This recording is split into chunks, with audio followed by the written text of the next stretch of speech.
That was the lovely, lovely sound of me plugging in my controller because that's what I use to play Microsoft Flight Sim, and we are doing another Flight Sim stream today.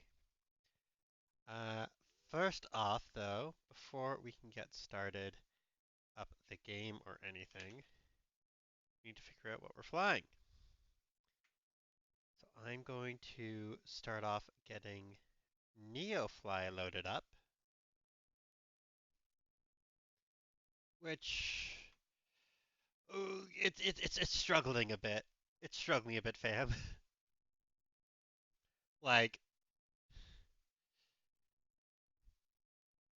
the app, it uses AI and stuff, and I'm not the biggest fan of it. But as far as flight sim apps go, it's one of the best we have.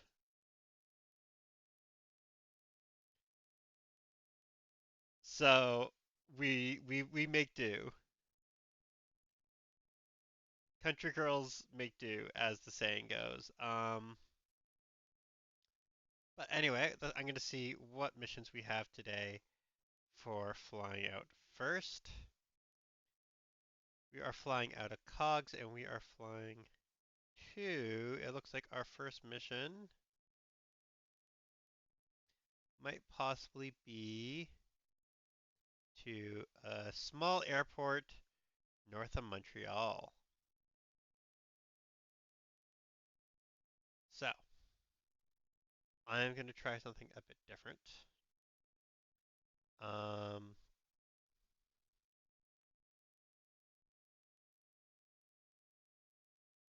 as I just get everything loaded again because, oh my god.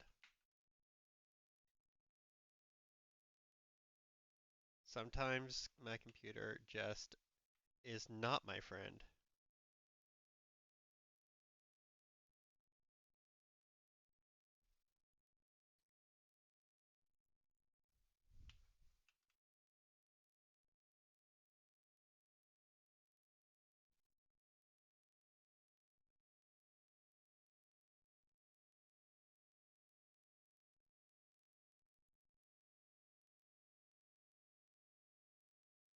Okay, so let's do some flight planning. And if anyone ends up in chat, I'm temporarily unable to see the screen just because of how I'm doing things. So I apologize. We're starting off from Ogdensburg International. That's where we're starting from. And CSE3 is where it's safe for us to go. It's not a very far flight. Hopefully, we'll get a chance to do a second one as well. But this lets us. It doesn't. This doesn't give us too much information. Um, except this is grass, gravel and grass. So let's take a look over here because I want to double check to see just what's going on and see if this is something that we can actually do or if it's going to cause us any number of issues. So this is Lords de Juliette. There's, I think, is Juliette.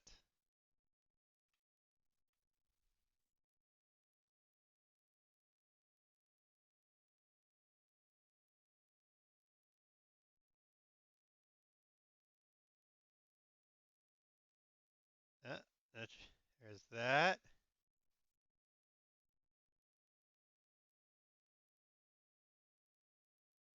Okay, there's the airport. Yeah, that looks like gravel. I'm not going to try and land on that. Okay, so our next best option that it's giving us. Oh, wait a minute. I scrolled out some, and I'm seeing some possibly better options further away.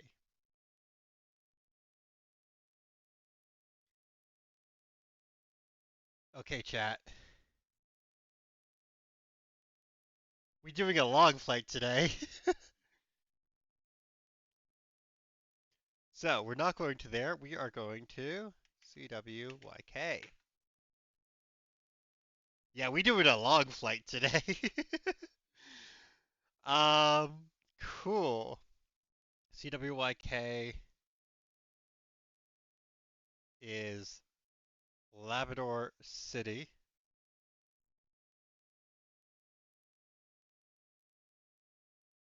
We're going to this airport right here. Okay. So we head over to Simbrief. We're departing from Cogs.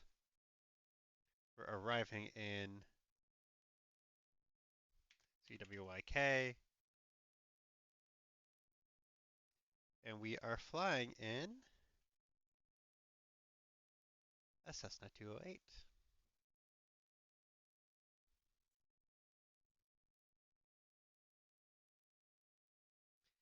And passengers, I just go to none, so I can just do it all in payload. It's 1206 payload plus the pilot is 170. So 1376 for the payload. This route looks fine. Got some stuff to put in. Wonderful. And generate flight, and this will let us know whether or not this flight is possible. Flight exceeds aircraft range. Fuel deficit minus 158 pounds. Yeah. Yeah. Okay. So we're not going to do that one. That would be very cool. We're going to do a slightly shorter one.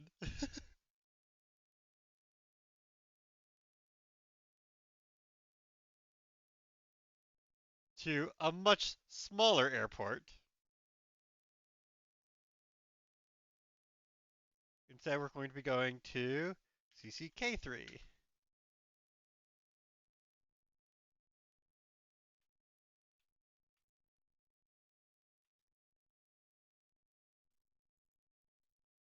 Which is just on the border between Maine and New Brunswick there.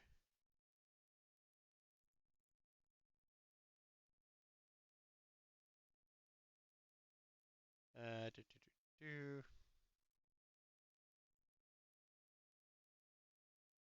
Near this top pit. Yeah, it's this tiny, tiny little thin airport right there. So hopefully we still get there while it's still light out. This time we're only having 4 passengers, which gives us 930 as our payload instead.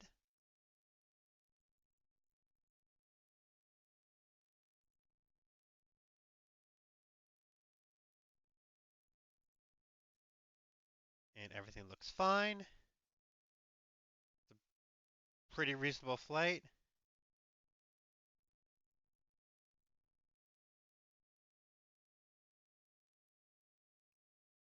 Yep. And so now that we have that, now I can finally start up Microsoft Flight Sim.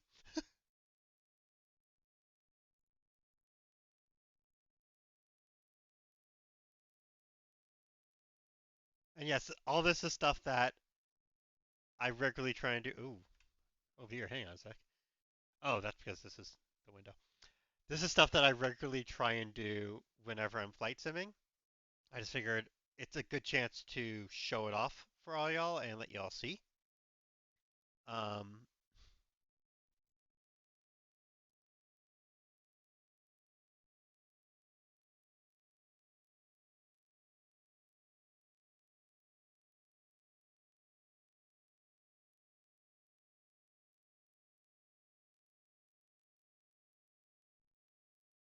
so that window chat capture is it's a bit off there. There's a bit of missing stuff there.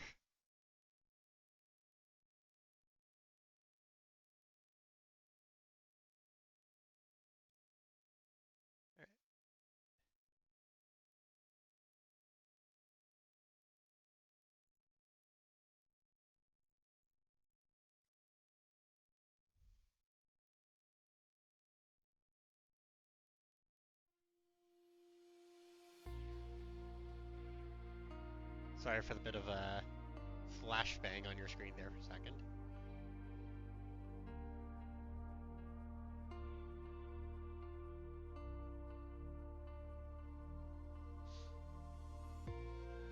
So what I'm going to do is I'm going to load in, and then I'm going to do it. I'm going to set up NeoFly and everything to let me do it. All right, so 1758 is my block fuel. Cool.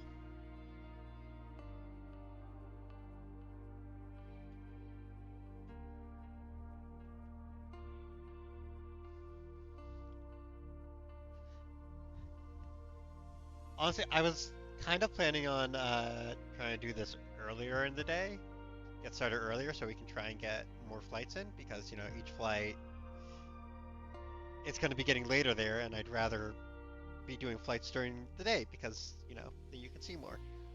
But getting moving's hard. Straight up, just getting moving is hard.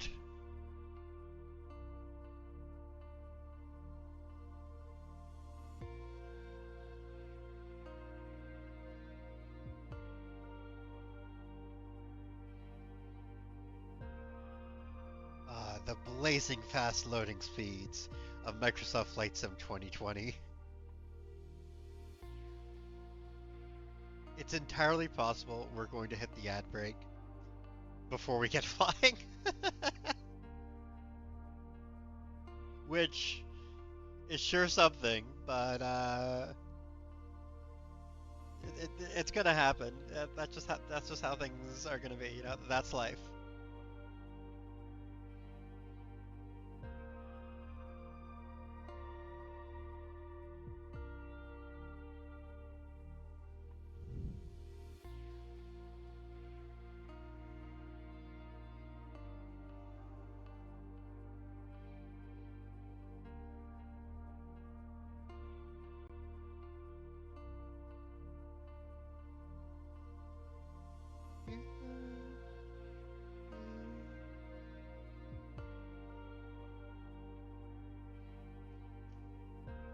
According to SimBrief, our expected airtime is roughly 2 hours, 2 hours 21, a bit longer than that.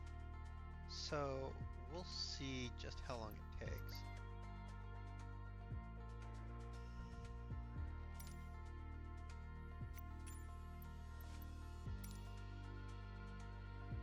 This is flight 207.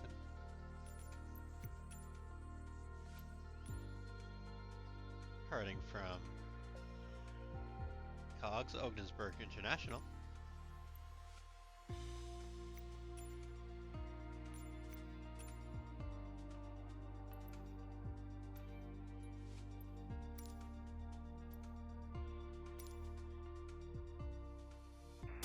Hello, pilot.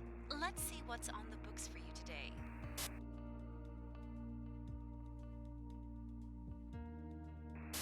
Let's go.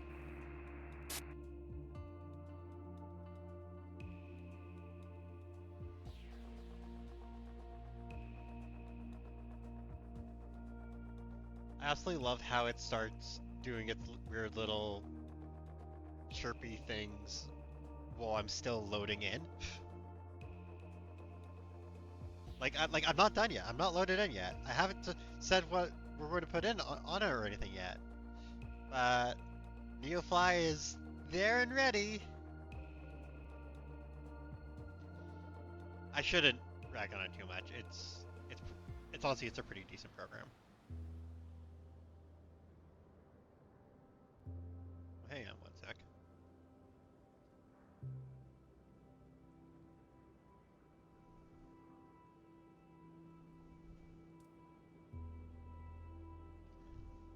Oh,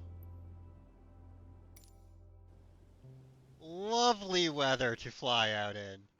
Absolutely wonderful. Okay, so I gotta do some NeoFly stuff first.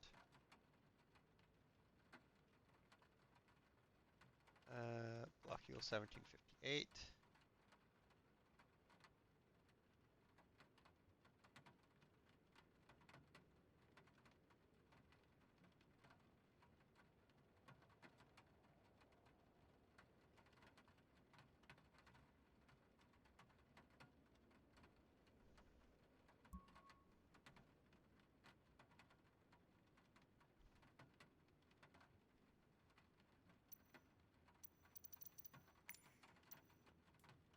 here.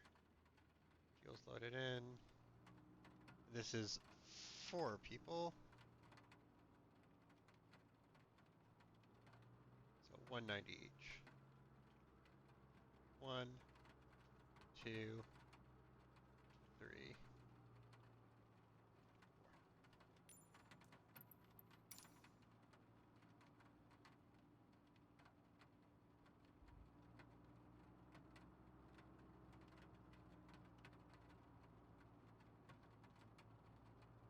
Okay. Job has been Hi, added. pilot. New mission, new passengers. Let me know when you are ready to start boarding. Pilot from dispatch. Boarding passenger. Please stand by.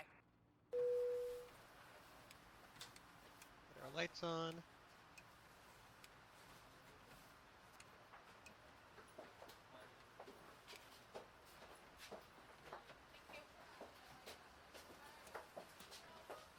UV lights on. Master battery on.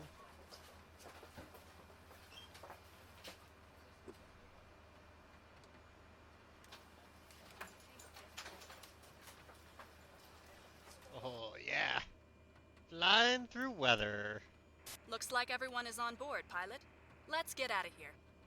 Alright, well first let me get my heckin' one panel lights.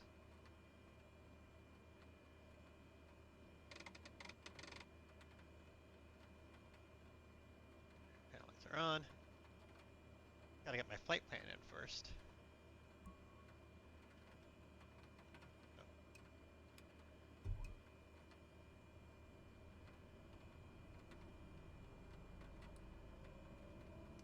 turning off in cogs. Engine spinning up. Everything looks good from where I'm sitting. Taxi to the runway and take off.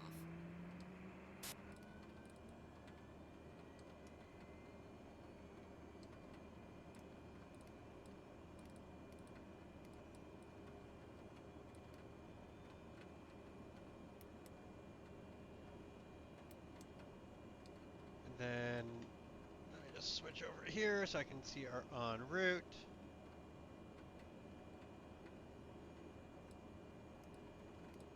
En route we're going from Cessna. Yeah, ironic.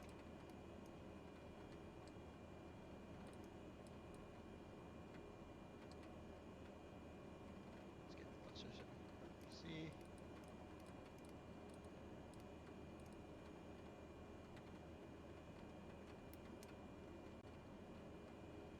Cessna to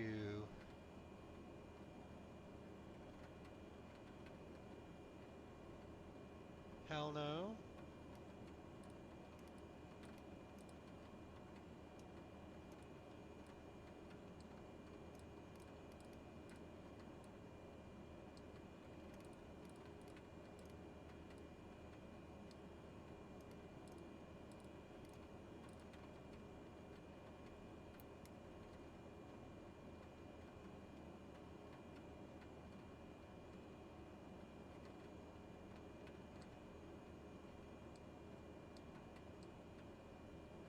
I Yep, they're pretty much the same. Hell no. Eptool?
dot going to PQI.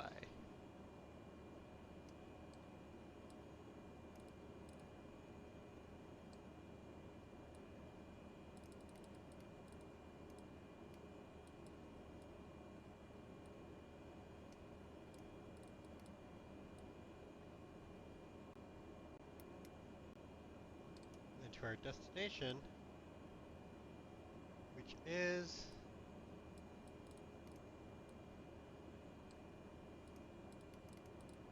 CC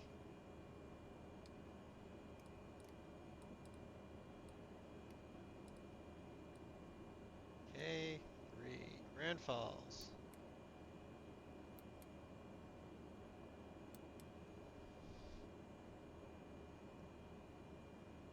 Absolutely lovely weather we're looking today. Select our initial altitude as 7,000 feet. Switch back over so I can see Twitch chat. Hey, Evie! We're on our way. Actually, we're not on our way yet. Have to be patient. Kilo Oscar Golf Sierra automated weather observation 1700 Zulu. Wind calm. Visibility half a mile in snow. Sky condition ceiling 1,100 feet overcast. Temperature 0 Celsius. 2.10 Celsius. Altimeter 2928. Kilo Oscar Golf Sierra automated weather observation 1700 Zulu. Wind calm. Kilo Oscar Golf Sierra traffic Feral Foxtrot Alpha -207 is taxiing to runway 9er.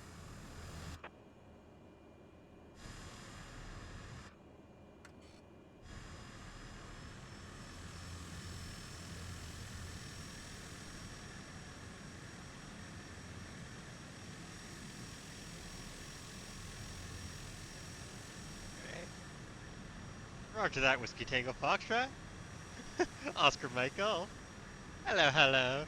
Eve, I hope you're doing well tonight, or today, whatever time period it is.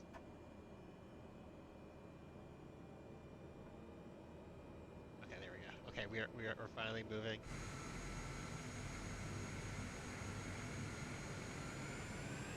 Oh, up.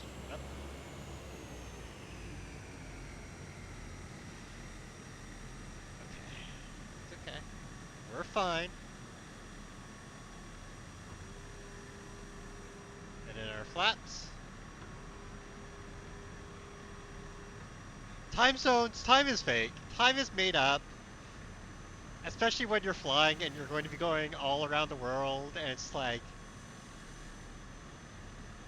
it's all fake. Okay, and we're going to be departing to the east.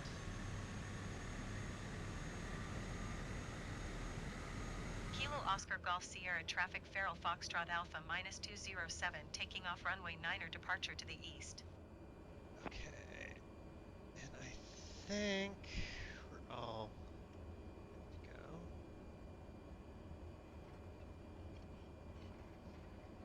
You know, I have occasionally flown tube liners as well, and when I do those, I'm just like, all right, I'm gonna do this with like, you know, a checklist and everything. But when you're flying one of the smaller planes, it just doesn't seem really necessary. It is. Alright, we're still rolling forward. That's fine. Prop back.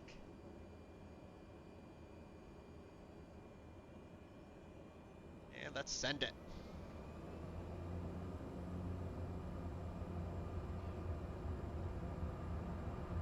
Airspeed's alive.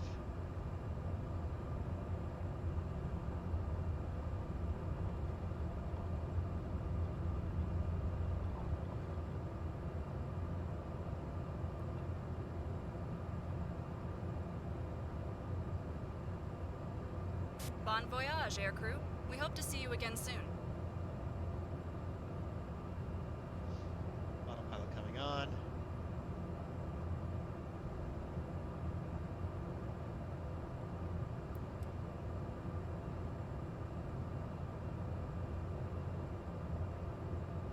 I do want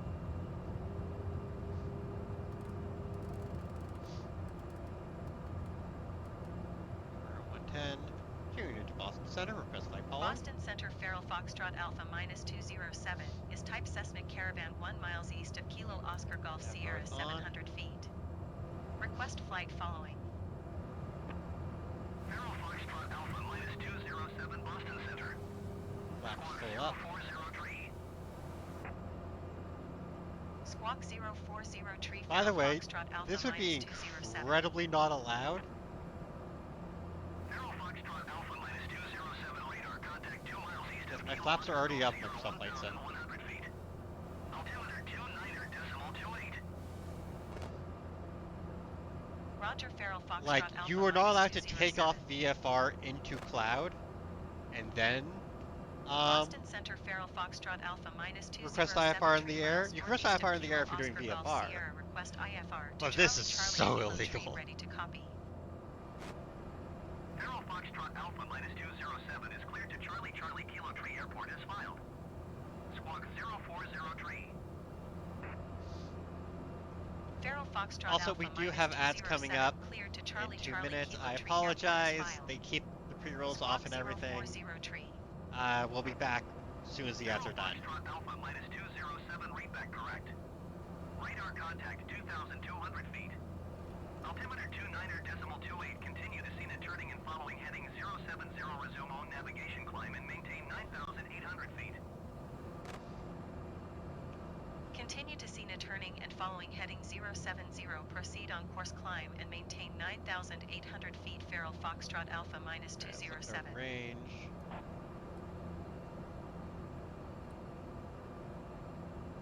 Here's the edge of our weather radar. And all I can see in the entire thing is, weather.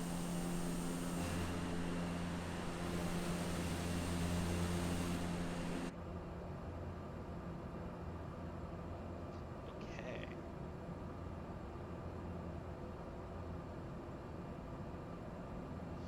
I am going to pull back on the throttle. Alright, that gets us... Actually, could do a bit more for our climb.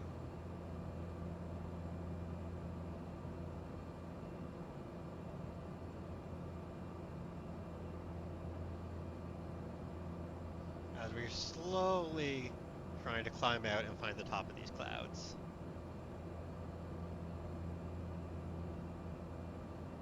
Oh boy, that's some icing.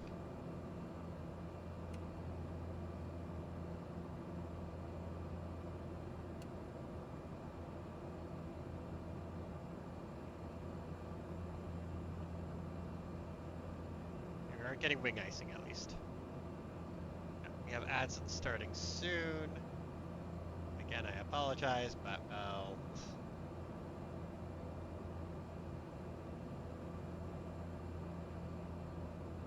Oh, towering clouds. Actually, I am going to turn up our throttle.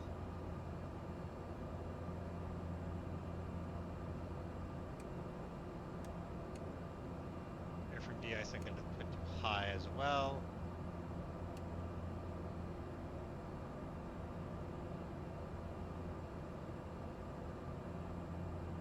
Icing is very bad on planes because that kills you.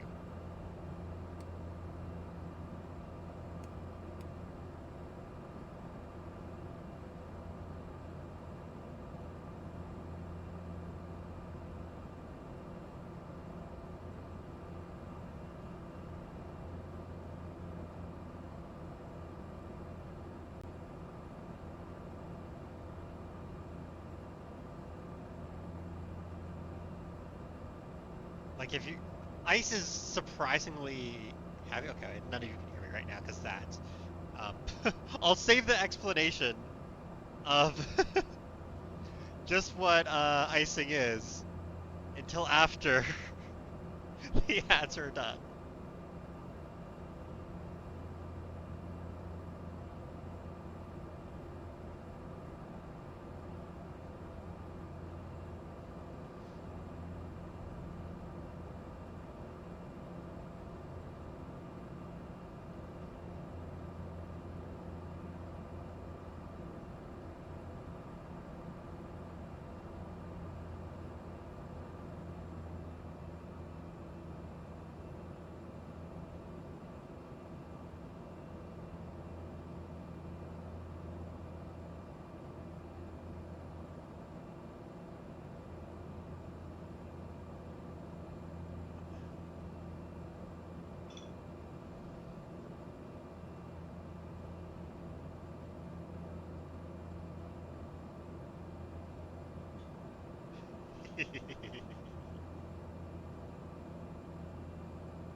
Butterflies in the sky.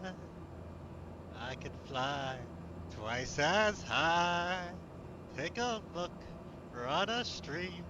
The reading Stevie stream. Oh, those are fun clouds to be flying directly into.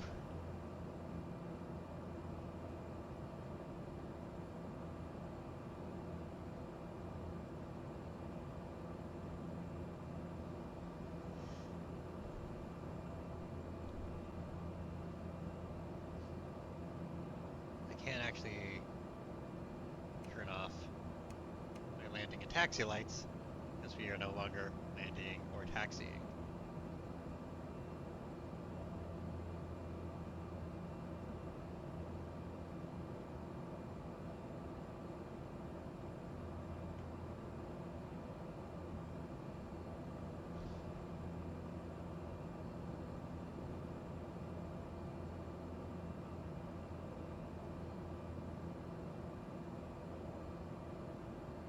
All right, well, welcome back from the ads, everyone. Um, so yeah, icing, it's bad, and yeah, we're getting icing again.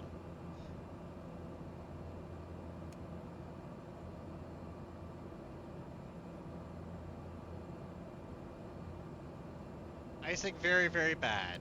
Icing bad because it makes plane not fly as good.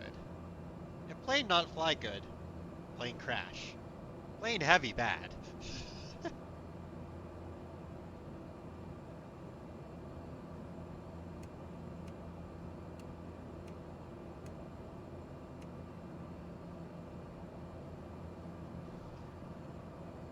Luckily, we're not getting any airframe icing, it doesn't look like.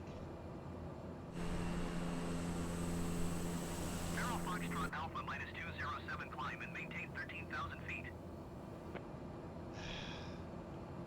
Climb and maintain 13,000 feet. Feral Foxtrot Alpha minus 207. Sure, why not?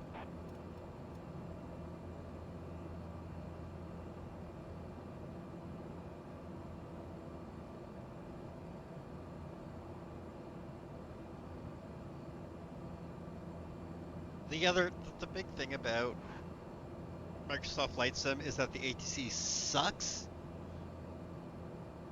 but there ain't much other options. Like there is VATSIM, which will let you have ATC, but and it's with people, but it's signing up for it is a pain. I don't want to sign up for that. It's maybe I'll do it at some point. I am not there yet.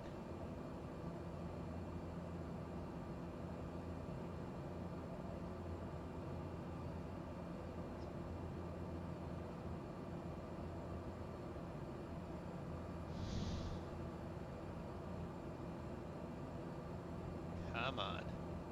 Come on, Eileen. Do, do, do, do, do, do.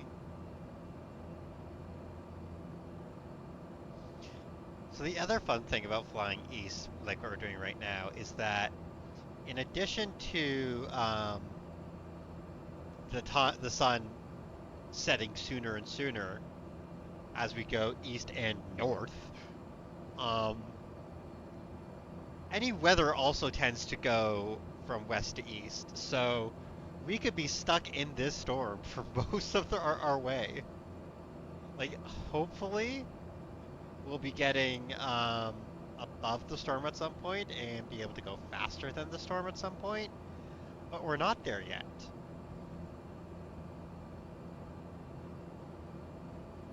Like, we're going pretty slow because we're putting a lot of engine energy into going up as opposed to going forward, but we'll get there.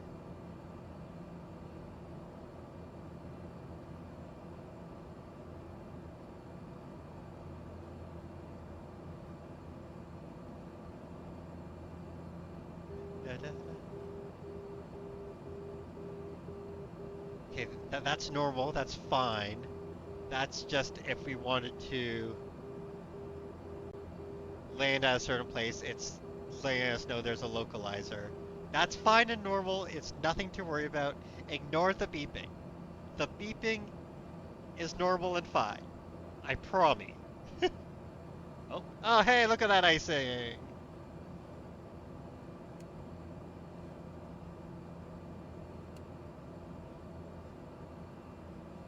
Well, that was a nice little view of the horrifying situation we're in.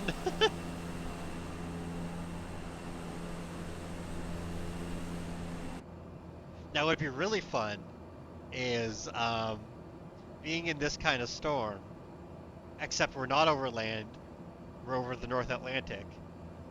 And also, we don't have these nice big screens with instruments and everything. It's just we have some dials. Because they call me a Cessna because when we want to be in me.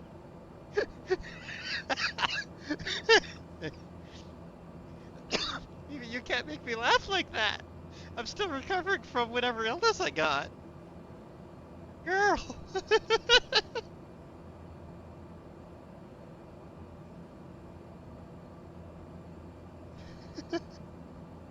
Oh, oh, fuck me.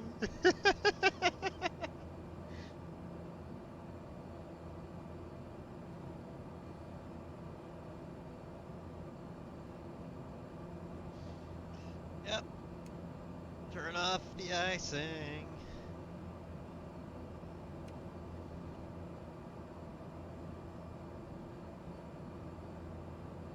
I think we can see the top of the clouds somewhere up there.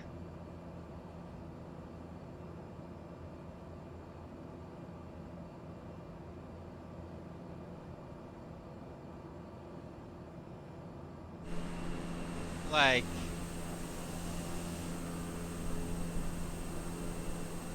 okay, yeah, we are getting some airframe icing as well.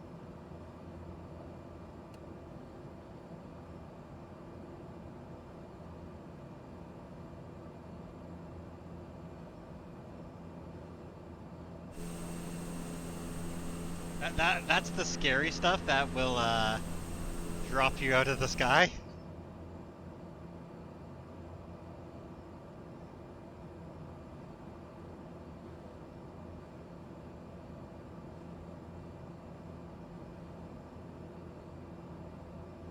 And if you look, you'll notice it's not letting up on our weather radar still.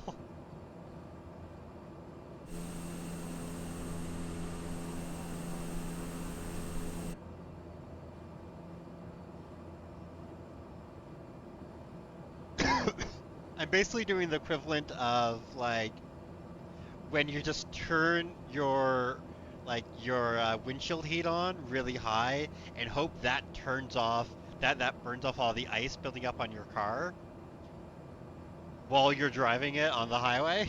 It's like it'll work, but it ain't the best way.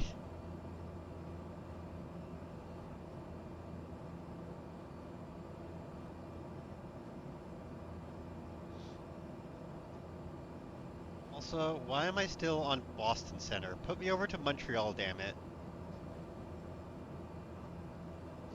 I demand and the French.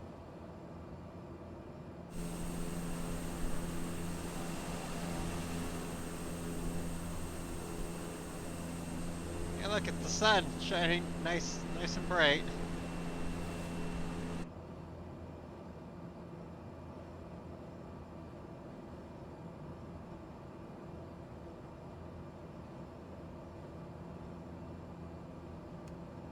Yep, and we are also getting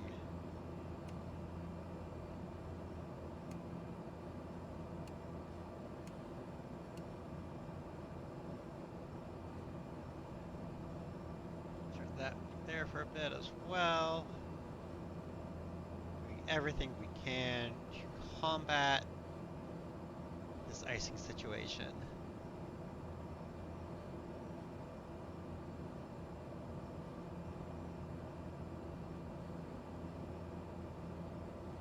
On the bright side, we are currently having a 37 not tailwind, which is pushing us forward.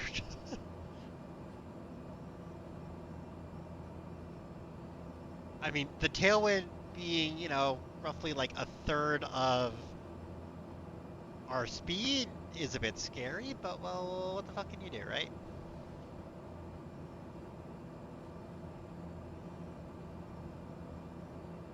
She's a tough old bird. She'll get us out of this.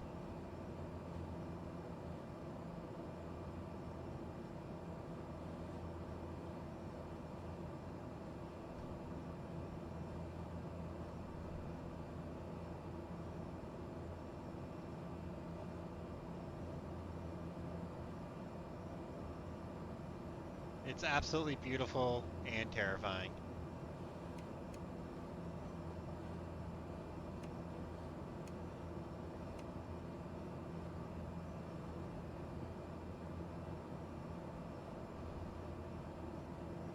Like I have flown a plane through worse weather than this in Microsoft Flight Sim, not in real life. I am not a real pilot, but it's still scary. It's still one of those things where you're just like, you kind of have to pay attention to what you're doing because shit could go bad.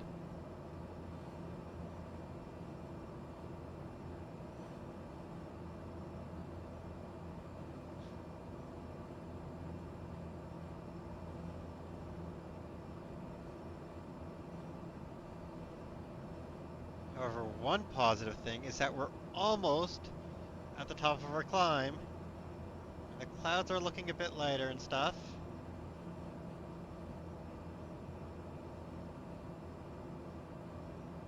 It looks like we're somewhat flying through cloud tops now, which wonderful.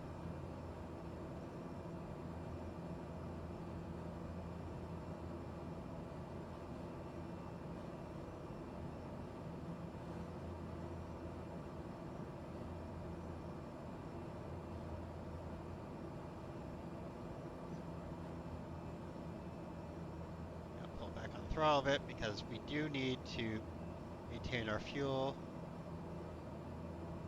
Fuel flow is looking good now.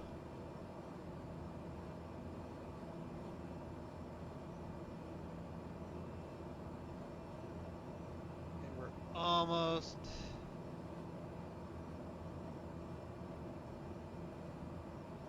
It's almost saying that we're done with the flight change.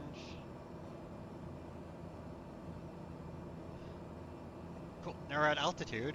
Now, all the energy goes towards going forward.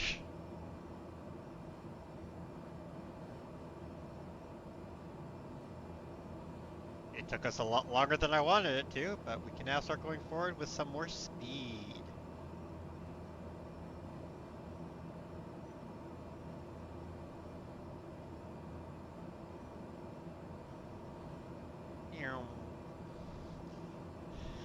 I say new as if our speed's going up at all Farrell fast. Foxtrot Alpha minus 207, contact Montreal Center on 132.85.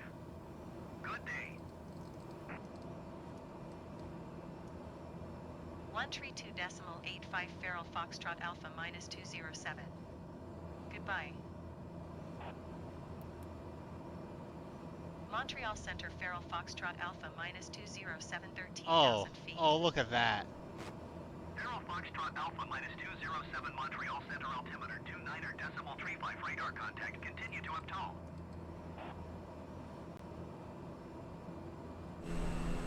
Oh, that's just gorgeous.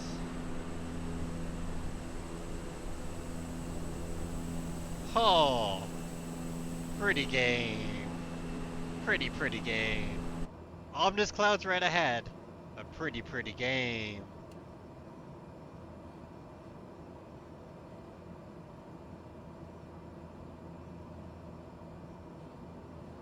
So how are you doing, Etha and Evie? I hope you're both doing absolutely wonderful on this dreary, wet, and snowy Wednesday. At least it is here. But hey, you know what? It could be different wherever you are. I do not know. Or at least I pretend not to know everything about everyone.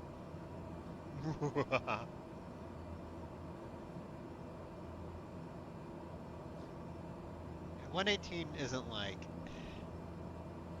we could be getting a bit more speed, but that's fine. We got a good tailwind. We're making decent time.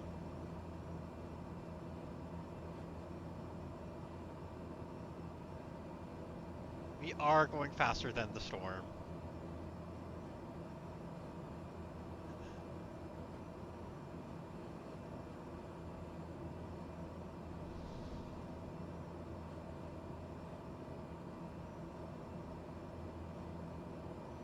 We are going to be going through another ominous massive cloud, but that's fine. We get a pretty rainbow. It's the reading rainbow. Look at that. Oh, that's gorgeous. Oh, oh, that's absolutely beautiful.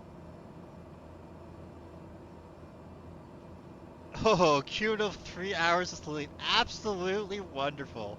Literally living the dream.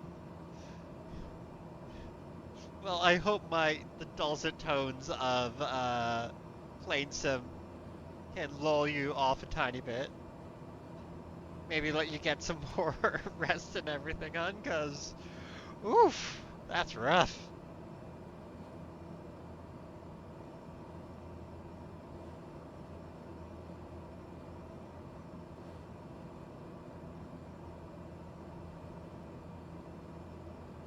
I woke off when my alarm went off, which is surprising for me. And it's on some Spotify playlist. It's literally the only thing I use Spotify for is my morning wake up alarm, and I don't remember what the playlist was set to, but it's completely random songs and things I'll like now. But today I woke up to GLaDOS telling me that this was a triumph, which is a way to wake up.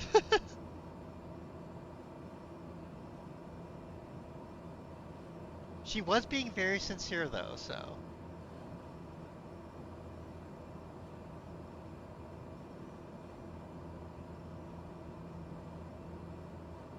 I'm being so sincere right now. Even though you broke my heart and killed me and tore me to pieces and threw every piece into a fire. As it burned, it hurt because I was so happy for you. Now these points of data make a beautiful line. Do do do do do do do do on time. So I'm glad I got burned. Think of all the things we learned for the people who are still alive. I'm actually very bad at Portal. Like, it's just a fact of I'm not very good at puzzle games. Like Portal 2, there was a bit in like the second act and everything where I was just absolutely stuck figuring out what to do. It's like it's not like they're difficult puzzles. It's not like they're just like, haha, we're making some real hardcore shit that you gotta work at. But I was just not able to figure it out.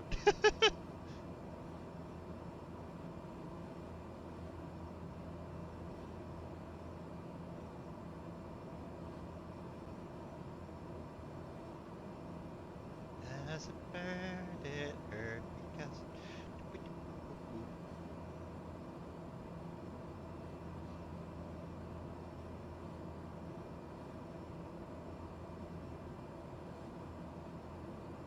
Come on, just punch through the cloud. At least they're yellow and not like ominous red clouds or something like that. You get that too sometimes.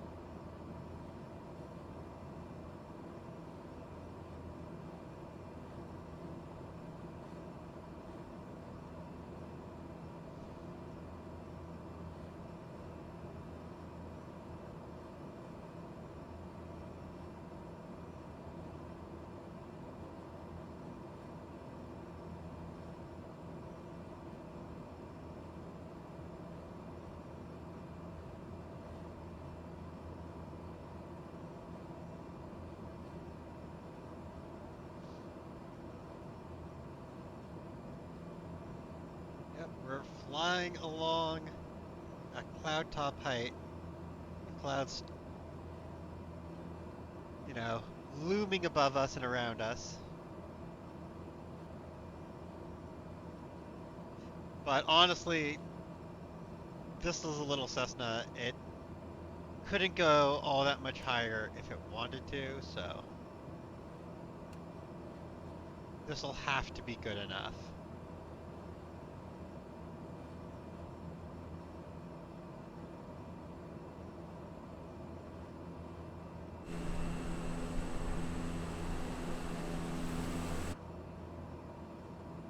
And checking where we are. Yeah,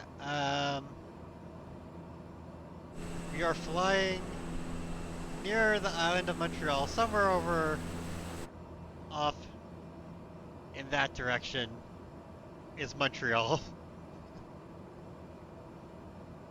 But instead, right now, we get clouds. Lots and lots of clouds. We don't get to see Montreal. We get to see the clouds that are currently probably spitting snow down onto Montreal.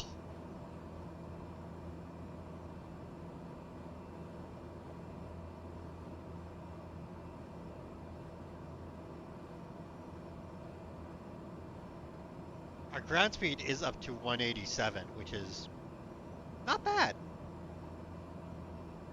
Like, I think the highest I've seen in this Cessna is like 210 or something like that. So 187 is pretty decent.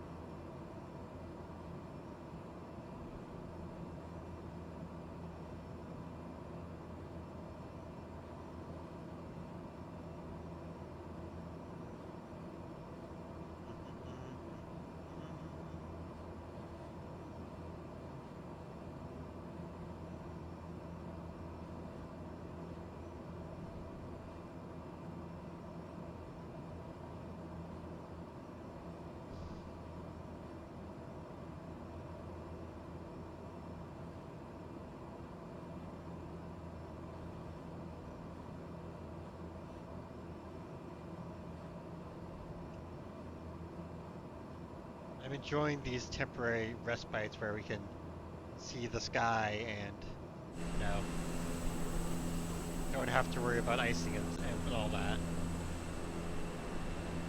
Like, they're not lasting all that long.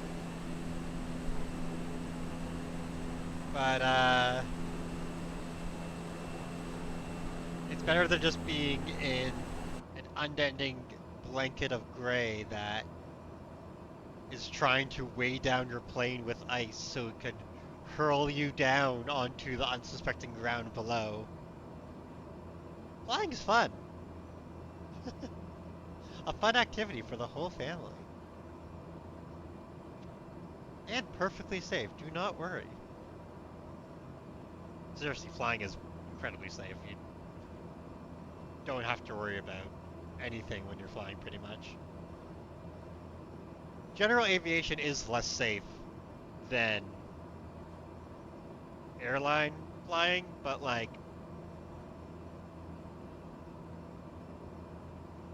it's all relative.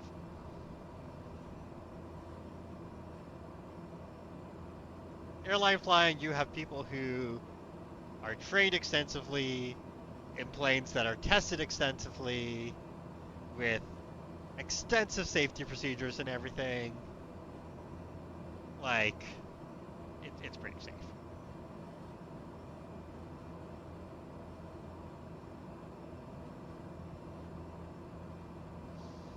Okay, so let me check something. We're on our way to PQI.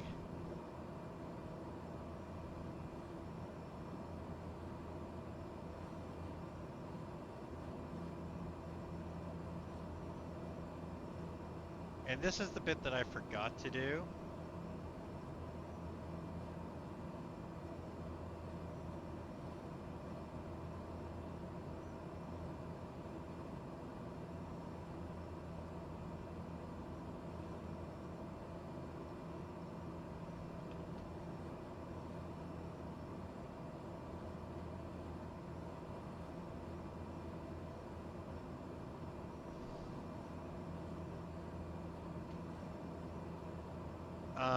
is I can punch my flight plan that gets generated by SimBrief into SkyVector, and it'll show me all the distances and everything. But from PQI, I'm going to be 25 nautical miles from landing.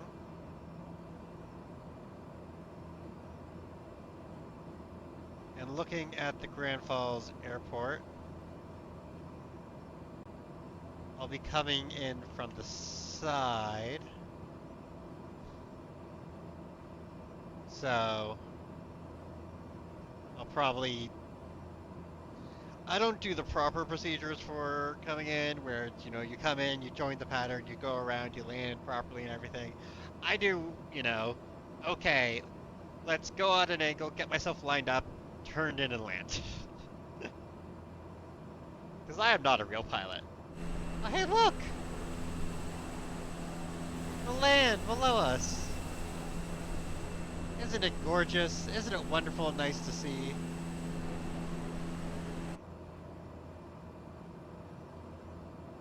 Ah, but yes. Um, we got 242 nautical miles to go before PQI.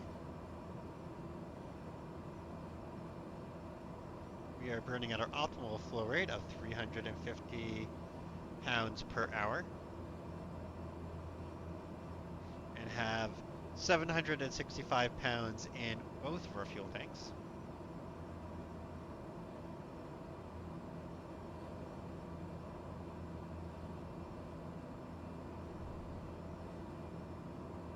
We are now getting 199 knots because we're going pretty much directly in the direction of the wind, and the wind's up to 45 knots. So we're making decent time. It is still going to take us an hour and 12 minutes to get to our next waypoint, which is roughly 20 nautical miles from the actual airport we're landing at. So settle in, folks. We're in for a flight.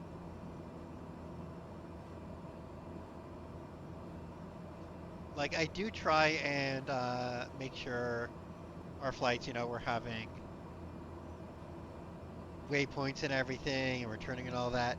But at a certain point, especially as we get further north, the waypoints are just kind of, you're here, the airport's there, go.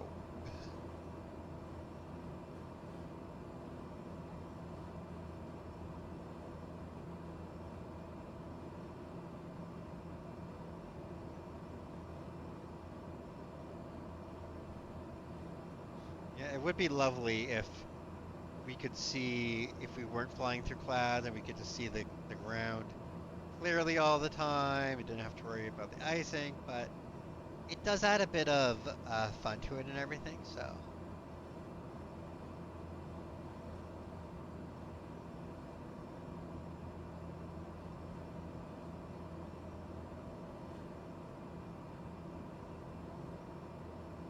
And if I remember, let's take a look.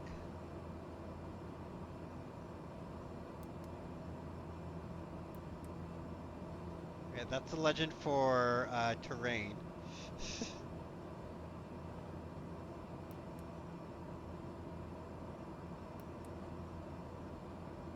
Don't have to worry about terrain when we're at 1,300 feet, and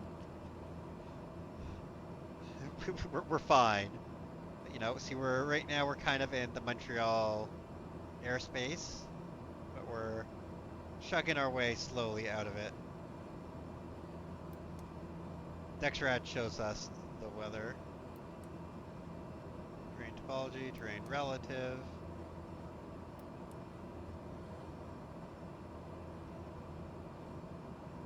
It'll show if there's any traffic. There will not be any traffic because it's not really set up for that. Change the detail level.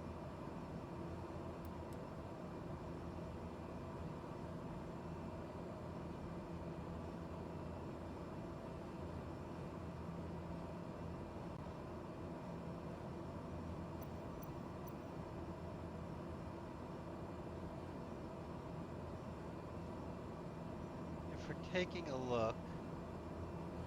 Grand Falls Airport. It's asphalt and gravel, which interesting combination. Um, Operator limited winter maintenance. That's fine. It's got fuel.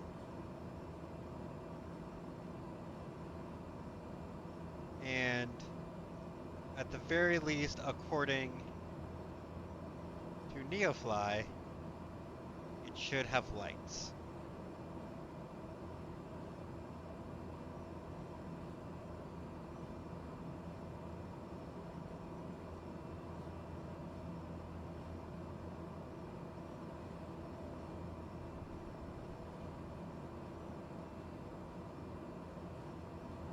So, yeah.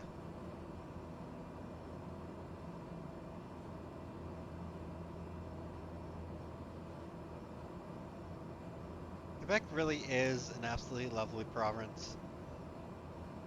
Even if, it has its issues, both, political, climate, all that shit, but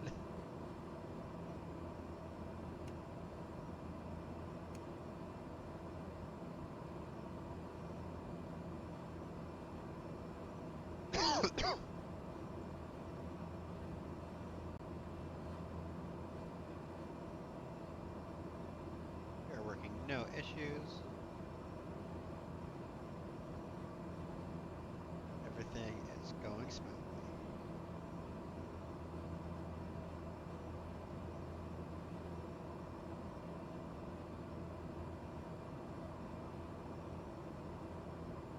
I do expect I'll be handed off to some other ATC at some point.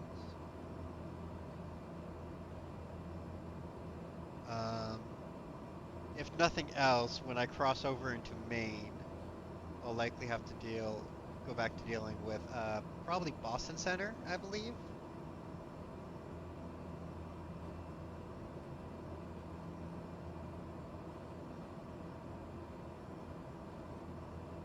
Also, if anyone has any questions about planes or aviation or how any of it works, you can ask. I won't necessarily have a correct answer, but I might have an answer.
Yeah, we're getting some icing again. Still, it's gonna be a constant worry. Like outside air temperature minus 16 degrees Celsius. It's something you got to worry about even during the summer some of the times. So right now, going through a winter storm, it's a big worry.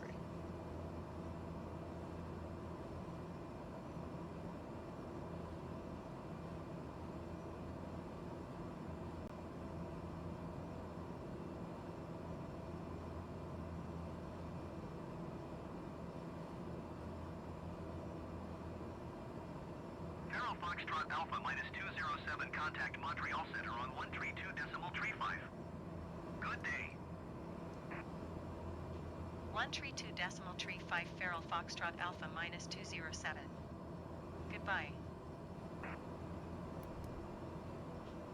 Montreal Center Feral Foxtrot Alpha -207 13,000 feet. Feral Foxtrot Alpha -207 Montreal Center altimeter 29.44 radar contact. Continue to Papa, Quebec, India. As the barometer continues to rise as we continue to leave the terrible center of that absolutely massive storm that we've been dealing with.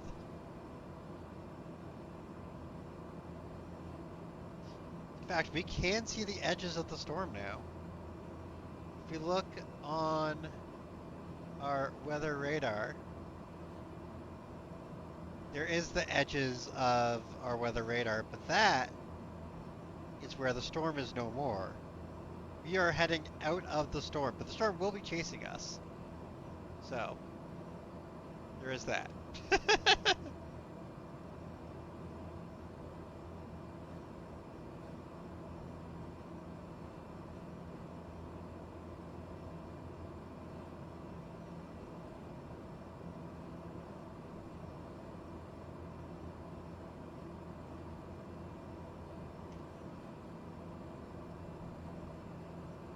Of course, the storm is still a storm and will gladly chew me up, eat me, and spit me out if I give it the chance.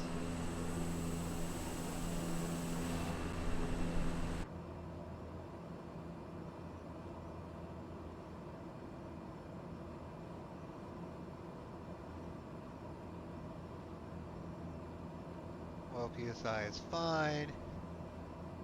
Oil temperature is in the green, but surprisingly kind of low.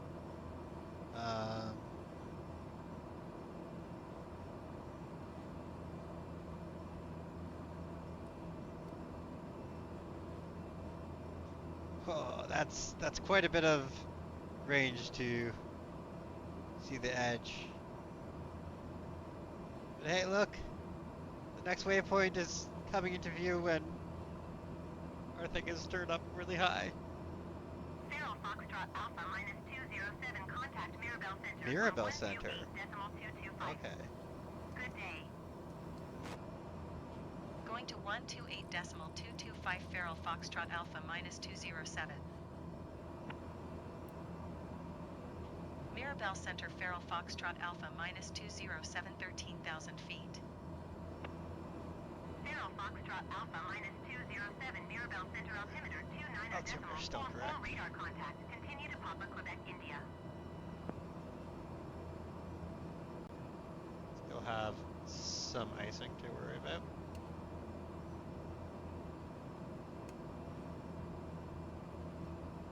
Oh. Yep, just phase some clouds in for me. Thanks, Microsoft Flight Sim.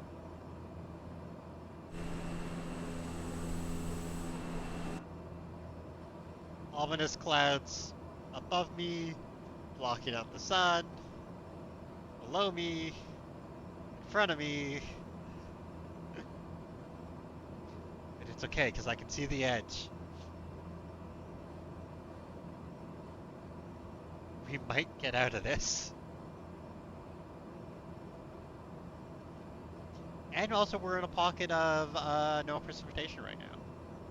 A little dry pocket of air in between the clouds.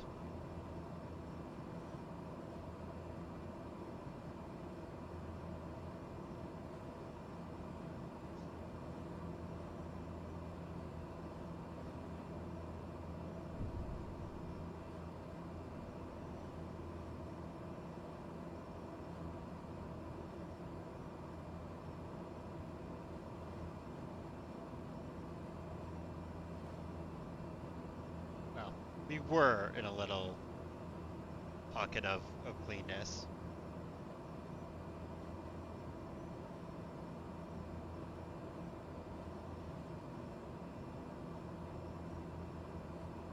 So we're roughly 30 miles, 30 nautical miles from PQI. So when that's down to roughly 30, I'm probably going to request an altitude descent and begin my descent. Because we are all the way up at 13,000 feet. And we do got to get back down to the ground eventually. We cannot stay up here forever. Just me and Twitch chat together forever, hanging out, flying through the sky. Would be pretty wonderful though, wouldn't it? Never touching the ground again, forever soaring on the thermals, dipping into the clouds for a drink. It's a beautiful vision.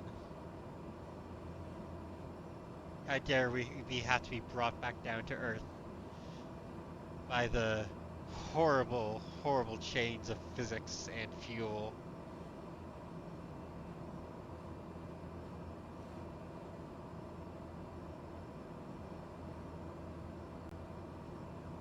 When we land, I am going to need a bio break, though. I've been trying to drink lots of fluids and everything because I have a real bad habit of not drinking enough water and not, staying hydrated and all that. Like, and I had a tea today and everything, but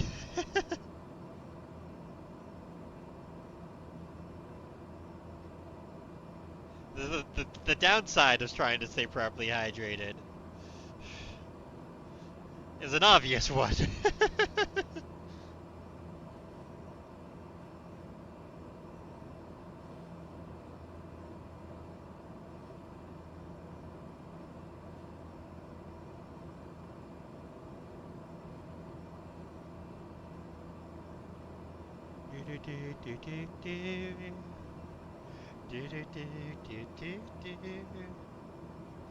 Take a look in a book, a reading rainbow.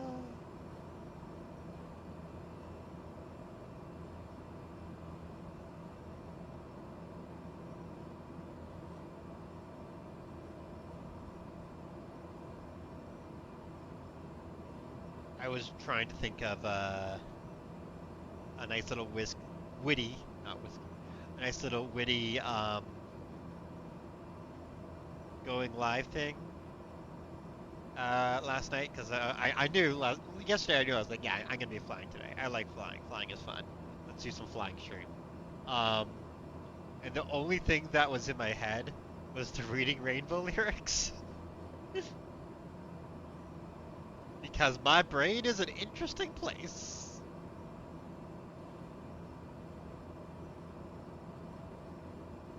I do am wondering where the heck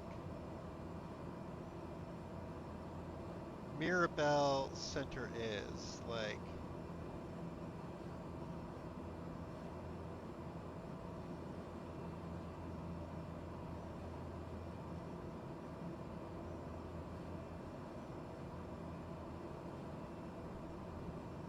okay, so Mirabelle Center is just, it's a suburb of Montreal. So Mirabelle is just, this is the center that covers all the area that Montreal covers and not just handling Montreal because Montreal is, needs its own thing. It's a major airport, which is interesting because it's different from Toronto, where you have Toronto approach and everything. Like, Toronto's a major international airport, it needs its own thing, but the center that covers like all of southern Ontario is still Toronto Center.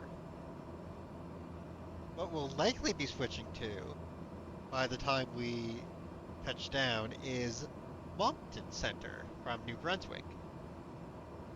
Why do I know so much about ATC? Because I am a giant fucking nerd.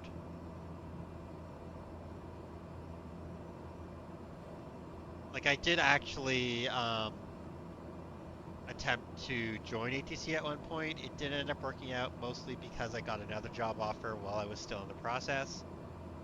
And at this point, it's just not something that's very viable for me to try and do. But hey, it's a really cool profession, and I have absolutely nothing but all the respect for the people who do it. So, hey, look, our destination is starting to pop up on the screen.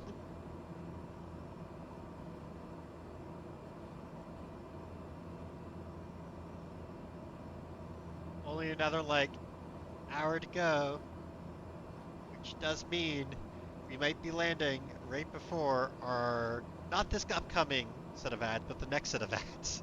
Let's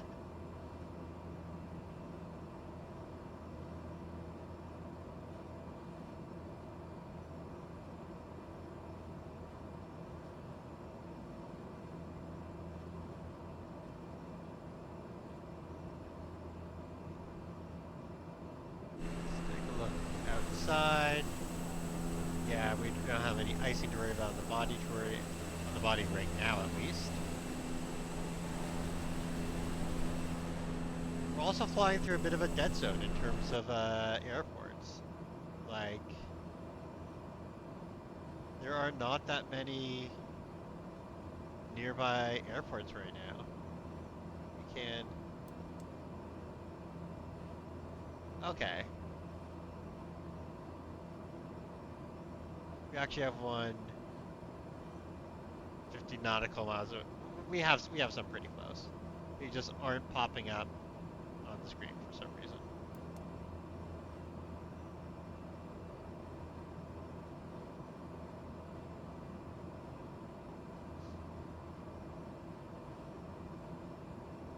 I do like that little perfectly round blob because I think that's another radar station, but it's just like a local one for whatever airport that is. If someone wants to tell me, they can, but I'm not sure off the top of my head.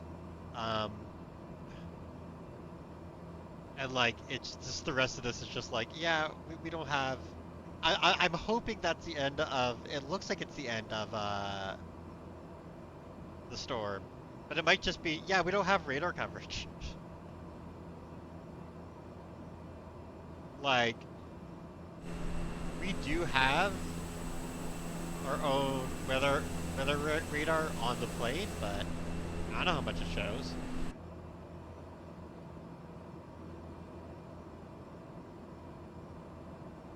I don't know how half these systems work.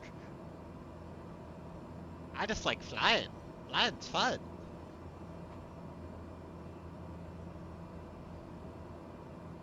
As we get closer, I tick our range down so we can get more detail and so we can see what's going on.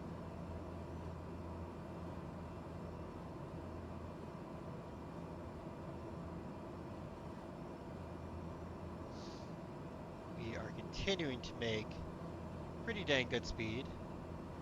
200 knots is our ground speed now, with a 49 knot tailwind. Again, our tailwind is a significant portion of our actual speed.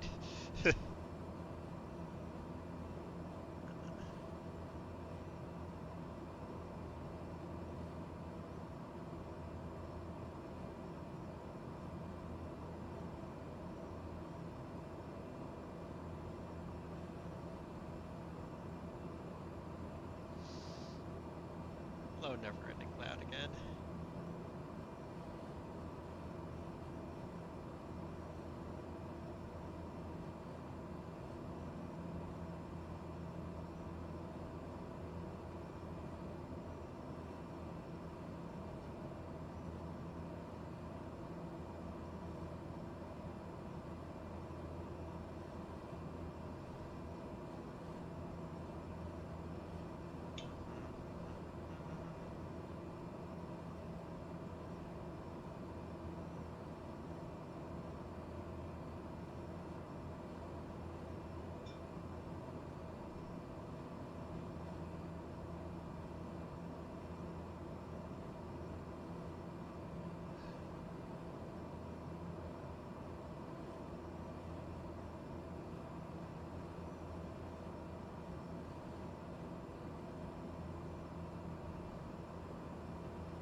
At least we have a light on in the cabin for our four passengers who are invisible.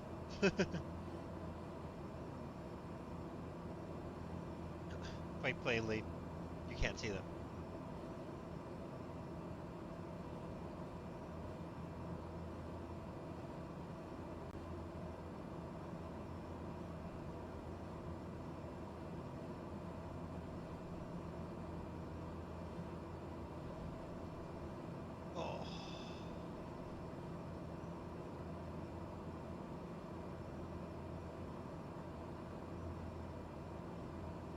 I may actually run and do the quick bio break during the upcoming ad and just hope that ATC doesn't decide to switch over while I'm doing the bio break. Um, yeah, it'll be fine. Probably. I hope.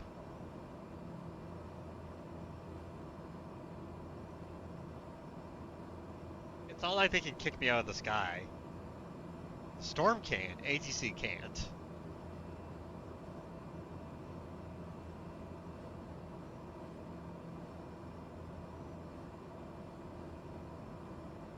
But until Twitch bombards you with ads again, I'm here with my dulcet tones. Let's go with that. Dulcet, yeah.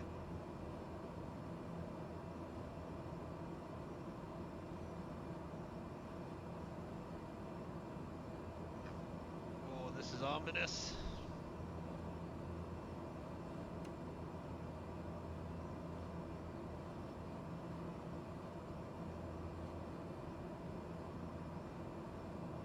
Turns off the cabin light.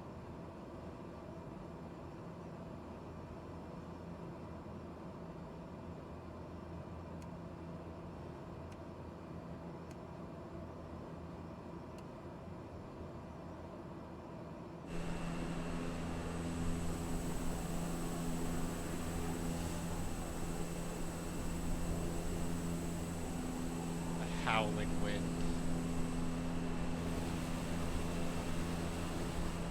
The storm rages around us.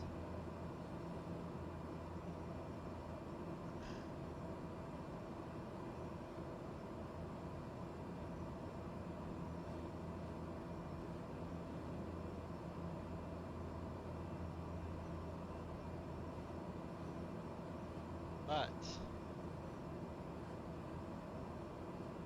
we are getting close to the raggedy edge of the storm.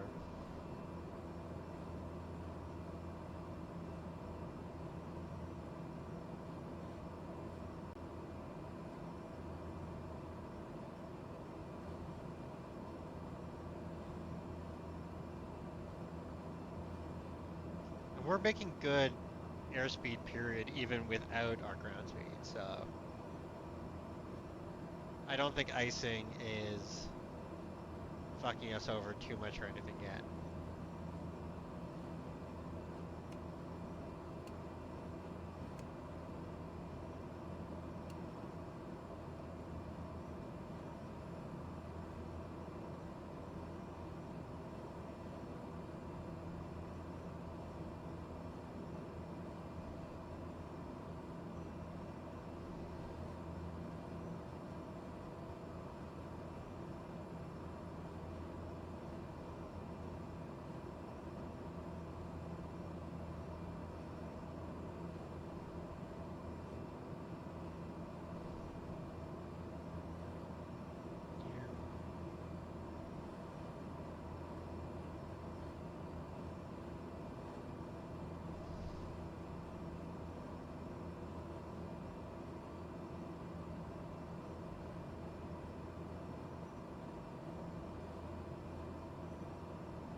Absolutely gorgeous clouds in this game.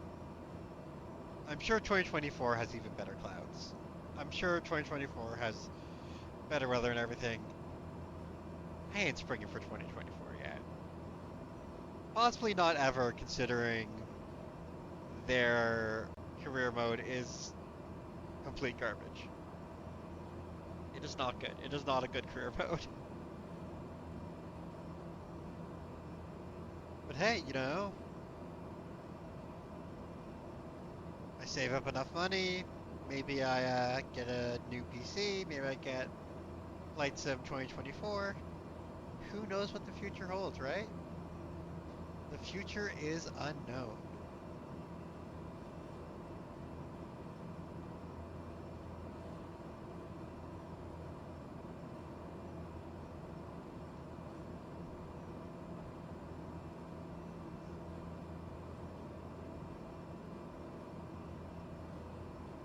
Yeah, it's our starting in 1 minute, by the way. I do apologize. Again, this is so we don't have to deal with the pre-roll, but it does mean that we do get ads once an hour.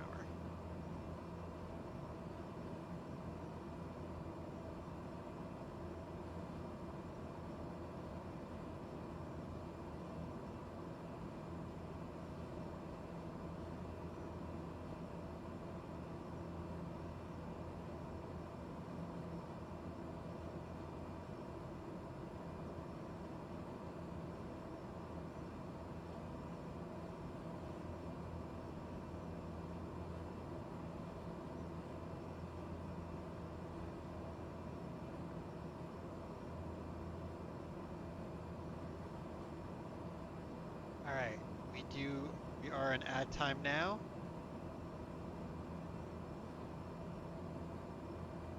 Actually, they're starting soon still. So I'm gonna give it until they actually start.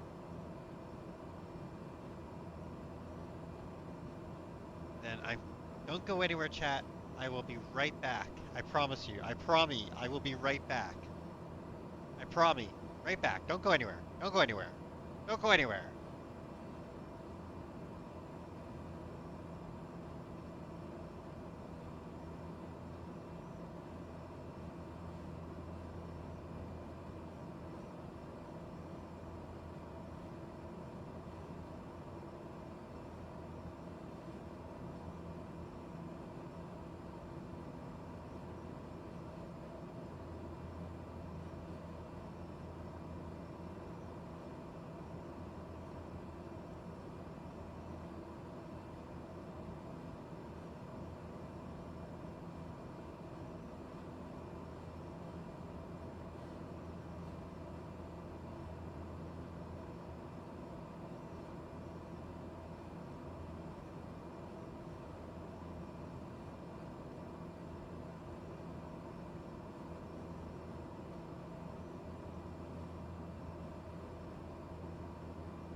Okay. Whew. Chat, I am back. We did it. Nothing happened during the time we're going. Oh, we skies are clearing some. Oh, that's some windshield icing right there.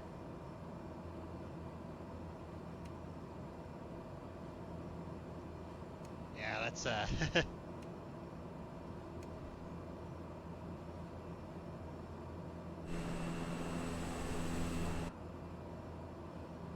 but it's updated to be a lot splotchier, kind of.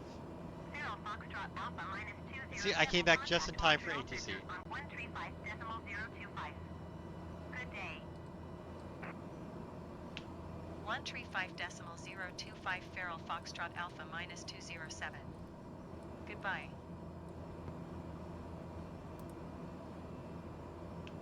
Montreal Center Feral Foxtrot Alpha minus 207 13,000 feet.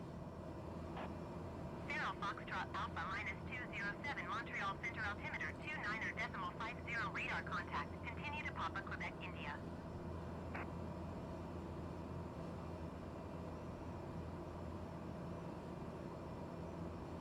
Yeah.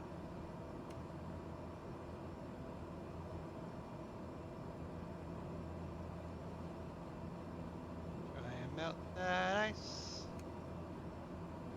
Cause the ice ain't good. We don't like ice of any sort.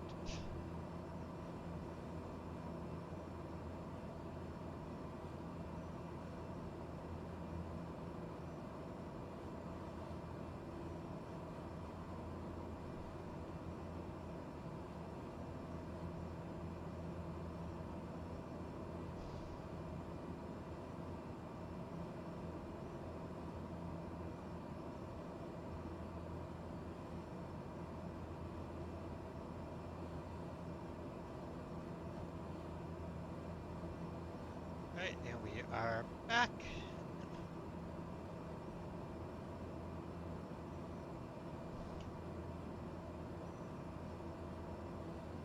As we continue to fly.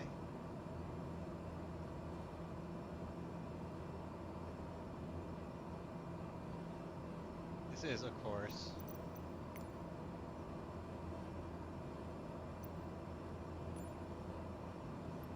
real-time live weather. I don't know why that wasn't set to live. That's why I set it to before, but all it changed was the position of the sky, of the sun in the sky, but that's fine.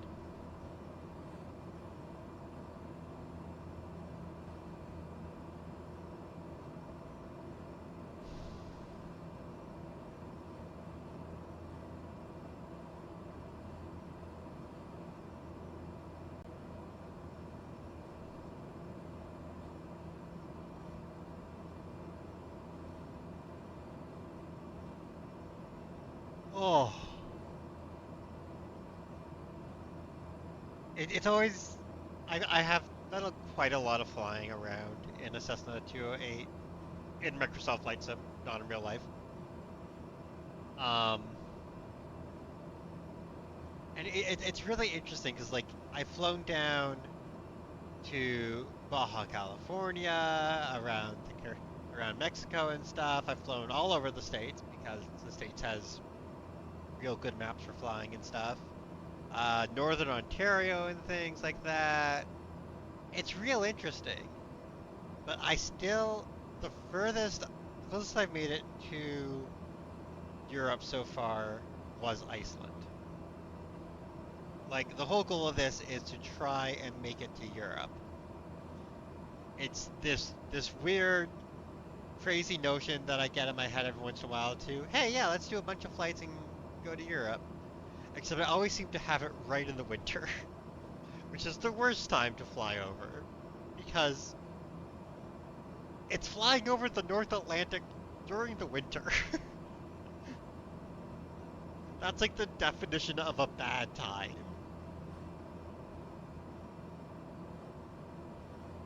Like if you look up in the encyclopedia Mother Nature fucking you see a picture of the North Atlantic.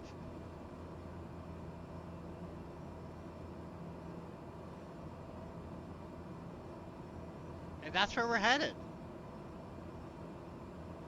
Like at the end of this flight we will be in the Maritimes. We'll be heading north so we can try and get to somewhere where we can have a reasonable flight to the Greenland airport. The airport on the southern tip of Greenland.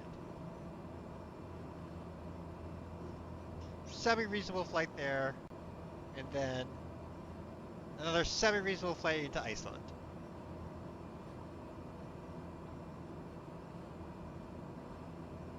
And I say semi-reasonable because I'm not going to get a flight with NeoFly for that.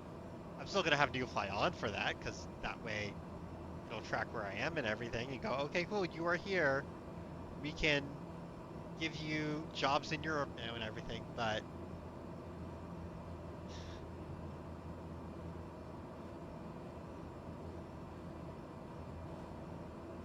those those flights are just going to be fill up with fuel, send it as much as I can, and just hope and pray. It'll be fun to watch though. Hopefully, I'm hoping that this is enjoyable to watch. People are having a good time. I know it's not Phantom Parade, but I like it. And really, that's what matters.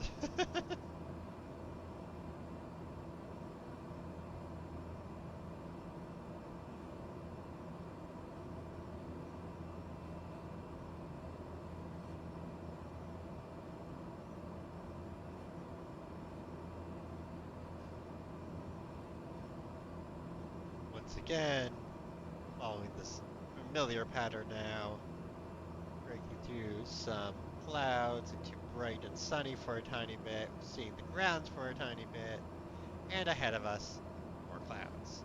However, we are approaching the end of the clouds. The clouds do not go on forever. These things end.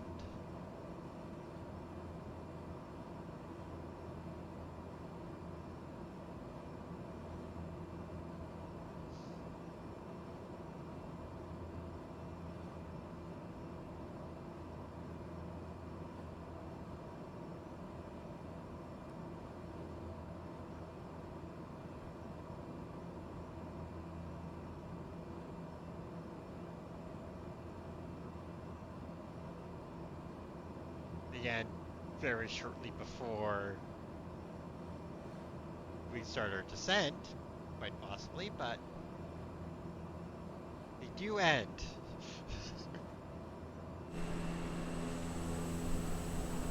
Yeah, that sun is starting to get lower.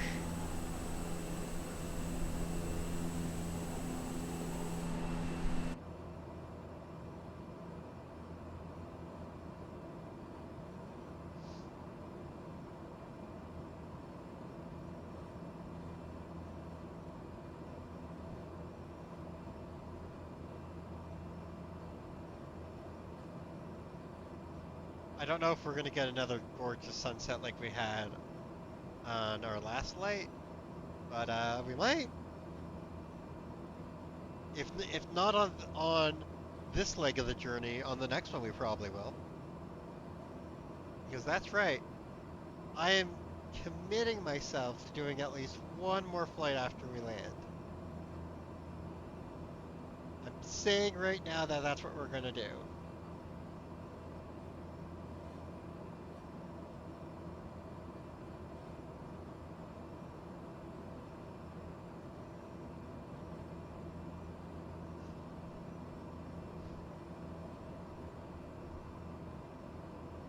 As we are quickly approaching the border with Maine and the United States.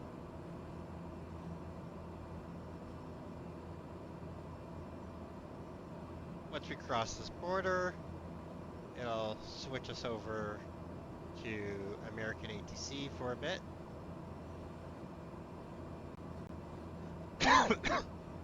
Honestly, Grand Falls, where we're going, might be under American ATC as well. It's just pretty much right on the border, but we'll find out.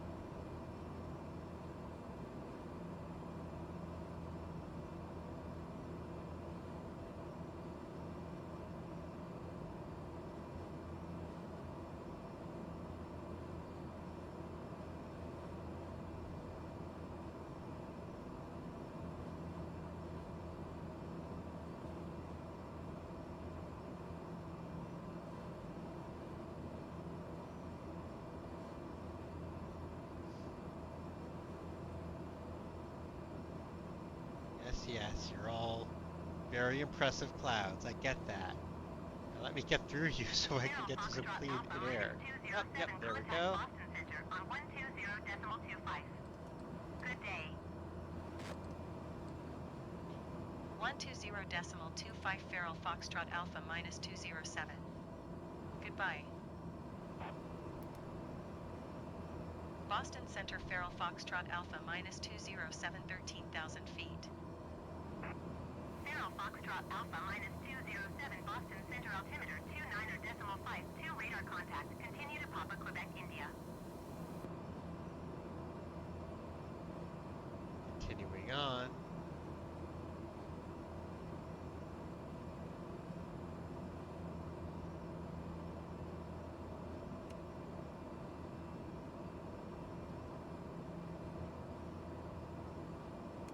Yeah.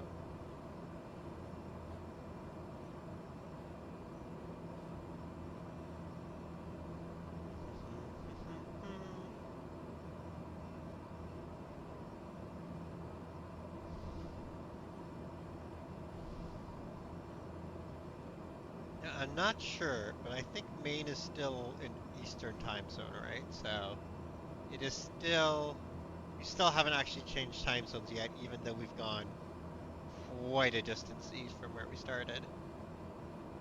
However, I am pretty sure And when we cross back over into New Brunswick for our landing, we will be in Atlantic time zone. We will have gone one time zone over, the first of many on our journey to Europe.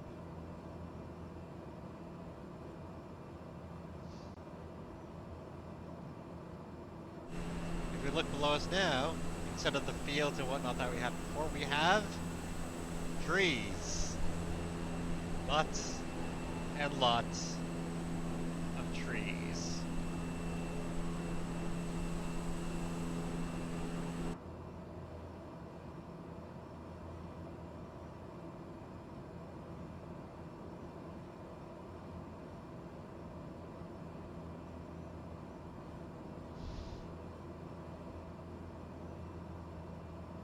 Da da da da da da da da.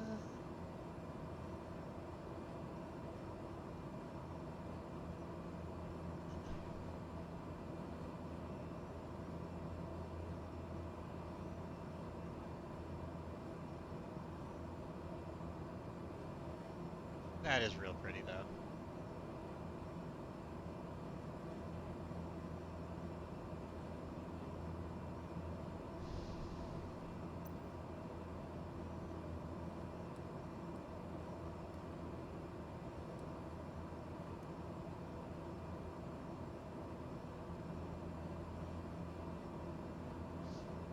Yes, yes, yes. The storm is continuing to creep its way east as we go. We're going faster than it. That ahead of us is possibly the last big burst of clouds before we get out. I'm not entirely sure, but it could be. The leading edge of the storm, if you will.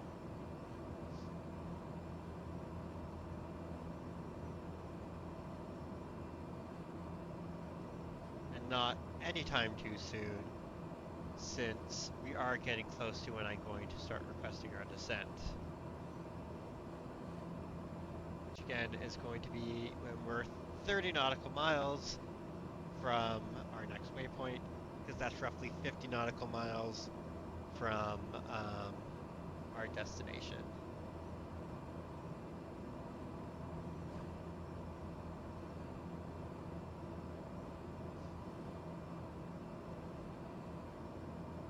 And let me just take a quick look over on Google Maps. So we're going to be landing either on runway 34 or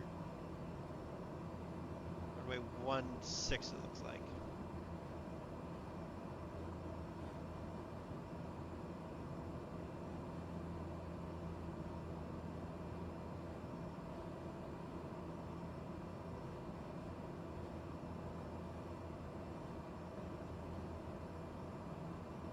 Still have some icing.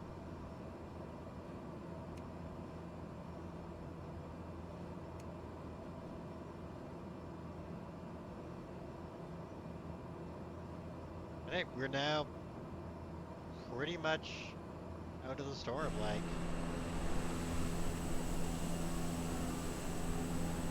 Storm's piled up behind us. Piling up next to us and in front of us still, but it ain't gonna be going on for much longer.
hello, kitty cat. Have you come to visit and say hello, say hi?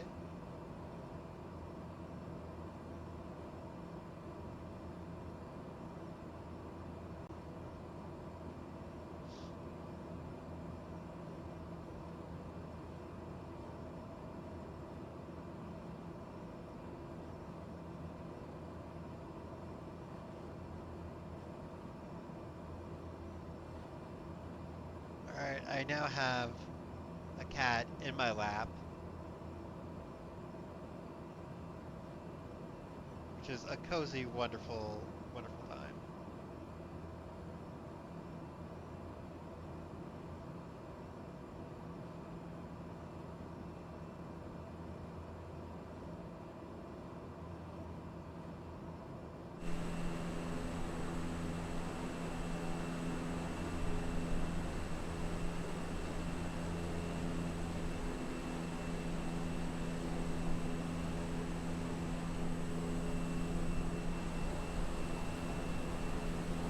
So the bad news is it does look like there's still clouds ahead. Okay, wait, no, yeah, we're still in the clouds. It's fine. It's fine. I was like, oh, we're out of it. No, no, we still have a bit more, which is fine. The good news though is that they're a lot more broken up. There's a lot less precipitation now. This is safer to fly in.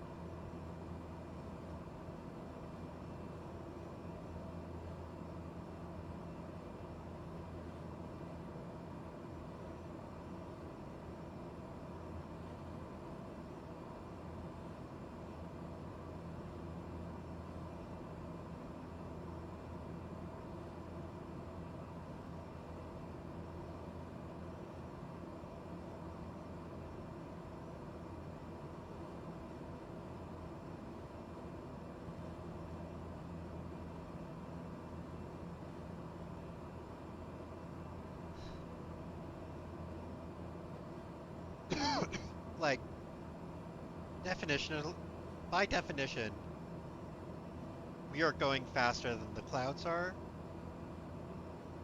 because the clouds are being pushed by the air currents and everything, and we're also being pushed by the air currents, but we also have the propeller and everything, our own forces that are pushing us forward. So by definition, we are going faster than the clouds. By definition, we will get ahead of the storm.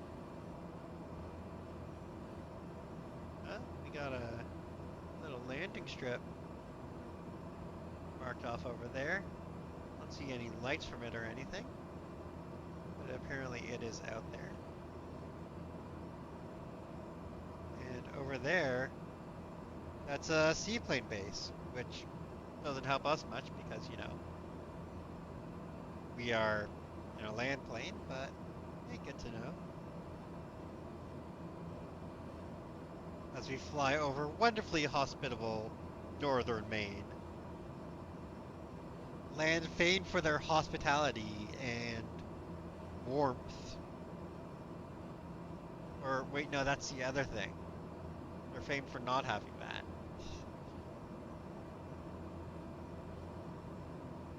Famed for being insular New Englanders.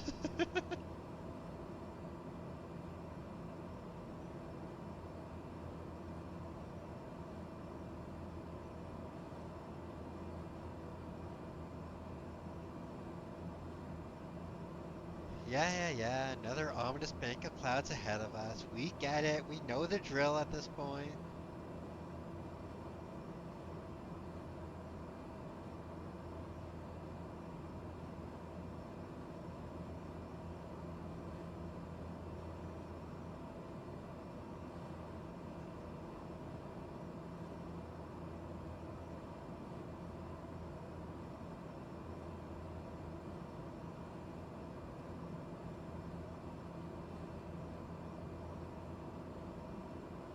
Zero Foxtrot Alpha minus 207, you are 81 miles southwest.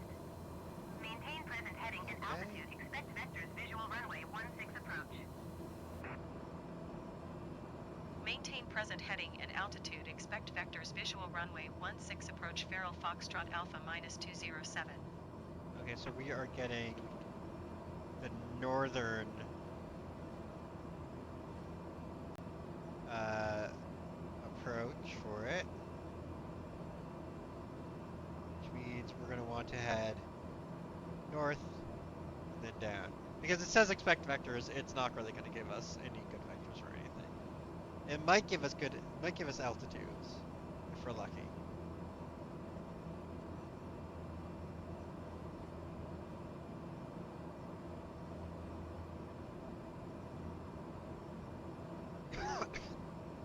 Also, if we're lucky, this will be actually the final big cloud bank before we're free of the clouds.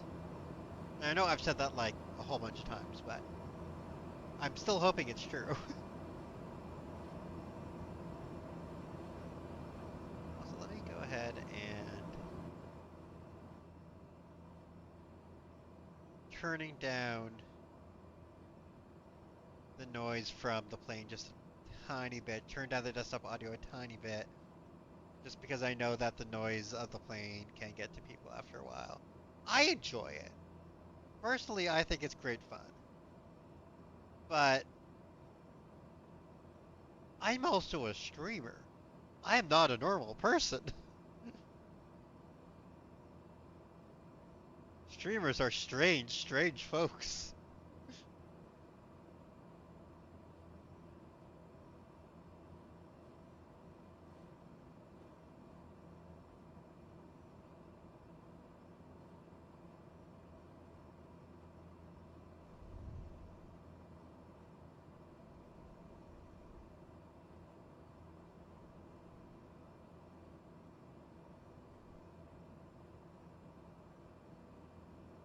Here we go.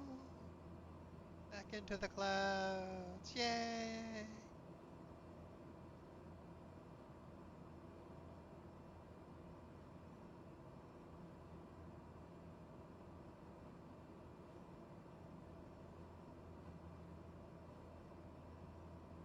Okay, so by the way, what I'm going to do to figure out where to go is I'm going to do some math. So the runway is 16. That's 160, which is right around there. So I want to head be north of that, which means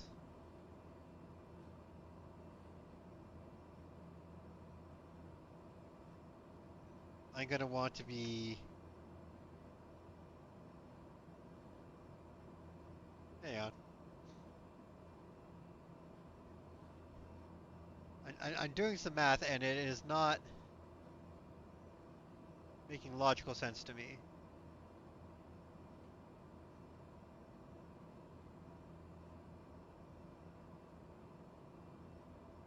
So it is at 160, which yeah, which is pretty much perpendicular to how we're coming in.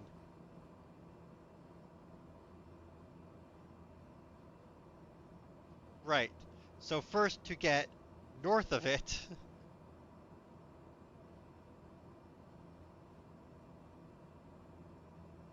we're going to fly roughly a 340 trajectory until we're 10-ish miles north of it, 10, 15 miles north.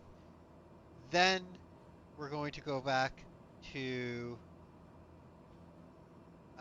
roughly a 70-degree heading until we're pretty much right on with it. Then we're going to turn down onto the heading for it.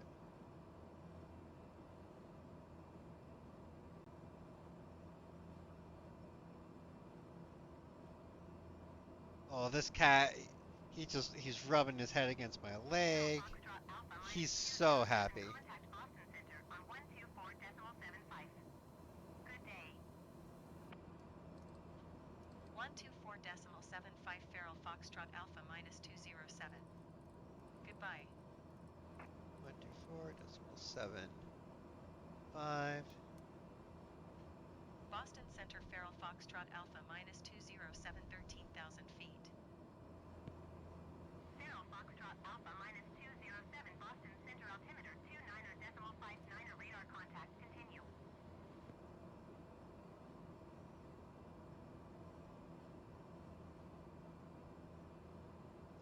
plunge through the clouds.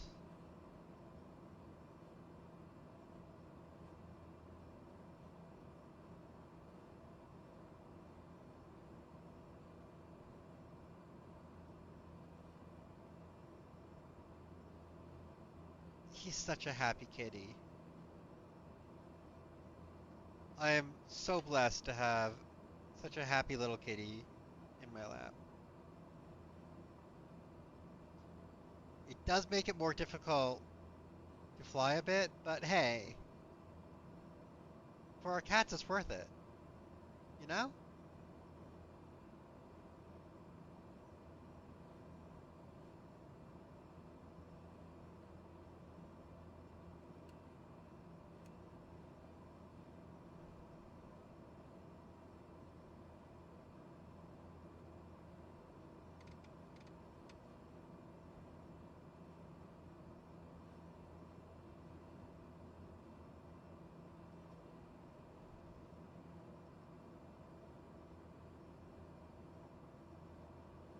With the radar, you said this was the end.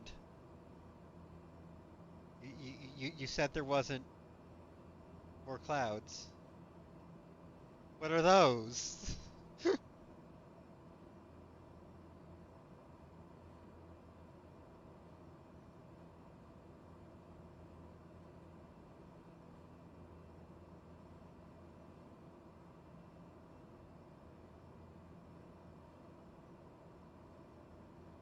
Supposed to be out of the clouds now. Well, we're out of the precipitation at least, apparently. Out of the clouds is another matter, kind of.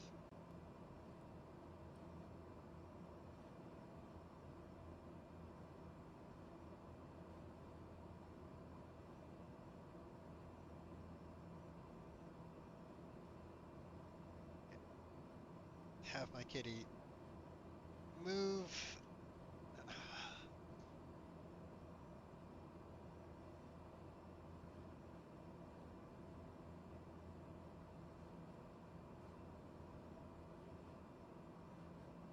You see, the problem is because they've now um given me the approach thing, they'll get mad at me if I change my altitude.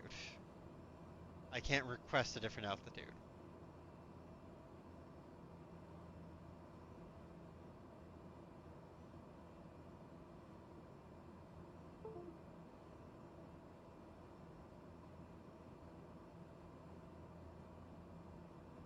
Uh,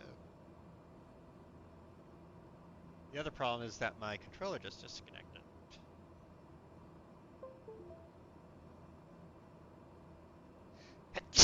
Sorry, chat.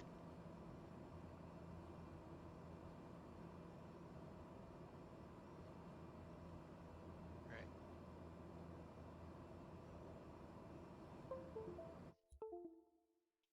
Yes, it's the same device. It's not a new device.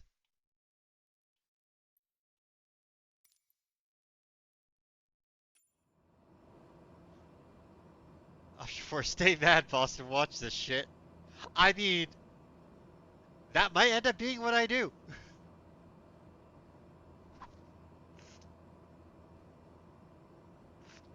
Where are they gonna do? They're gonna come for me? No, they're not gonna come for me. However, I also want to be out of the clouds before I start descending, because, right now we're kind of at the top of the clouds and everything. I don't want to deal with the clouds as little as possible because they're full of moisture. Moisture freezes on the plane, which is more weight, which is bad. Also, we do have some extra time because we have to do our whole maneuvers and everything, which I should actually.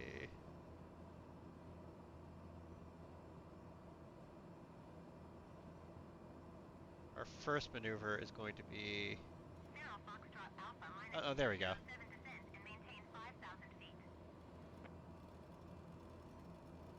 Descend and maintain 5,000 feet, Feral Foxtrot Alpha minus 207. Feral Foxtrot Alpha minus 207 descent and maintain 2,700 feet. 9,700 feet Feral Foxtrot Alpha Great, minus 207. great little. That's such a great descent path you gave us from 13,000 directly to 2,700. Nothing in between.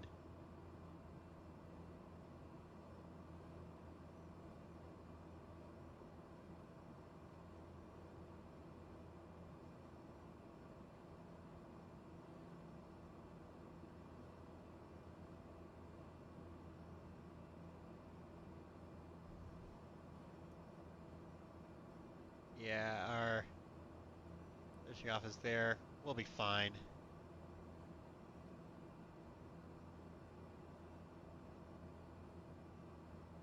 Also, hello, Lemons. I hope you're doing well this Wednesday. Okay, once we do land, I am gonna try and fix. Why the hell does my game capture have this nice big.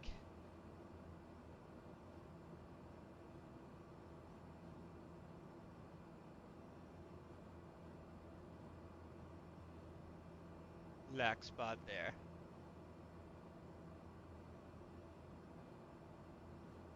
Actually, I just fixed it right now.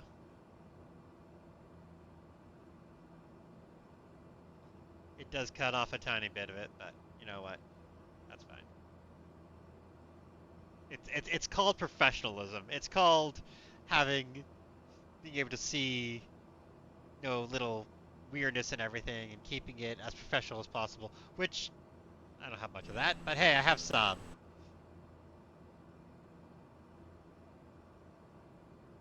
All right, our first turn is not going to be until after we're past PQI for multiple reasons, but slowly trimming our throttle so we're not descending too fast.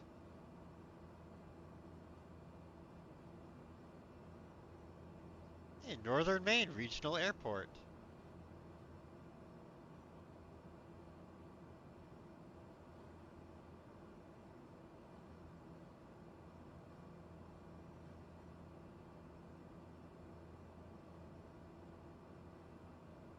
I'm not sure what this carve out in the radar in the on the map is, but hey, we're gonna find out.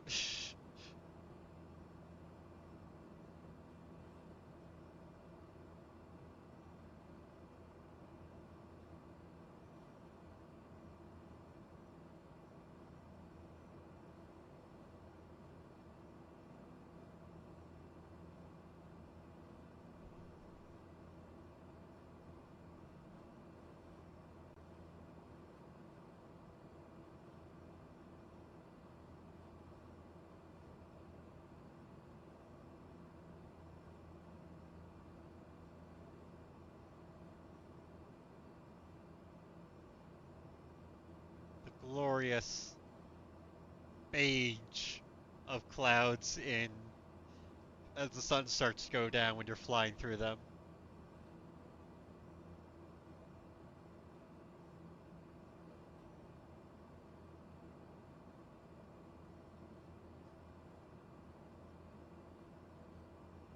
It doesn't look like there's any terrain that we'll have to worry about, at least.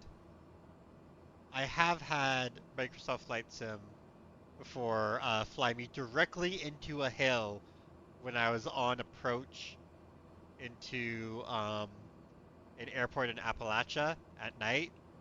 And I went, okay, I'm following the glide slope. This should be fine. And then a hill happened. A hill happened right into my face. The plane did not survive. I probably would not have either.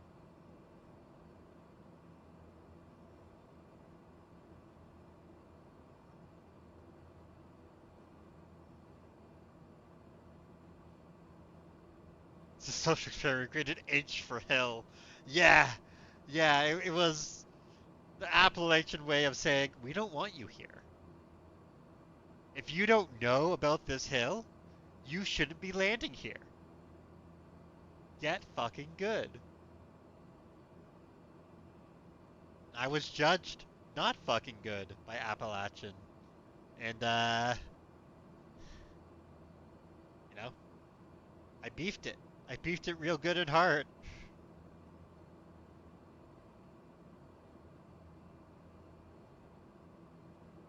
Right, yes. Heading 340.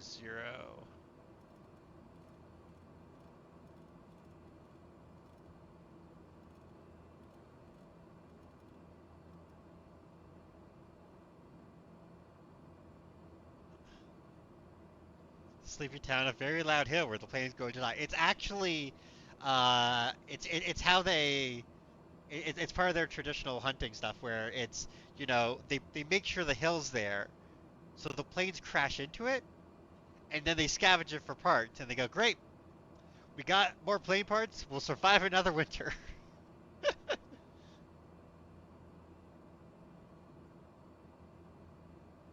In all honesty, it was probably my bad. I probably missed something when looking up for it to be like, hey, there's a hill.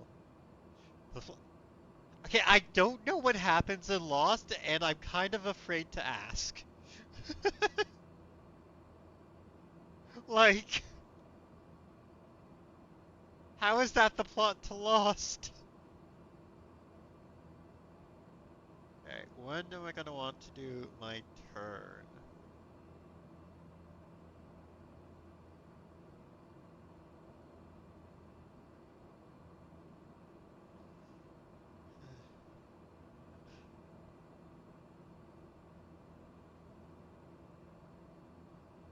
Spooky Island makes plane crash on it to use the survivors for 6 seasons of unfulfilling mysteries. I mean, I knew it was unfulfilling mysteries. So the island made the plane. Oh, of course it did. Of course. How else would it have worked?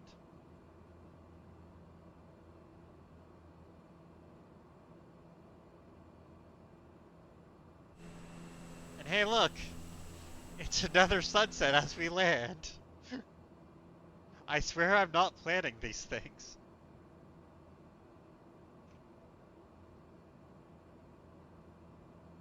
It's a magic ultramagnet that can travel through time, and it might be.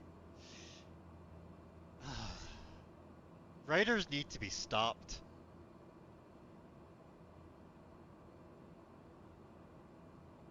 Like, just how do you know?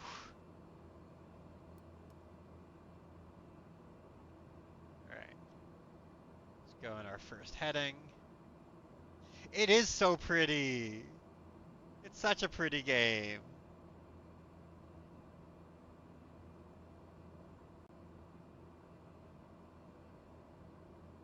Like, our second flight will probably end up being a night flight for the ending at the very least. And night flights are their own kind of pretty because it's just stars and the unending blackness broken up by cities below and stuff. And it's just like, oh, that's neat.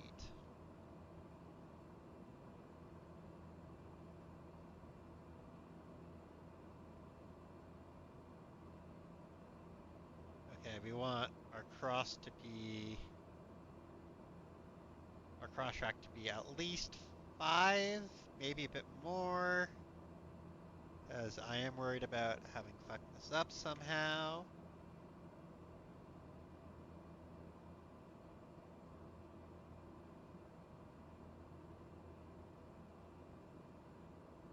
Oh, as we come down, there's a nice lighted airport over there. That's probably not the one we're going to, though.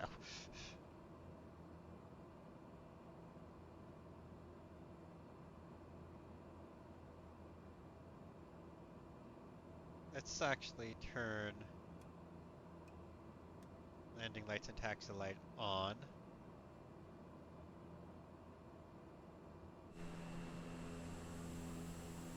Just so that you can see what's going on. And I said, hey, hey, hey, hey, hey, hey, hey, hey. I said, hey, what's going on?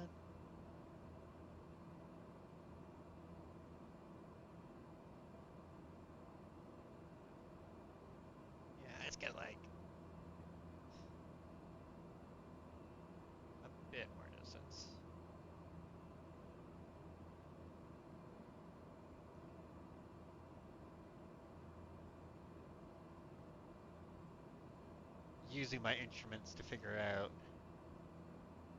where I need to go. If there's any actual flight sim people or actual pilots watching, I'm sure you're absolutely cringing at this pattern, but alright, go over to 70.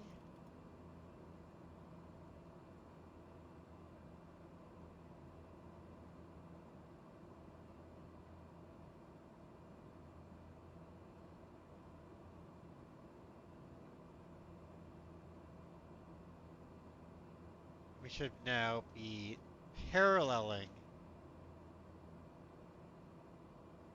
the airport as we come in.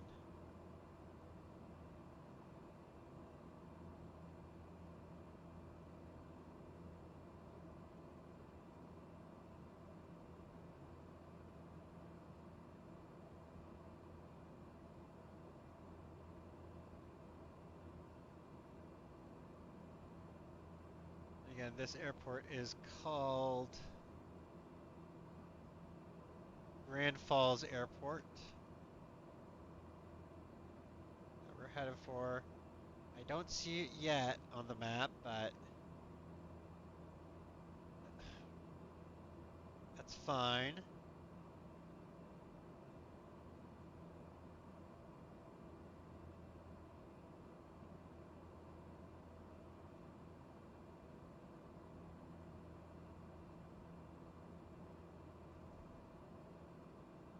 We're at altitude. Bring our throttle back up.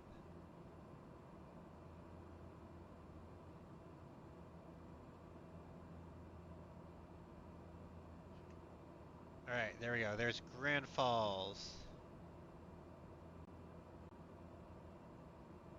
I don't see any lights or anything for it. Hopefully it has them, but if not, we still have some light. Aren't completely out of light yet. So we should hopefully be fine to land on it. I hope. My voice gets really high and I'm just like, oh.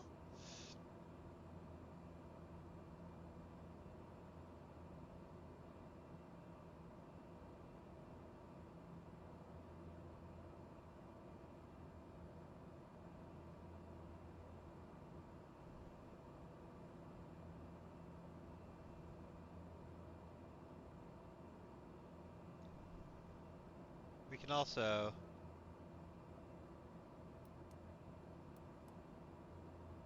yeah, terrain relative. It's all green. There's not really anything we're gonna have to worry about.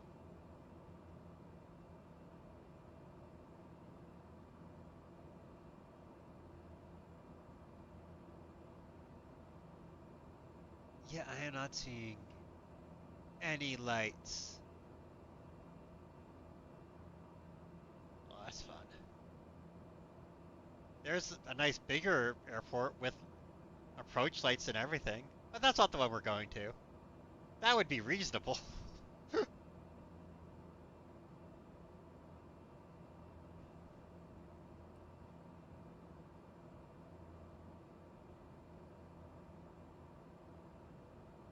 Alright, there's the international border that we're almost at again. Everyone say bye-bye, America! Bye-bye!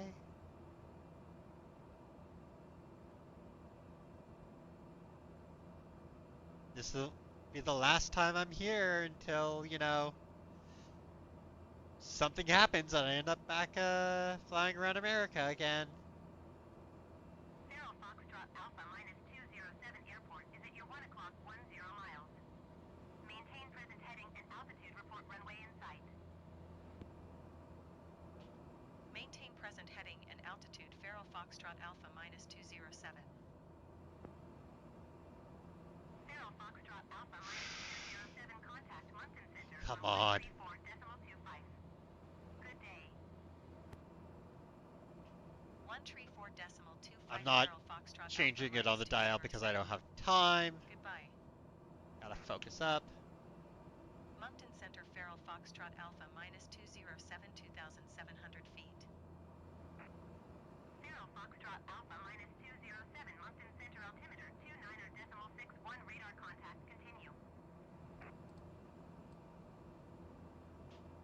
Foxtrot Alpha minus 207 runway in sight. Zero Foxtrot Alpha minus 207. You are 8 miles west of Charlie Charlie Kilo Tree. Turn right heading 110. Turn right heading 110. Faro Foxtrot Alpha minus 207. Tune into traffic. Charlie Charlie Kilo Tree traffic Faro Foxtrot Alpha minus 207 8 miles west inbound visual runway 16.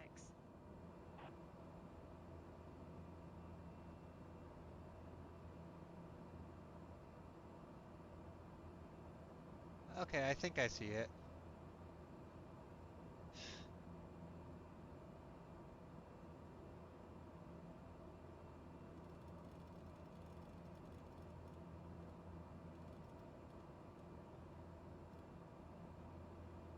Okay.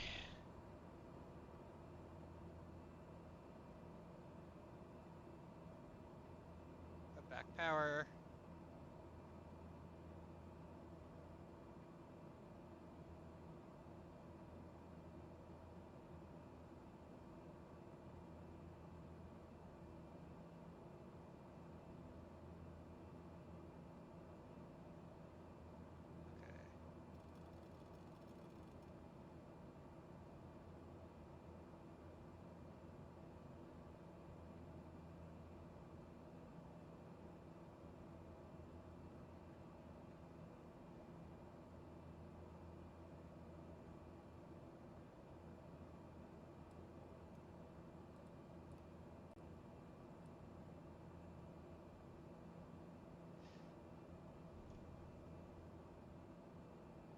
Okay. Listen, this is perfectly fine and normal procedure. Remain calm. All is well.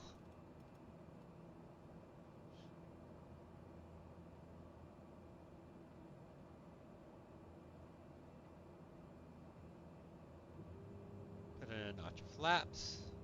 Oh yeah. I have the controls.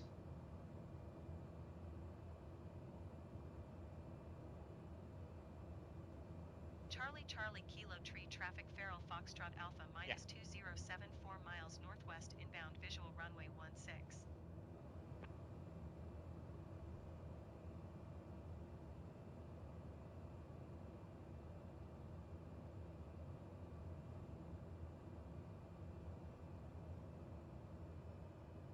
Oh, no. Yes. I know my airspeed is higher than you want during approach. It's fine. Everything is fine. I know what I'm doing. I'm a streamer.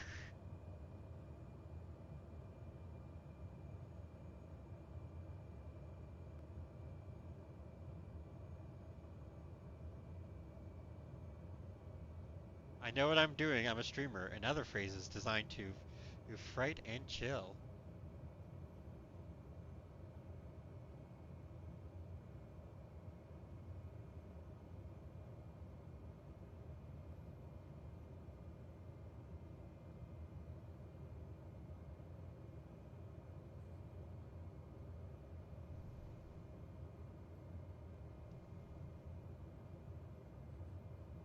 See, I told you I saw the runway. It's fine. And y'all doubted me. 500.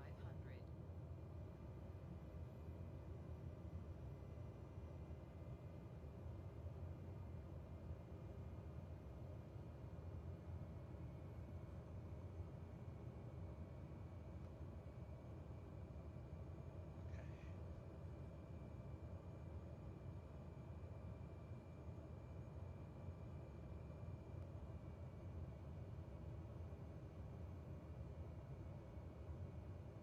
It does seem like a very short runway.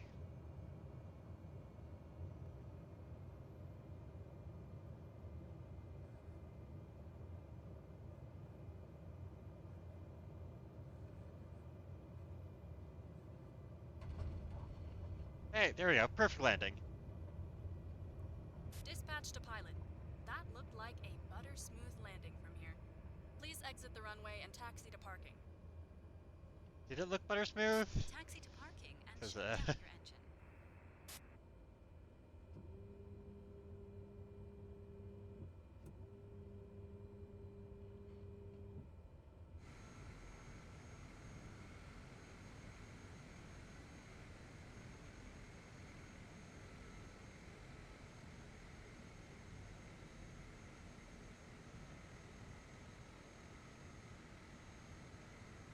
yeah, sure, this can be a taxiway. Sure, why not?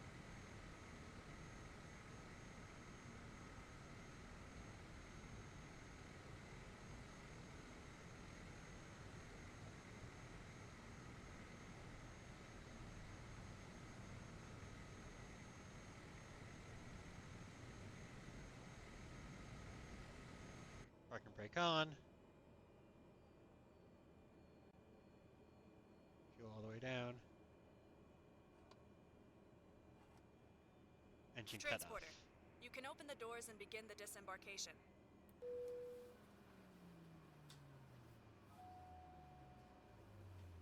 Charlie Charlie Kilo Tree Traffic Feral Foxtrot Alpha -207 is clear of the runway. We did it!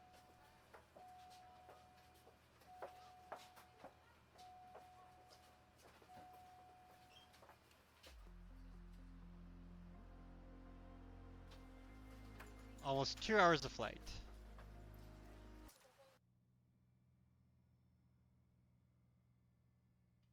Transporter, all the passengers have disembarked. Good job. See you soon. That was apparently Everything is on board.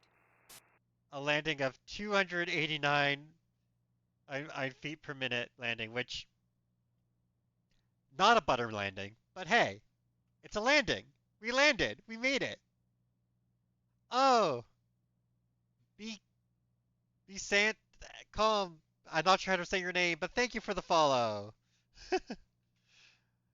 I don't know if alert popped up for that. I don't think an alert popped up for that. I need to check if my alerts are working. We also have ads starting in 1 minute, which is, hey, you know what? Decent timing. Don't watch the ads, but hey, if there's going to be a time for ads, right now, after we landed, is better than while we were in the air coming in for the landing.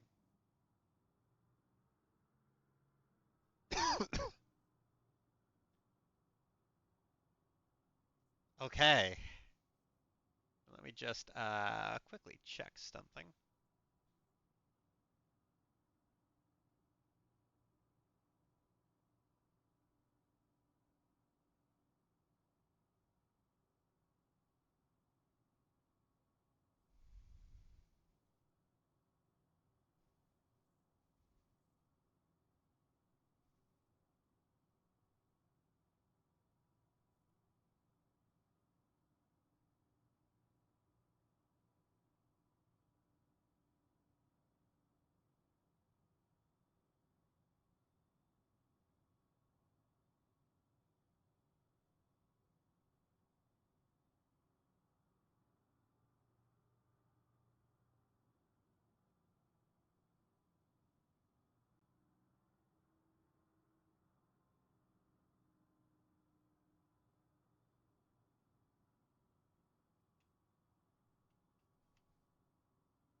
Why 4?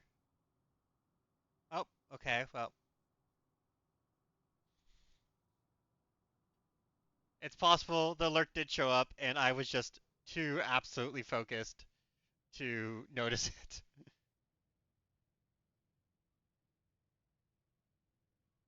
Especially because apparently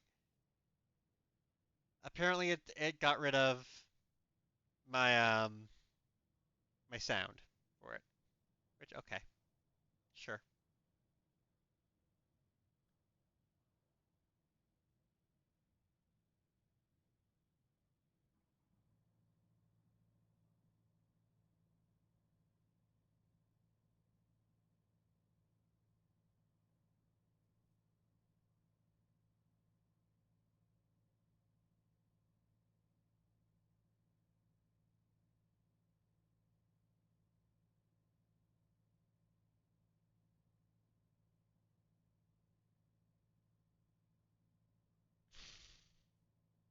Okay, I'm looking at the flights we have available for our next flight, and there's a helicopter flight that's going to the middle of the ocean.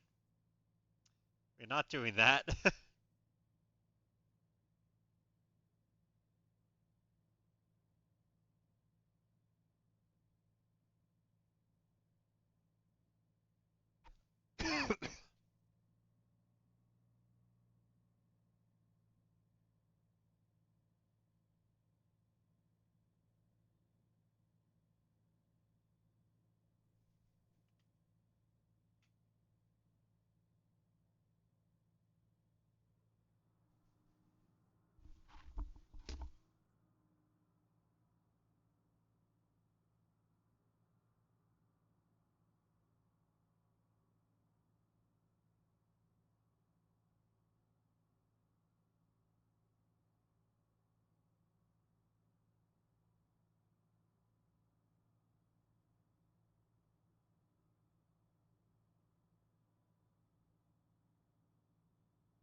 Okay. Yeah, we were in Be Right Back, but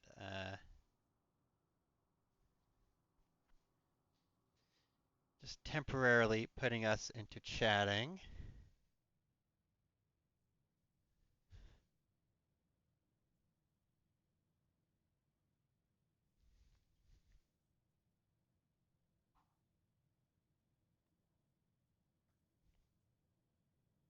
Okay. So, it's time to go back into flight. Whoa! That was weird. I just had a bunch of my windows decide to minimize themselves for no apparent reason. But yes, we have landed.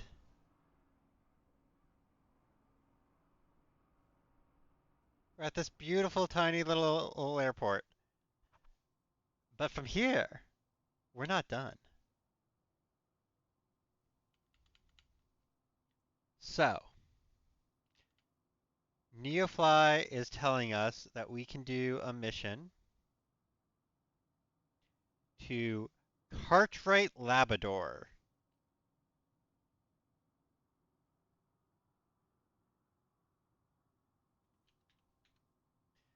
So let's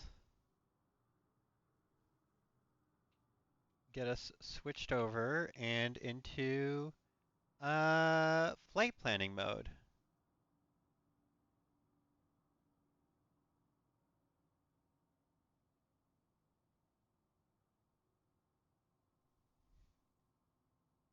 Okay, so we're starting in Grand Falls. Get rid of those, and we are going to CYCA, Cartwright Airport. That's a straight line distance of 569 nautical miles. Well, yeah, I could in theory do that, but that sounds terrible.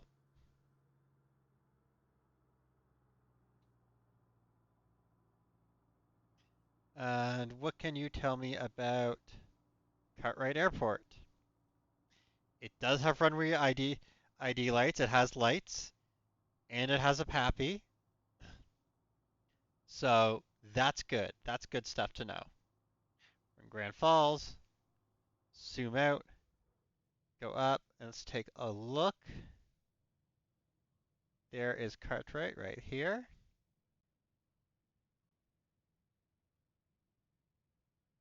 And somewhere around here is their airport. Oh, there's their airport right there. Which it's great. If you land short, you land in the water. So don't land short. Um, so a new flight. We are taking off from CCK3. We're going to CYCA.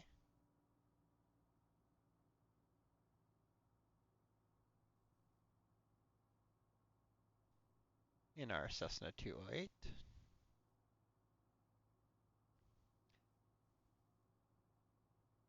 Lexan YGP,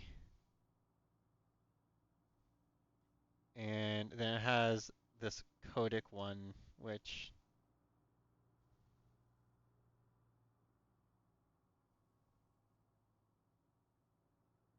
is it having a okay, that's a weird flight plan. Um, yeah, the airport was literally a beach at low tide. God, that's fun. And by fun, I mean terrifying. Not what you want to land on. There's some worst airports out there. There's some like really famous ones that are like basically it's you do the landing correctly or you're going off a cliff type of thing. But that's not quite what we're doing. So let's see. Weight is 725. So passengers, none.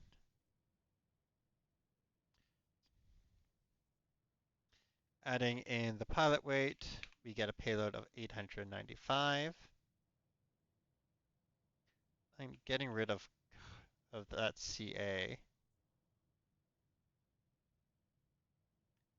And let's generate this flight. Picking shellfish until the flags went up tiltable flame. I mean, yeah, that's flight exceeds. Okay, the fuel deficit is 17, and this is including having its alternate. So if I do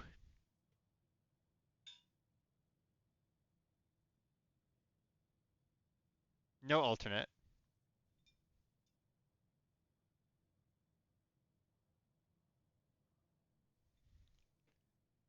then it's fine. See, it's perfectly fine. Um, so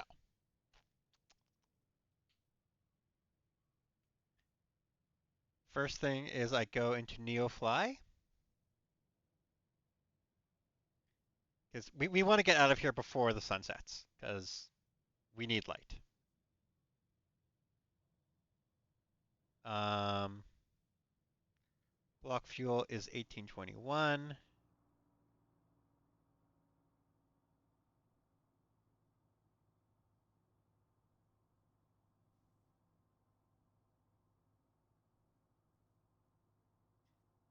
We add our job in. Transporter from dispatch. I see you asked for a fragile cargo mission. The ground crew is waiting to carefully load the crates for you in the parking. Hang on. Did I choose the right one? Yeah, CYCA Aircrew, 725. be advised, today's fragile cargo is being manually handled onto the aircraft at the customer's request.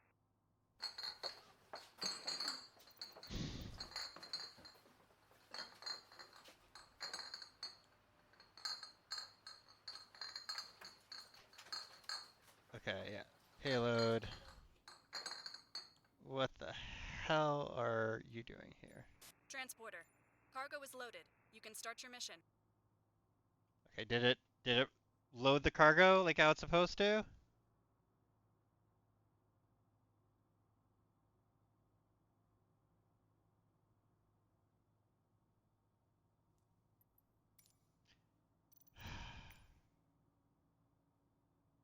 Okay. I don't know why it bugged out there, but hang on.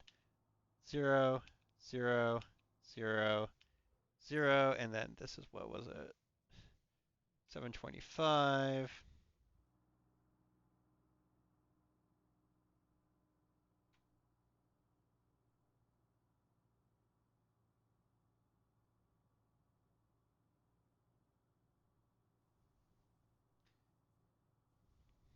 So let's go with one, one, two, three, four. Actually, there we go.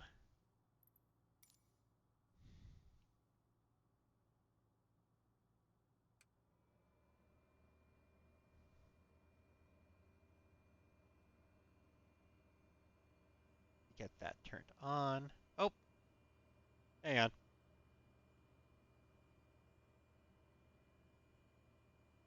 Do I do group flights?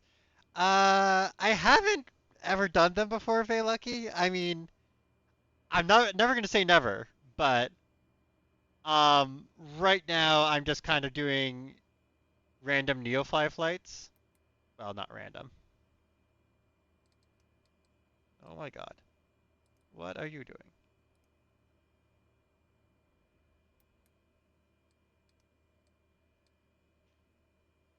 Uh,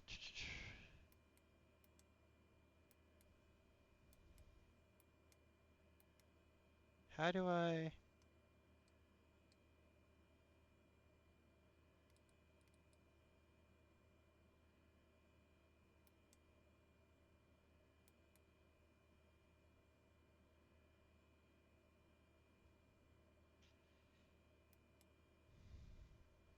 I also, you might have noticed, I don't know what I'm doing, so I don't know if you'd want to do a group flight with me. Your audio cut out? Oh no. I'm sorry. Can you still hear me?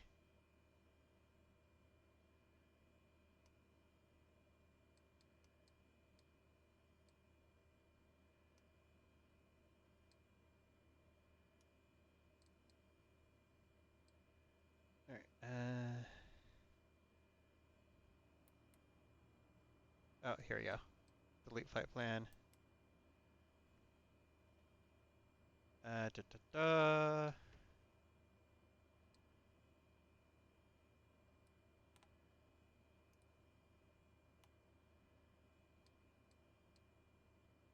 Flight plan. Origin.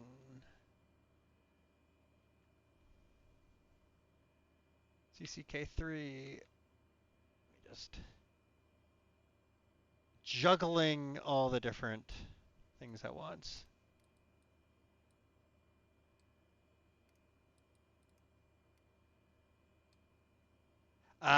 You yeah, it's I have I'm really right now just doing random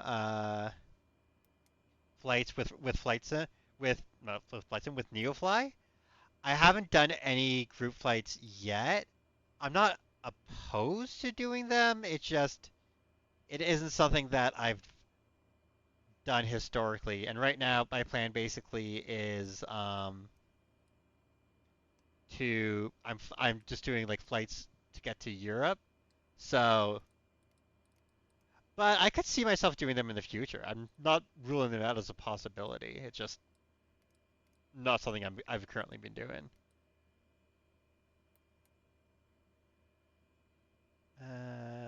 Lexan and then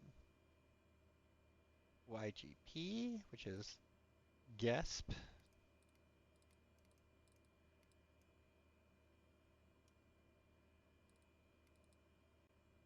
Like not because group flights aren't a lot of fun and everything, more because I'm not I'm not there yet as a streamer.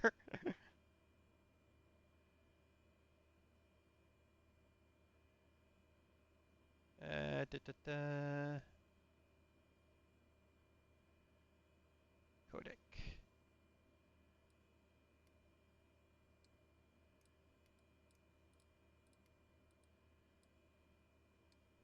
Like I don't really have a lot of friends who do flight sims or anything. I would love to make more friends who do flight sims. I think flight sims are a lot of fun, but we ain't there yet, you know?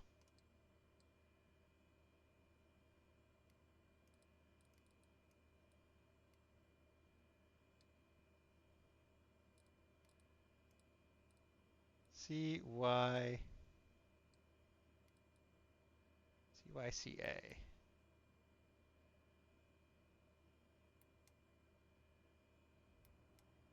Okay. Altitude, I'm going to select 7,000 feet. It's our starting altitude.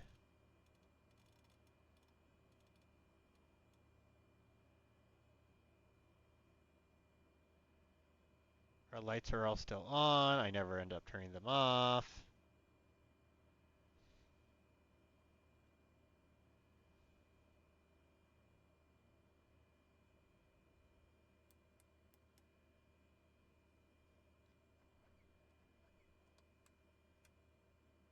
Do I want to do group flight? Not right now.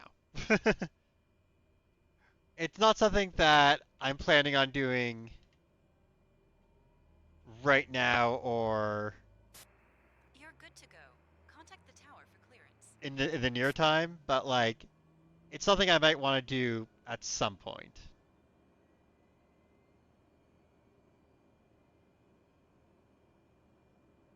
Okay.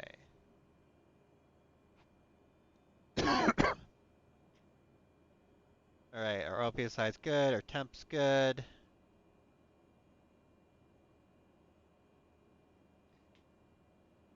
I'll probably be taking off runway 16. Charlie Charlie Kilo Tree Traffic Feral Foxtrot Alpha -207 is taxiing to runway 16. And it looks like we're taking off to the east, more or less.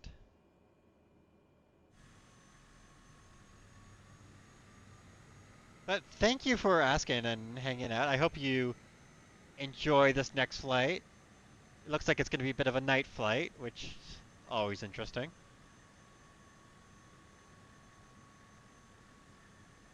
A night flight to the shore of Labrador.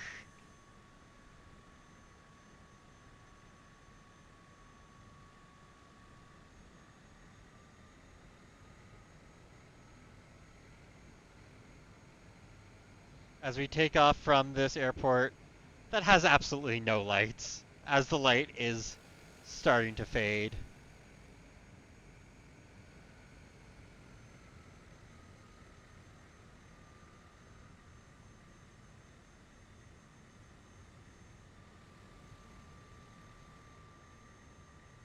This is going to be another nice long flight, but we did kind of need some long flights. After this, the flight after this one, which I'm probably not going to do today, this is already going to be like my longest stream that I've done in a long time. Um, like the flight after this one is probably going to be the flight to Greenland, which is very exciting.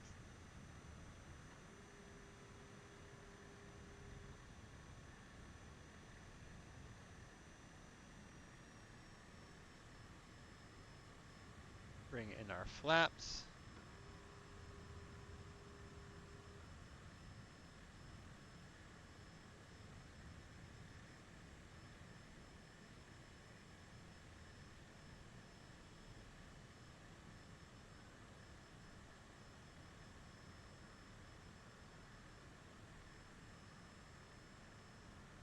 And try and get myself turned around.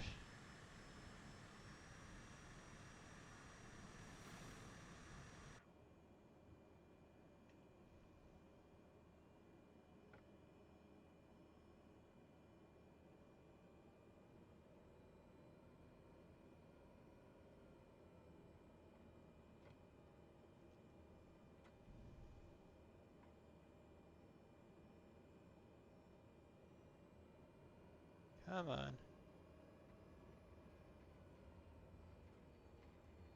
At least this is paved.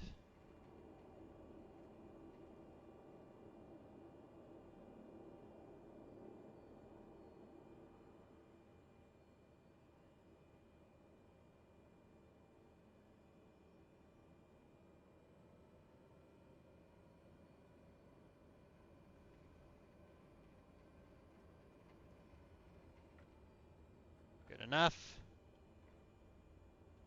Charlie Charlie Kilo Tree traffic Feral Foxtrot Alpha -207, taking off runway 16 east departure. That's about as close to full as I can get it. Turning on the parking brake so we can get a full power takeoff.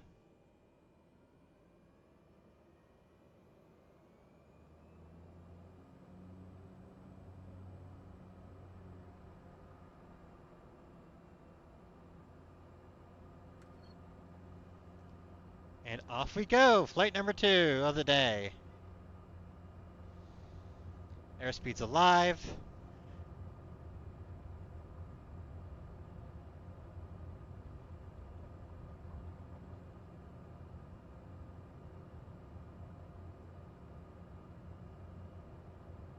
Transporter, have a nice flight. Keep the cargo secure.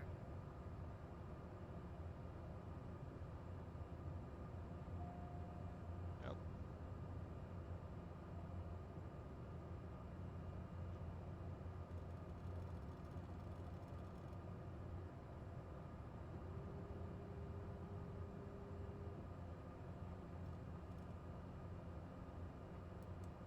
Flight level change.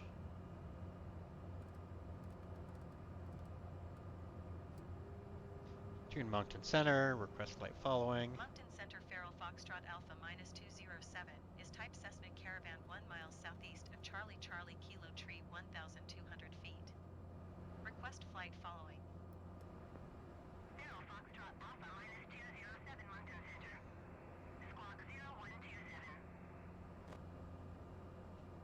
Squawk 0127 Feral Foxtrot Alpha -207. Feral Foxtrot Alpha -207 radar contact 2 miles east of Charlie Charlie Kilo Tree 1,900 feet. Altimeter 29.62. Roger Feral Foxtrot Alpha -207. Moncton Center Feral Foxtrot Alright, Alpha we got the -207 2 miles approach. northeast of Charlie Charlie Kilo Tree. Request IFR to Charlie Yankee Charlie Alpha, ready to copy. Feral Foxtrot Alpha -207 is cleared to Charlie. Got our Yankee IFR Charlie Alpha clearance. report is filed. Squawk 0127. Feral Foxtrot Alpha -207 cleared to Charlie Yankee Charlie Alpha Airport is filed. Landing lights off. Squawk 0127. Feral Foxtrot Alpha -207 read that correct. Radar contact 3,000 feet. Altimeter 29.63. Continue to Lexington turning and following heading 060. Resume on navigation climb and maintain 11,000 feet. Continue to Lexington turning and following heading 060. Resume on navigation. Levins, Maintain no! 11,000 feet. Feral Foxtrot Quick jump, you can still get on!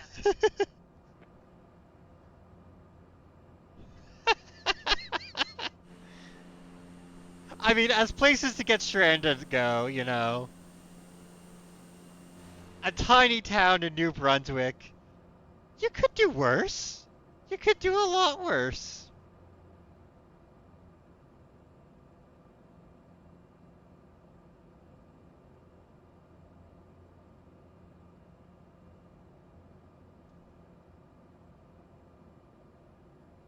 At least you have your pizza. See, now you're making me want pizza. You're making me hungry. Alright, let's move out this range. Look at that storm approaching from behind us. But we're ahead of it now. We're still going to be in clouds, but this is fine. This is perfectly fine.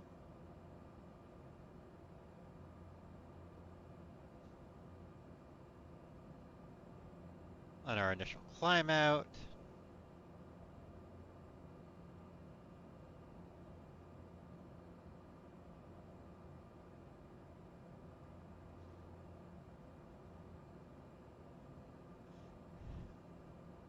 Evans, how could you do this to both of us?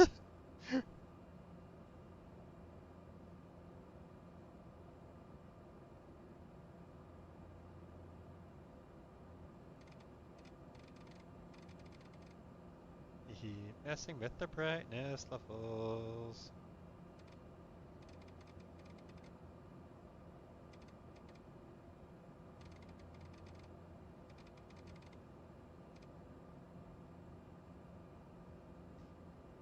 I'm like, you are the cheesy omen of goodness.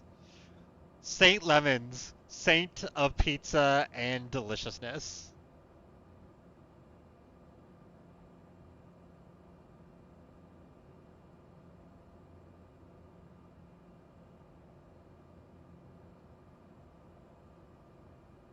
Do do do do do do.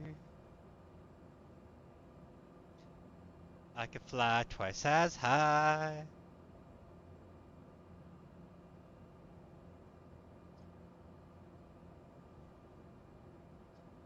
I am the cheesy god. Fear me.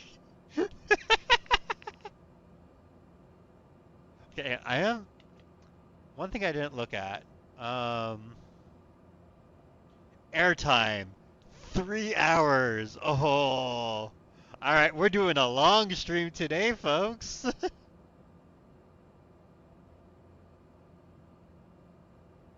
We're gonna be flying through the night. Ah, yeah.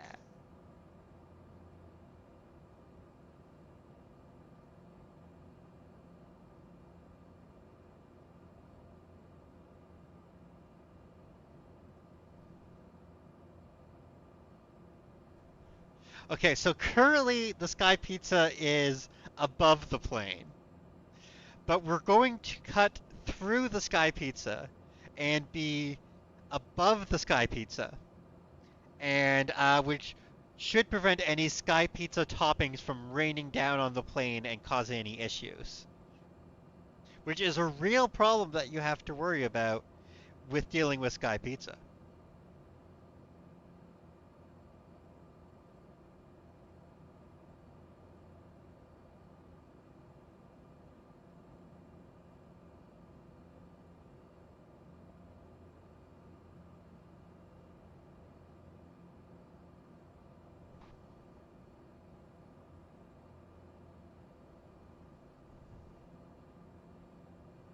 These are the only terms by which I can understand aviation. All right, so picture a pizza. The pizza is split up into slices.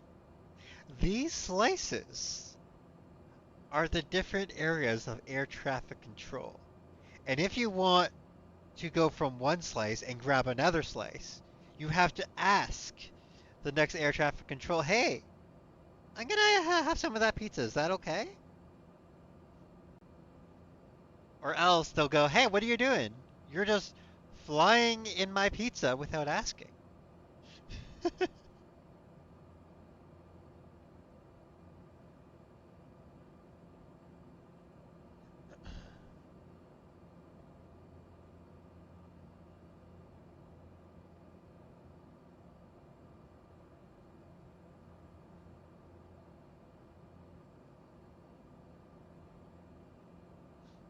I'm not actually sure. Uh,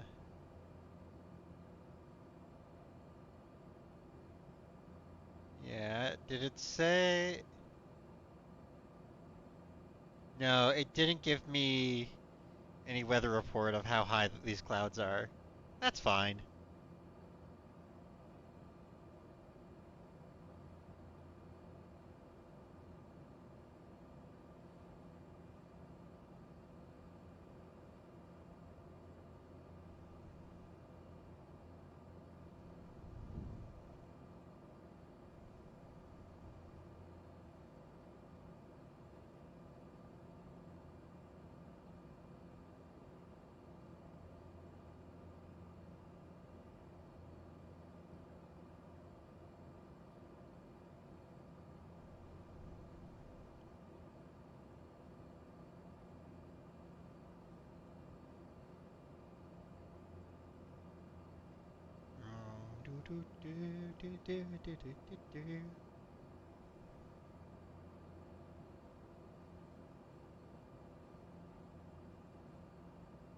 Yeah, we got a decent tailwind again. The same decent tailwind we had before. But we're out of the storm, so it's less now.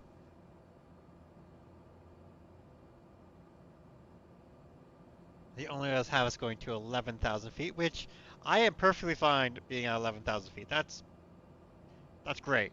Just take me to 11,000 feet, and I'll be happy.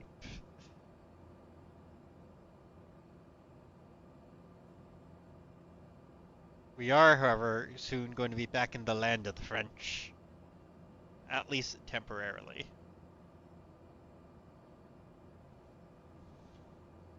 Like if I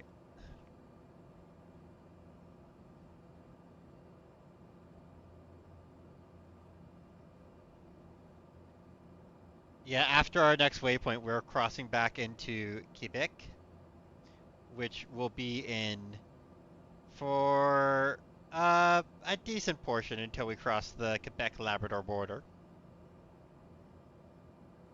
one of the lesser-known borders.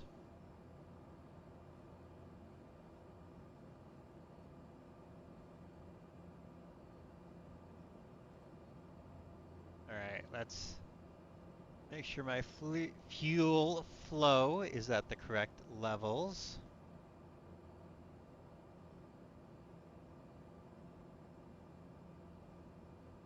All right, fuel flow is where I want it.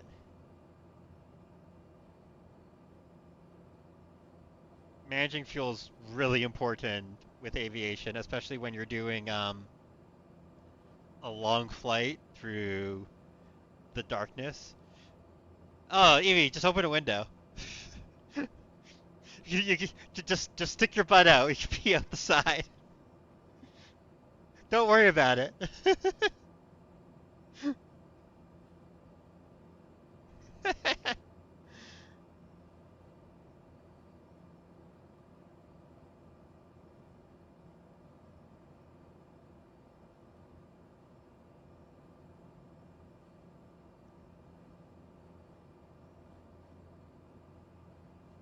Horrifying. Haven't you ever been on a long road trip where the driver's like, "No, we're not stopping. You just go. We'll figure it out." Like, it's fine. Also, look, I'm sure there's. Oh, there is no bathroom back here, is there? We're bathroomless. All we have is our cargo, which, according to NeoFly, our cargo is beer. We can't all have. It's a tiny little. This is basically. It's called a Cessna Caravan. This is basically the plane equivalent of a little RV.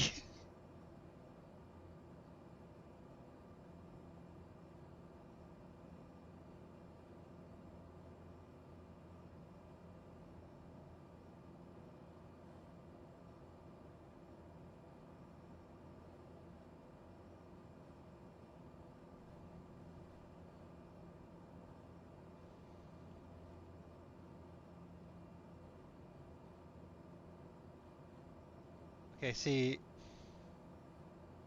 Okay, no. I was looking ahead and seeing that and thought that might be water. I'm pretty sure that's the snow line.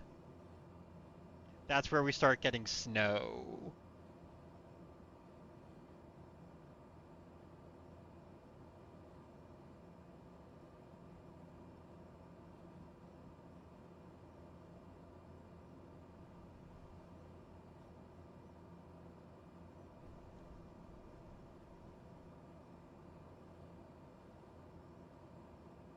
Because that's how snow works, right? You have nothing and then you hit a certain latitude and suddenly you have snow. It's not how it works at all. But Microsoft Flight Sim does what it can.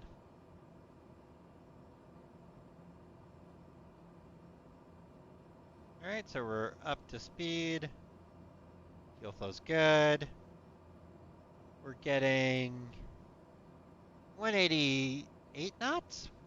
Yeah, 188 knots over the ground, which ain't bad at all. We're trucking along at a pretty good rate.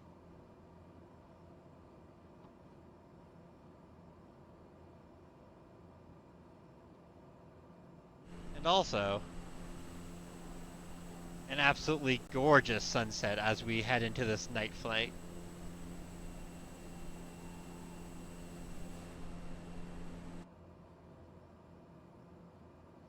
And see the tiny lights of the highways below us.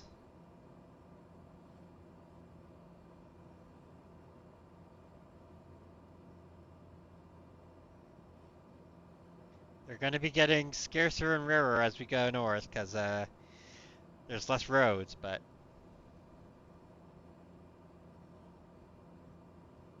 it'll be fine.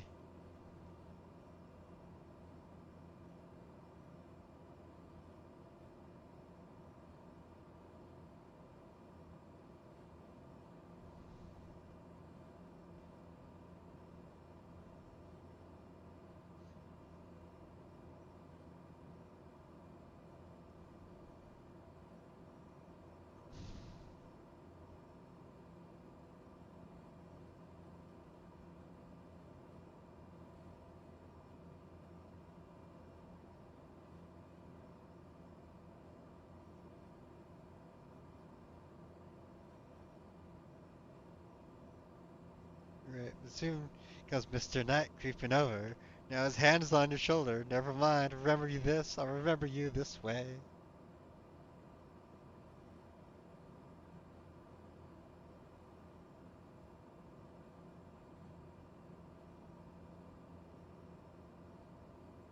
Into the night, to the dock.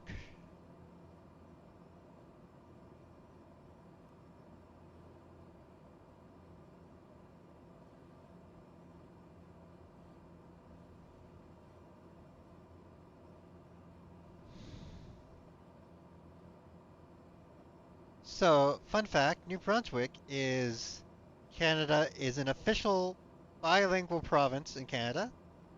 It has English and French as its official languages. It is also pretty much wholly owned by one family, the Irving family, who have an iron grip on the province's industry, their media, everything. They own the gas stations, they own the major businesses, they own the newspapers. It's great. It's wonderful.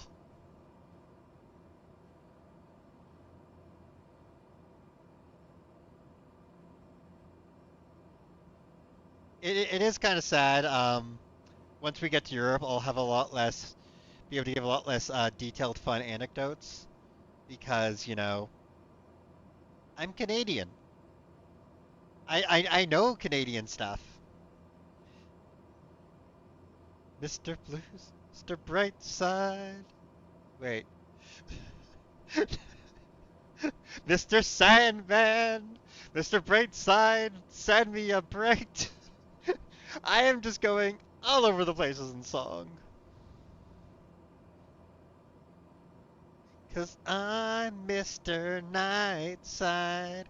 Do, do, do, do, do, do, do, do. Cat, please do not be chewing and sniffing around where my internet cables are. I need those cables so I can keep entertaining people.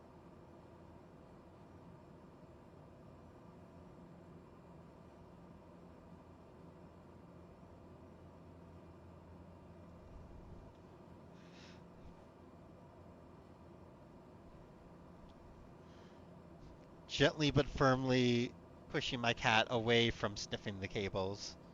Because the number of times he has done that and then I've had streams I've watching just absolutely die on me. I don't want to risk that while I'm streaming.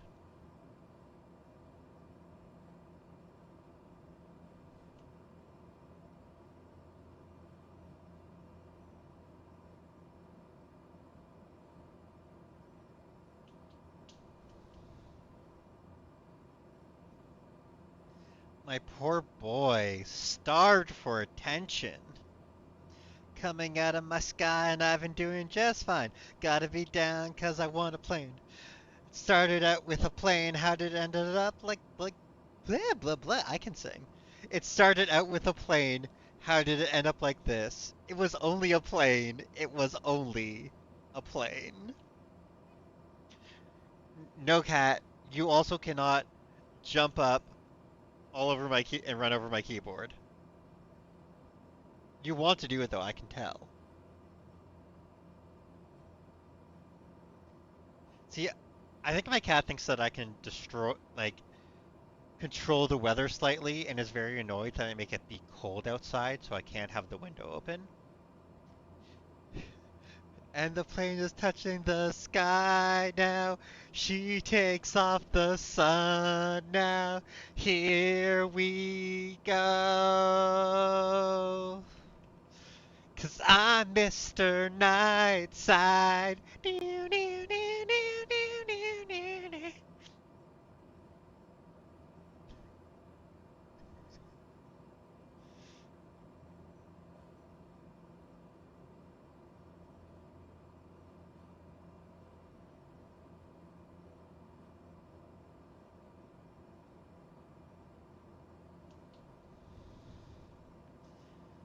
Oh, this cat wants to disrupt things so badly.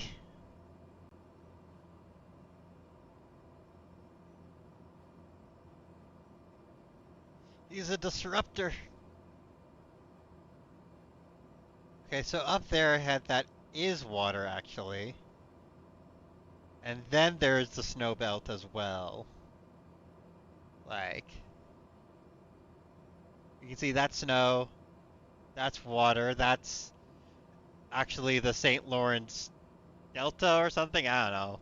It's where the St. Lawrence starts coming out into the Atlantic. Actually, is that? No, no, that is not. I lied. That's that where which is whatever tiny thing that is. Over there is where the St. Lawrence comes out into the Atlantic. We'll be crossing that later in the stream.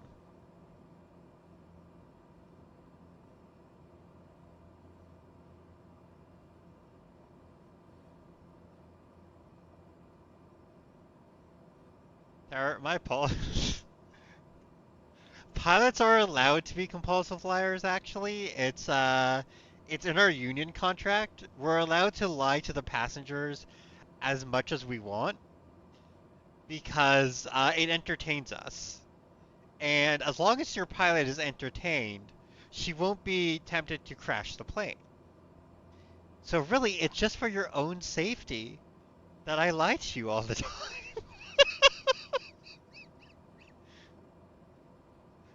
Gaslight, girl keep, gate boss. I have reached the point of streaming where I can no longer word correctly.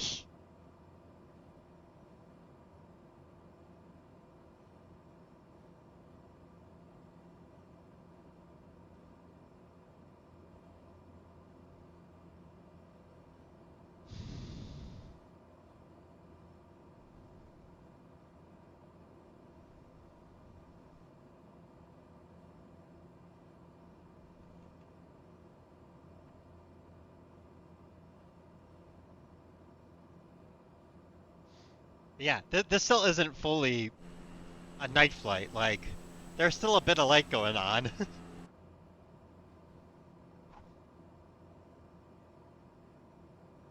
Ah, there's Charlot, which I believe will be passing over as our next waypoint, roughly.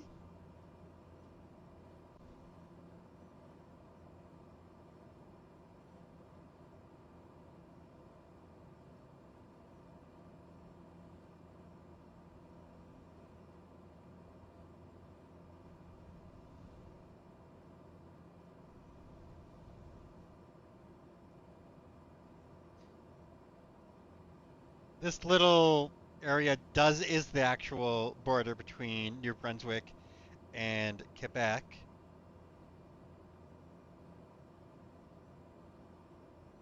Um, and I'm trying to figure out what the name of this little bay thing is.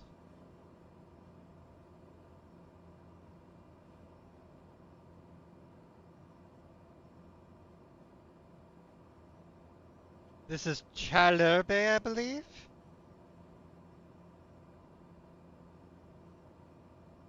Yes, Chaleur Bay, Bay of Chaleur. I'm mispronouncing it terribly, probably. It's an arm of the Gulf of St. Lawrence, located between Quebec and New Brunswick. It translates into English as Bay of Warmth or Bay of Torrid Weather. So basically, it's hey, this isn't as bad as the rest of it.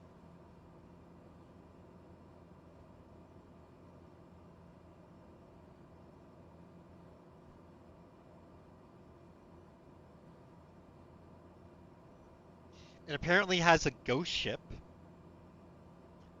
that I don't think we're gonna sight, but okay.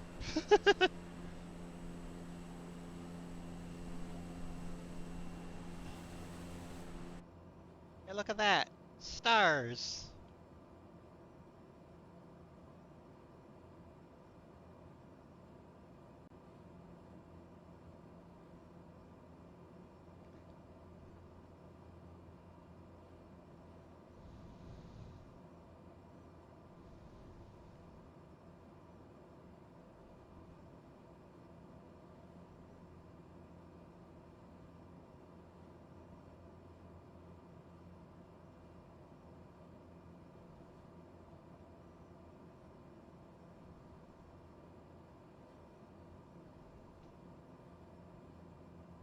All right. And we'll be crossing over this little bay very shortly.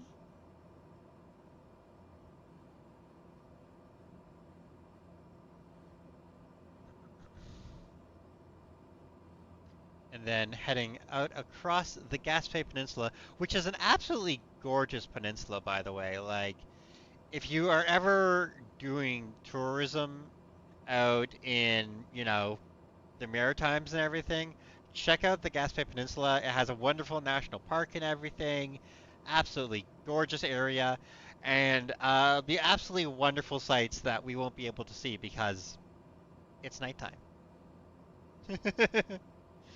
It is the dead of night, and we won't see jack shit.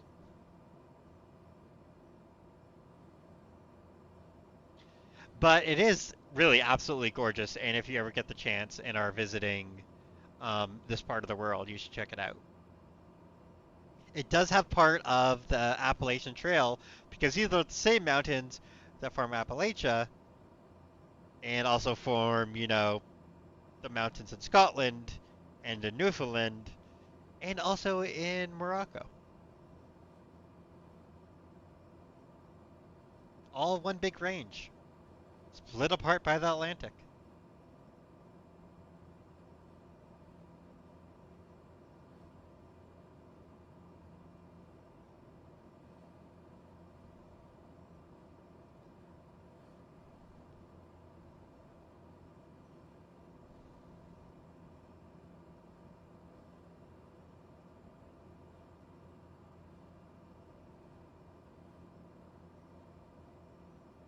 I believe those red dots are actually supposed to be windmills.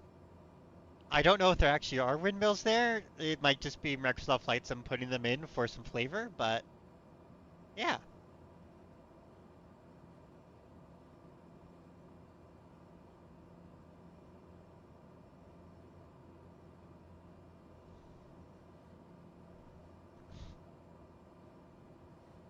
that's our first major waypoint.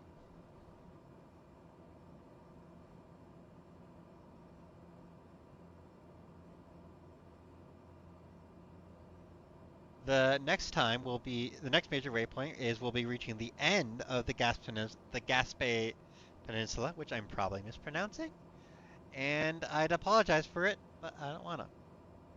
Um, and from there, we'll be heading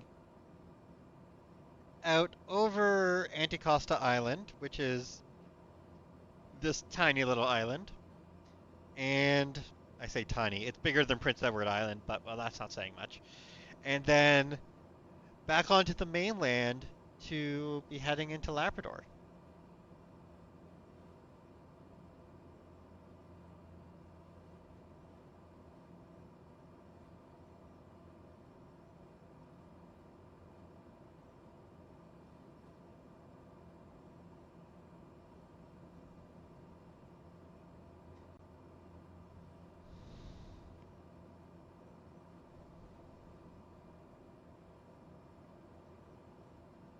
But this does mean that it's almost time to switch over from Moncton Center, New Brunswick, at least temporarily, into Quebec.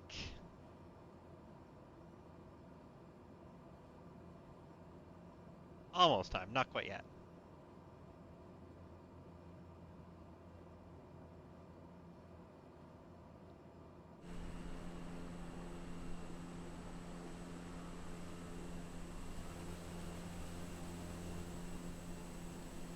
Goodbye, son. You were nice. You know, if I had managed to get myself streaming earlier in the day, like I was thinking of like waking up early morning and just getting streaming, but instead I, got stuff done because there are things that a girl's gotta get done before she streams all day. Um, if I had managed to do that, this would probably have been during the daytime, but an occasional night flight is fun, and it's kind of appropriate with the whole space theming of my stream, you know?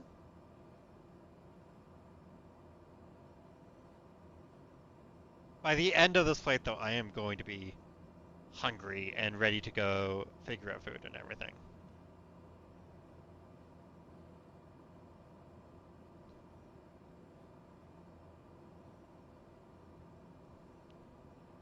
So, what should I get for food, chat?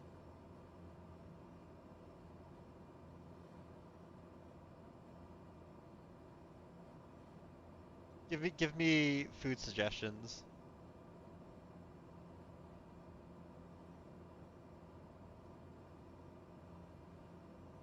Like, Zero Foxtrot Alpha minus 207, contact oh, Montreal Center on 134.6. going over to the French. Good day. 134.65 Feral Foxtrot Alpha minus 207. Goodbye.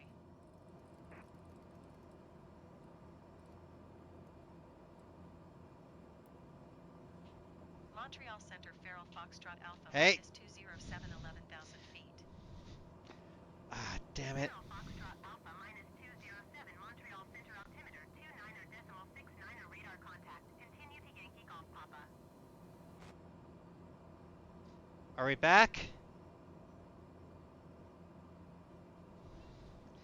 My cat went under, went and was touching the cables, and my internet went to shit.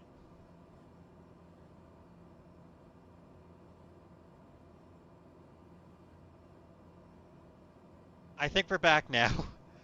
I'm sorry about that. I had to focus on changing over the things, and my cat decided to fuck with me a bit. I love him, he's wonderful, but he's also a little fucker. Switching to French was too big an ask. My cat is francophobic.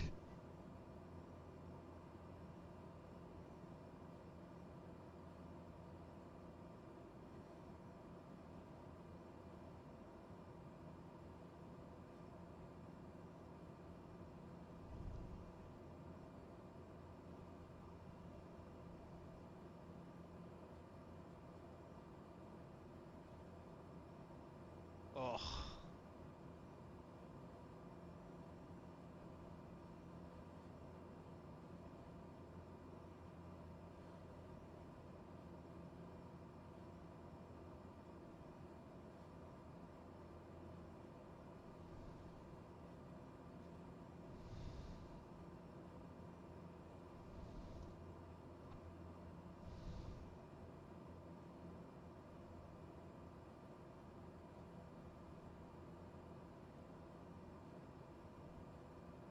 You've heard of francophones. Now get ready for francophobes. Also, I do love that I can literally just move freely about the cabin, more or less.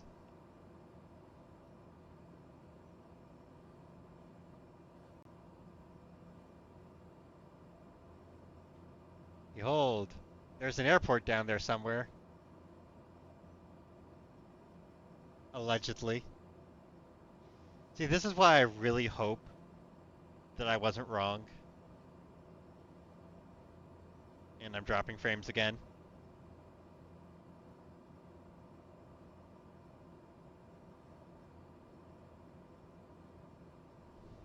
Internet, please. I'm begging of you.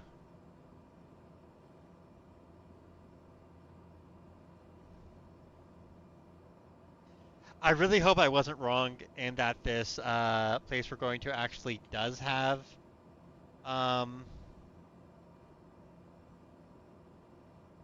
does have lights and everything. It says that it does, but things can be liars. Things can be wrong.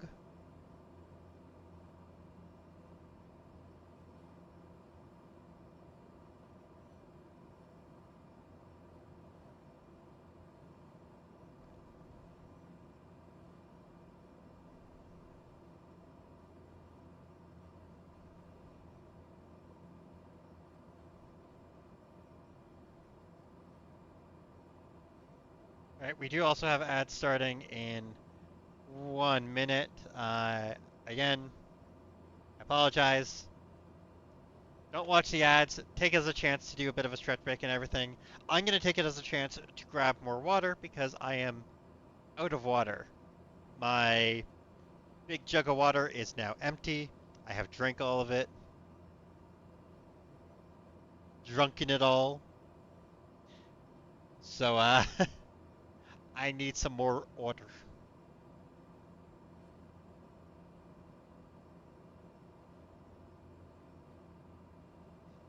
At least be a person with a flare running along. See, you'd hope that.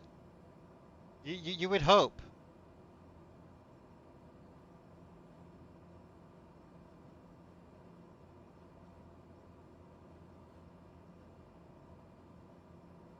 But you wouldn't necessarily be correct.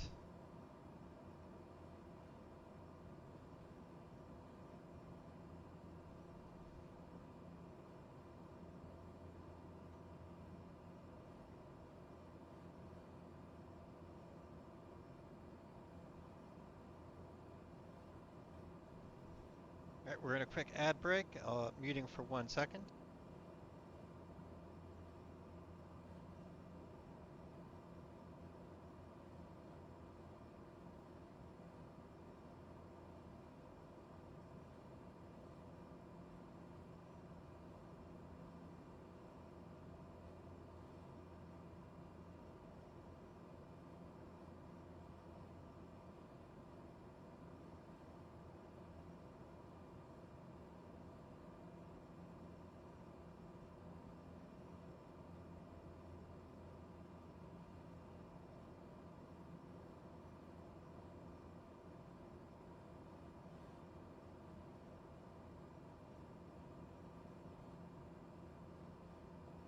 Okay, and I am back. I'm sure no one wanted to hear the dulcet tones of the sink running as I refilled water, so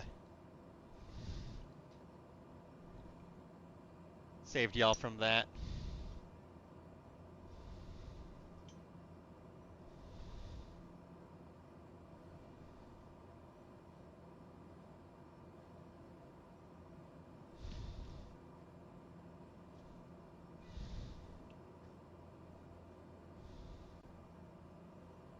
As it gets darker and darker outside.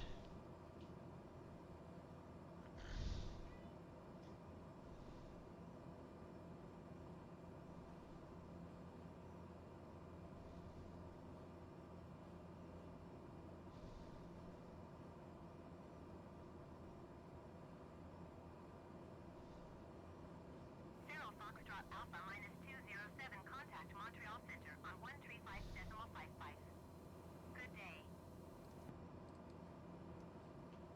135.55 Feral Foxtrot Alpha minus 207.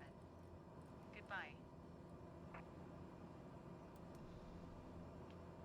Montreal Center Feral Foxtrot Alpha minus 207 11,000 feet. Feral Foxtrot Alpha minus 207, Montreal Center altimeter 29.69 radar contact. Continue to Yankee Golf Papa.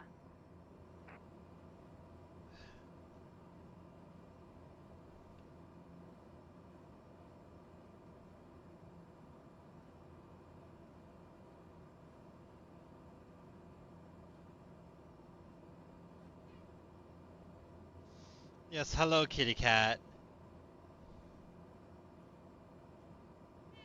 My cat has very considerately, quickly trotted his way without touching. Oh, my cat. Okay. He showed up there for a second, and then he's gone again.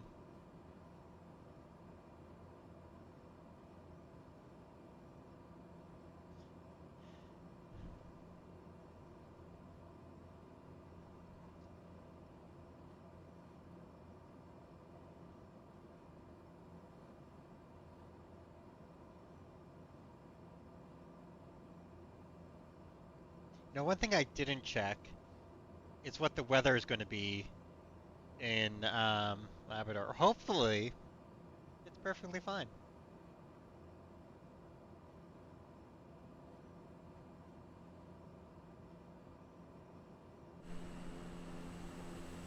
See, now we're getting on towards more proper nightfall, and it is getting dark as shit.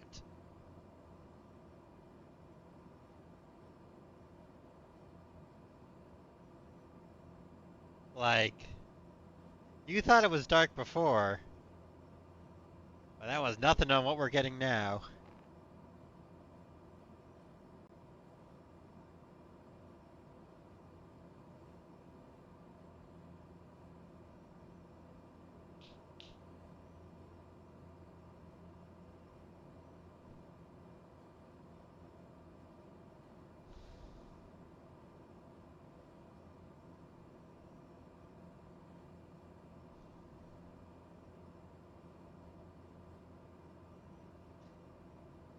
What we're getting now is my cat continuing to want a lot of attention.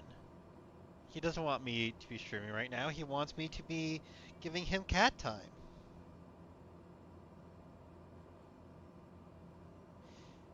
I'm going to try and find a way to give him the love and attention that he so rightly deserves, but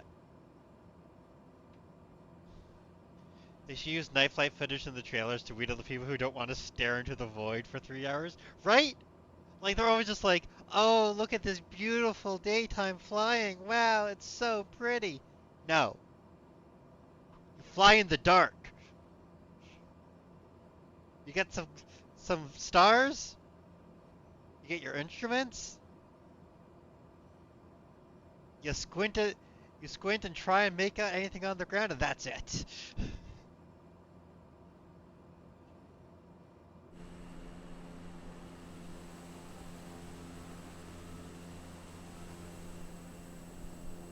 Like,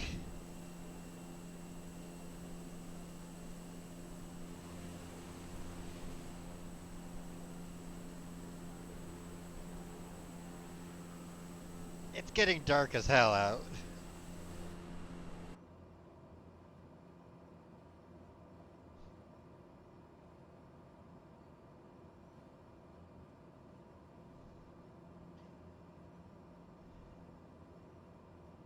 Are the stars? I do not know. I think that would be really fun too. I really hope they are. Like, okay, see, yeah, see, there's the Big Dipper. So there is at least some. Actually, it's not just a completely random skybox. But whether they're correct enough to actually do any astronavigation, that's a good question. Okay. My kitty is getting some brushies. always make sure you have your cockpit cat and that your cockpit cat is properly entertained. If your cockpit cat is not properly entertained, he will cause problems on purpose.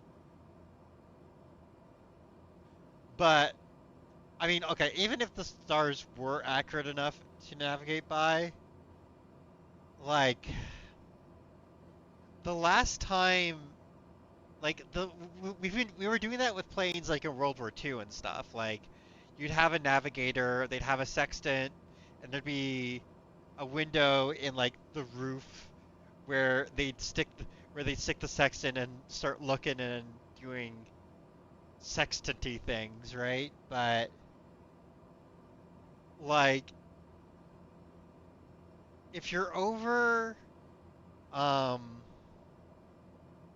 like if you're over land, there's better ways to navigate, right? Like you're doing dead reckoning navigation and everything. You're doing that all that this and that. And if you're over water, you're just pretty much going to be going off of I'm going in this heading and going as far and going until I know I'm going to reach land at a certain point, and then when you see the land, you figure out if you're looking at the right land or not. Obviously, at night, this is a lot hard to do. Also, if it's at night and, say you're worrying about German anti-air or anything like that,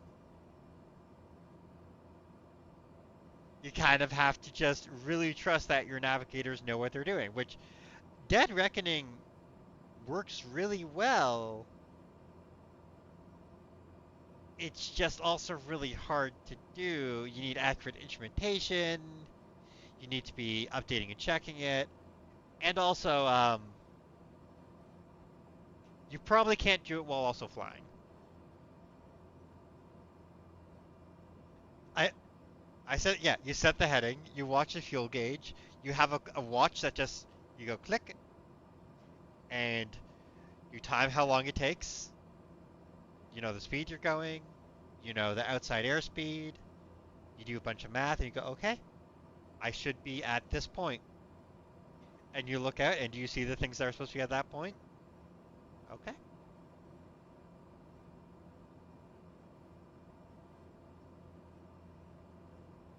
See, for instance, ahead of me, that is most likely Gaspé Airport, Gaspé International or something. I don't know what it's called, but I'm flying over it and that's one of the waypoints because if I was flying just visual, that would be a good waypoint for me to see and use to fly over. And then from there, I know I'm supposed to go at this heading for this period of time and everything, right? Like, you can, in theory, do all of that without, you know, all the GPS and other fancy stuff that we use.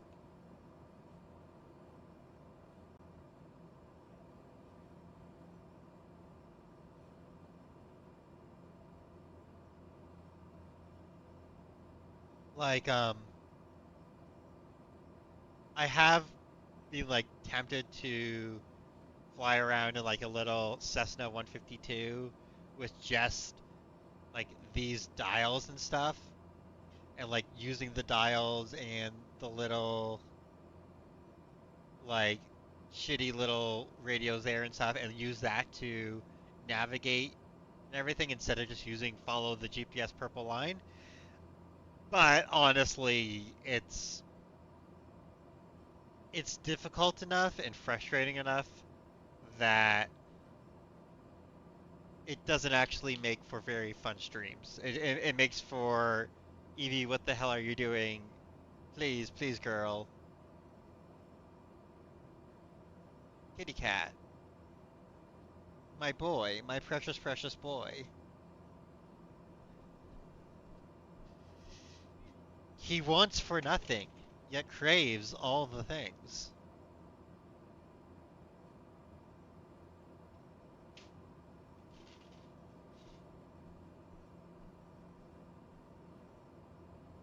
To be a cat is to go yearning, yearning, and when you ask what for, they go, I don't know, yearning.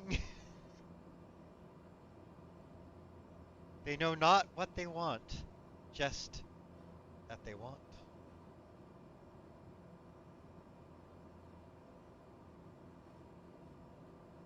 And if you think that's steep, well, I got another thing coming for you.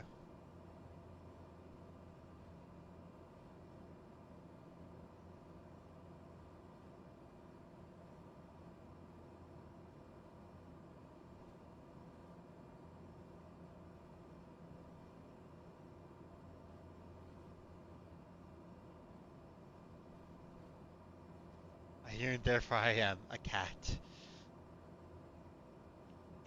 It's very much I am entitled to all that I am entitled to, and how dare you not give it to me?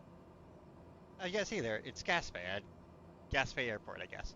Um, and then you give them something, you're like, oh, okay, good. Okay, now I want more. Now I want something else as well. And you know what? I fucking relate. I get it. There are times I too yearn and know not what I yearn for.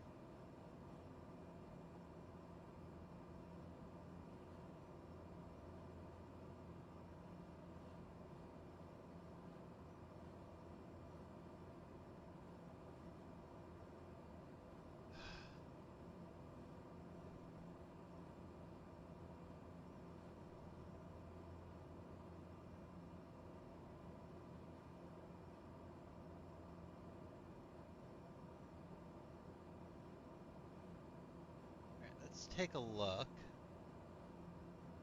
We're almost at YGP. And see, this tells us all the things. YGP's we're almost there, and then Kodak is another 392 nautical miles for our destination, which is basically right after Kodak.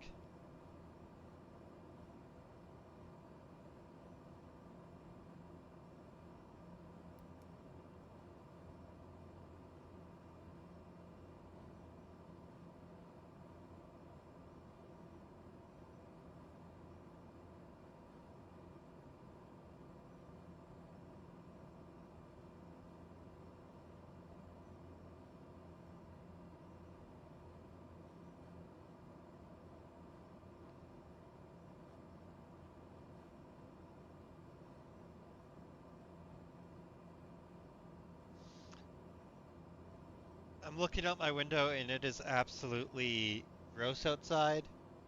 We were supposed to get 5 to 10 centimeters of snow, except that it turned into rain partway through. So it's just a gross slush. I would much rather be out here dealing with whatever weather they're getting up here than dealing with what I'm looking out and seeing because it is unpleasant.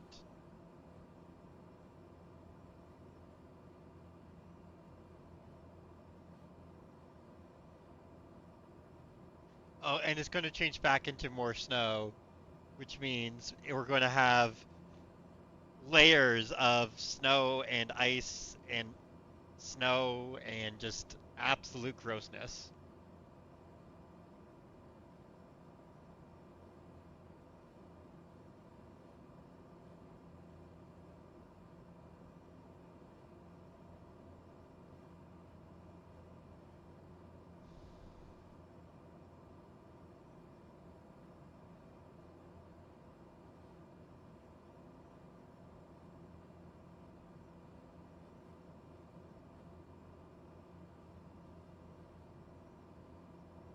All right, so we are now soon going to be passing over the Gulf of St. Lawrence as we are now passing the resort town, or, tiny little tourist town of Gaspé, and go out over the Gulf of St. Lawrence, which is technically part of the Atlantic Ocean. And we'll be passing over Anticosti Island, which is real pretty.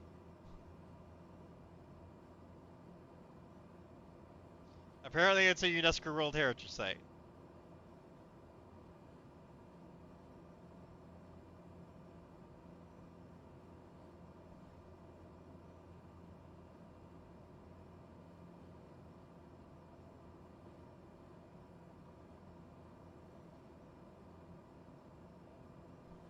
And I believe we'll also be passing possibly out of the Montreal airspace and into different airspace.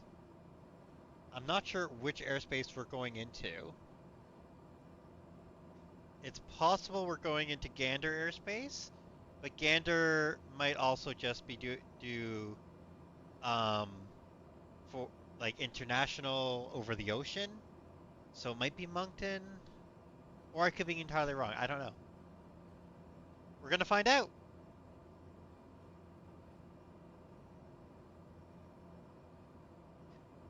And this also gives us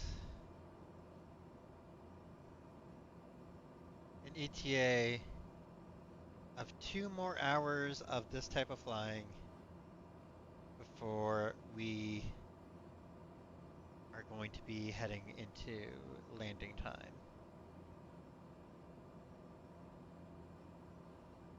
Which, hey, means we might not be landing right before ads for a change. Like, I swear I'm not planning it. I'm not trying to make it like, oh, we land, great, we did it. And now you have ads. Like, I'd rather we didn't have any ads, but unfortunately, Twitch said, screw you, give us money.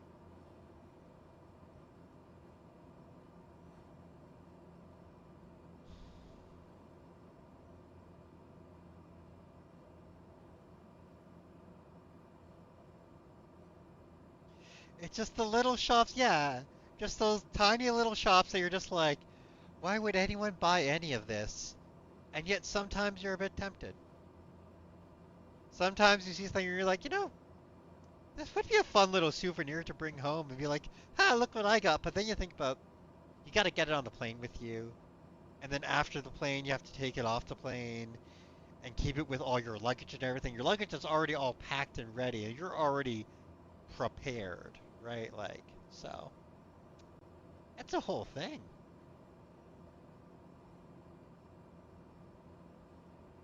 I wouldn't say I'm a world traveler, but I have gone on airplanes a time or two in my life. Also, oh, no, there is still a bit of sunset lingering.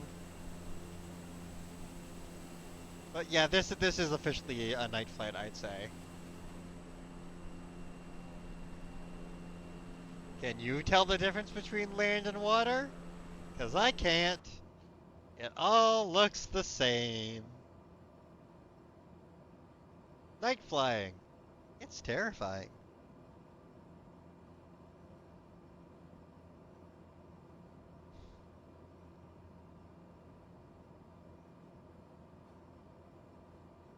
Yeah, when I do the next time I fly after this, which probably won't be the next stream because like I get the itch to fly and I'm like, all right, let's do some flying.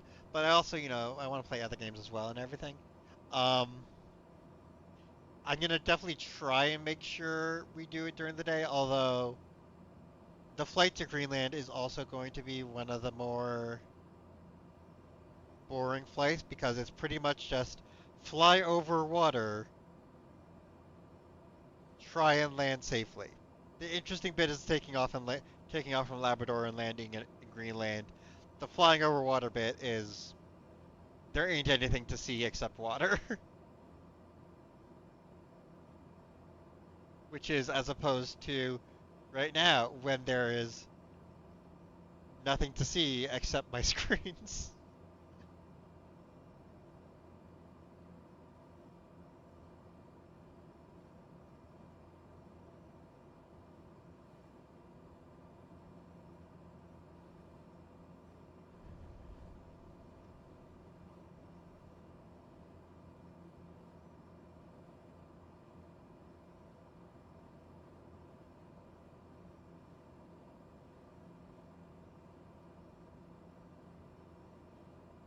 However, I will say we did get kind of extraordinarily lucky in getting a NeoFly flight that took us to the coast of Labrador because from the coast of Labrador, like that's the best place. That's where you want to be to go to Greenland and everything, right? So,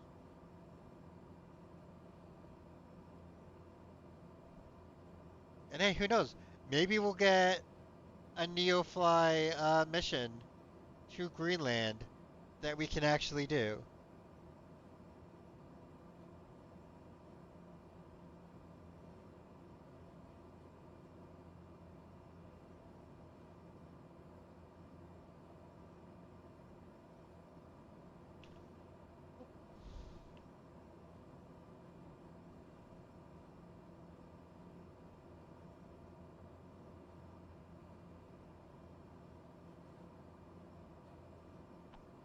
Everything's still copacetic.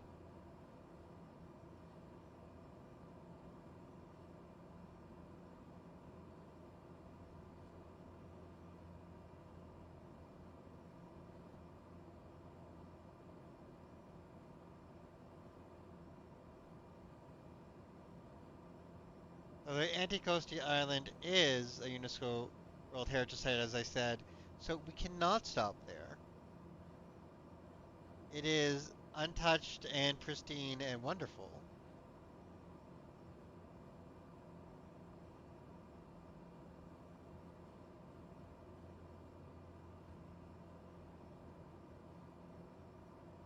And it does have two airports on it. At least two.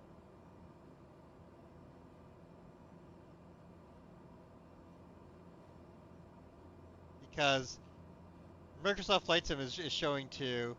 NeoFly showing a different two. Oh, no. NeoFly is just a terrible, terrible. Well, no, it's a decent app. It's just, it uses Bing. It uses Bing maps instead, which are not good maps, so.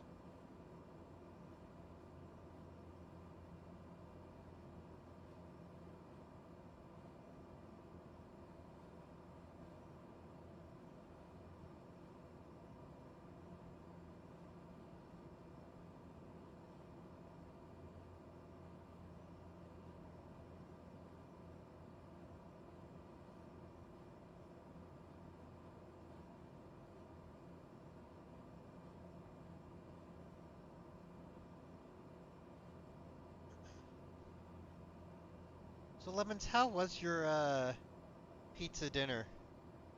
Was it everything that you could imagine? Was it delicious and wonderful? 'Cause it sounds pretty good.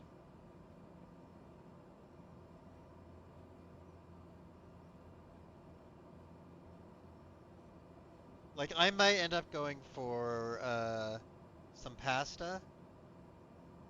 Make a little homemade Mornay sauce and add some tomato sauce to make it a rosé, and do some like tortellini or something, or something like that. But I could also, get a pizza or something.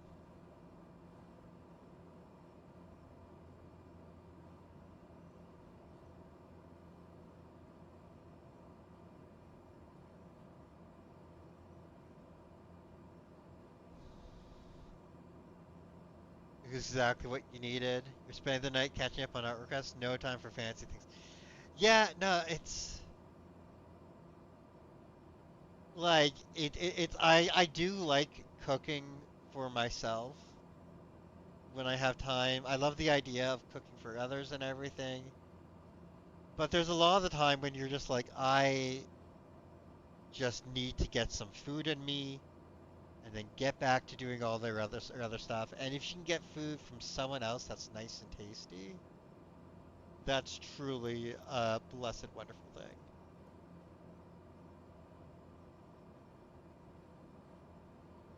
Yeah, I've kind of messed up and I've eaten a sandwich today, and two cookies, and two little cookies, and that's it. So I probably should have figured out something more before doing what's probably going to be. Let's see, we're 4 hours in. Might be like a 6 hour stream. Whatever. At the end of it, I will ravenously devour some food. And until then, I will survive. Listen to the cat invade the kitchen. it, I can't make food while flying flight sim and streaming. That is not something that I'm capable of doing. I cannot do both of those at once.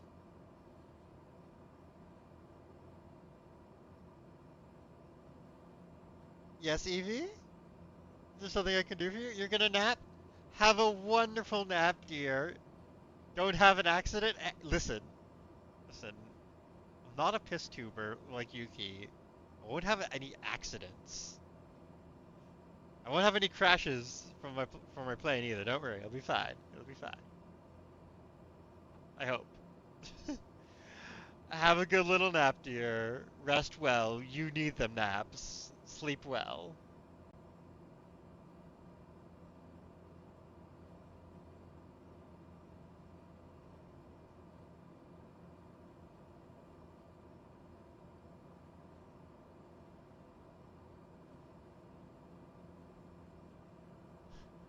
Me, arrogantly. Yeah, I'm gonna do 2 flights. Me, not thinking. Yeah, I'm gonna do 2 long flights. But hey, you know what? This is gonna pay off. Gonna pay off because after this, 1 flight to Greenland, 1 flight to Iceland, hop my way over Iceland, and then I'll be in Europe. We'll be in Europe, baby. And that's what it's all about.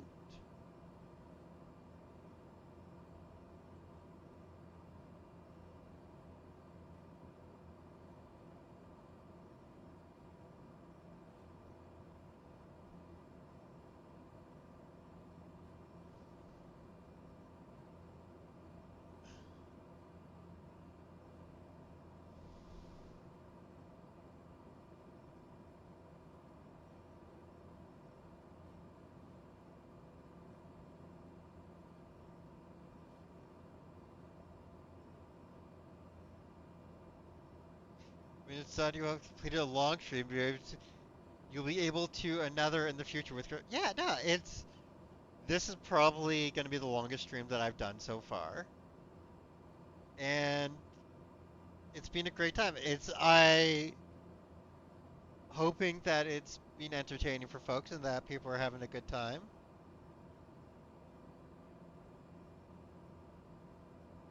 I do wish, like, I do want to figure out eventually like a setup so that I can like drag um other things onto the screen so that I can show people stuff.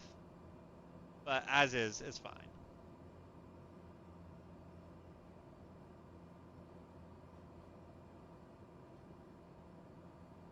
Yep, the snow's starting to come down again. A snowy, snowy day as we fly our way all the way north.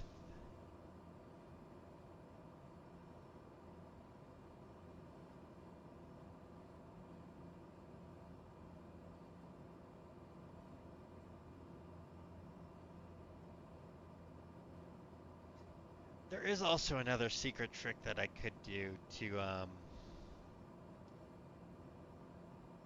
help me out. There is a speed up time button. There is a way to make time move faster in Microsoft Flight Sim. However, that does feel a little cheaty and everything. I'm not sure about using that. So,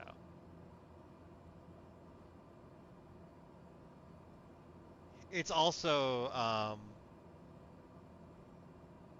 a bit of a janky tool in that you can't see how much further up or down your speed is gone, and it makes it harder to control the plane.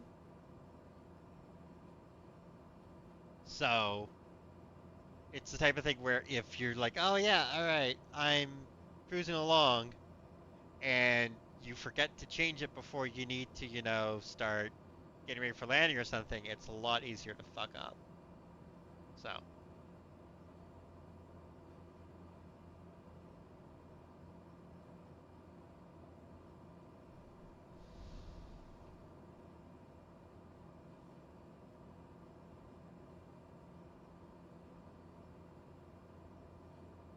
Speed Force can't be wielded by just anyone.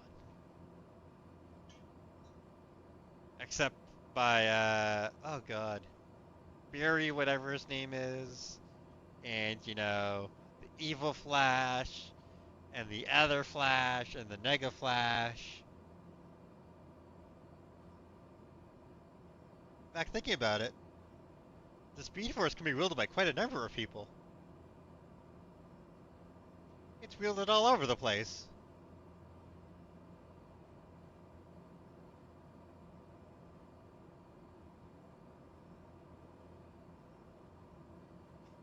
Na na na na na.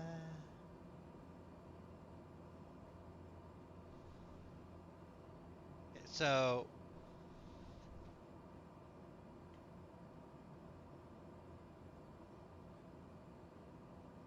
basically, all spiders turn you into a superhero. You have a spider, and it's like, yep, that'll do it.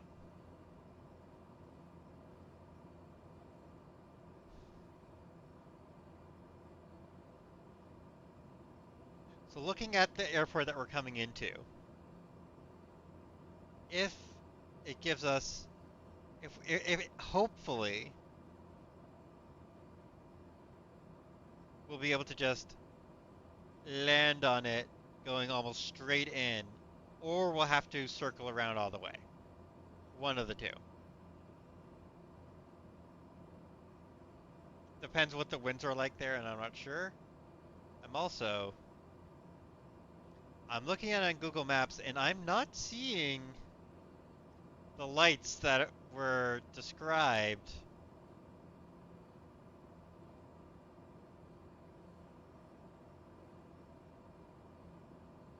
That were described elsewhere.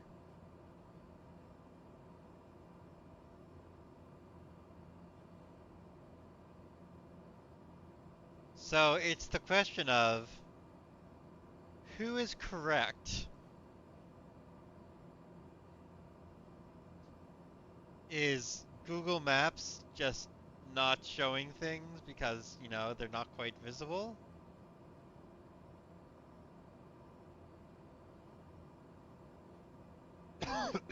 Is it, other things are outdated and Google Maps is more up to date? I don't know.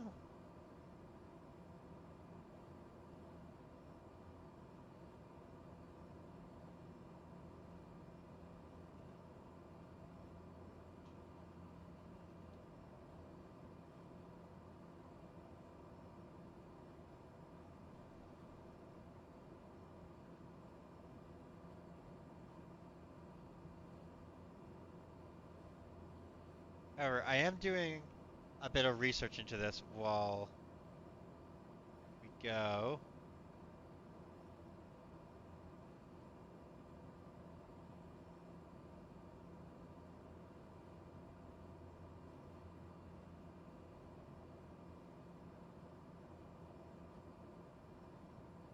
So let's take a look. All right, Cartwright Airport.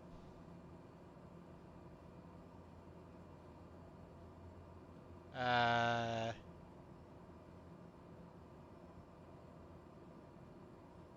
we find all about Cartwright. Not much to find out about Cartwright.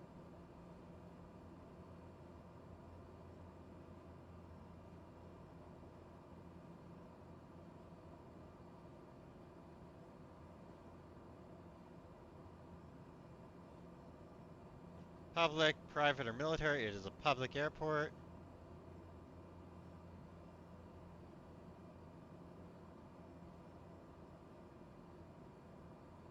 There's no image of it, which is very encouraging. See, it says,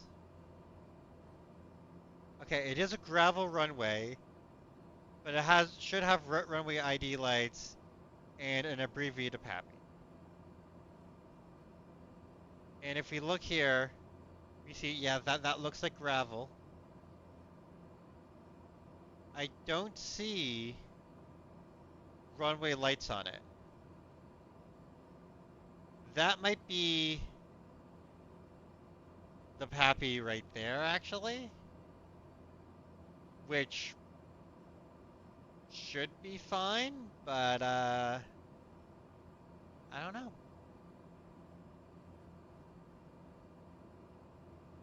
I do not know. I'm hoping.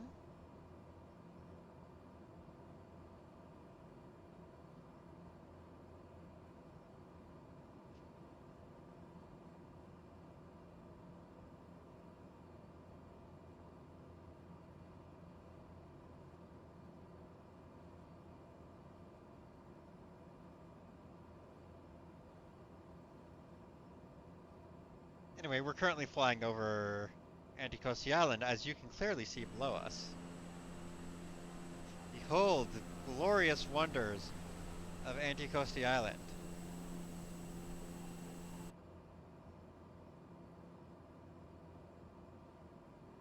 Let's go actually.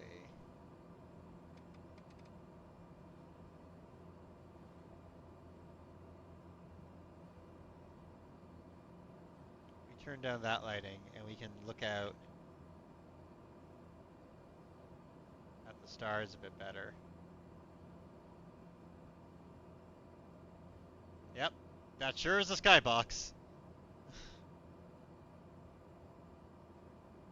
But hey, you know what? It's got the Big Dipper.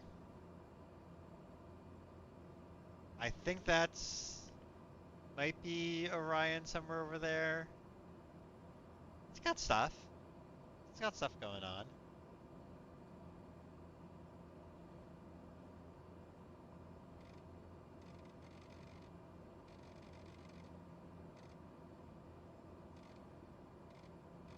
Yeah, we can just turn on the floodlight if we need to make sure we can see things in here.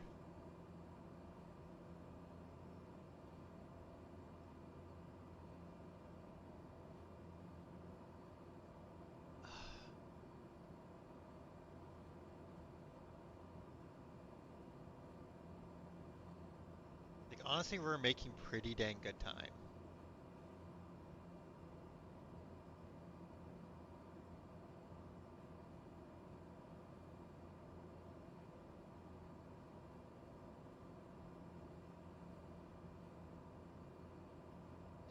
Like we have a lot less cargo this trip, and our speed, we're getting more and more speed as we go, as we burn fuel.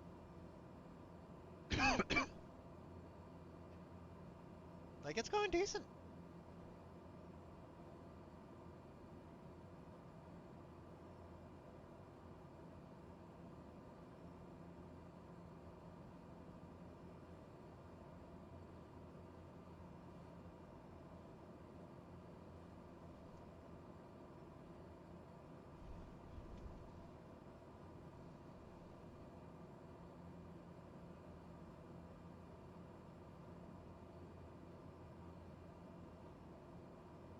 This would be absolutely terrifying though if, again, World War II flying, like flying when you don't have GPS and stuff, terrifying.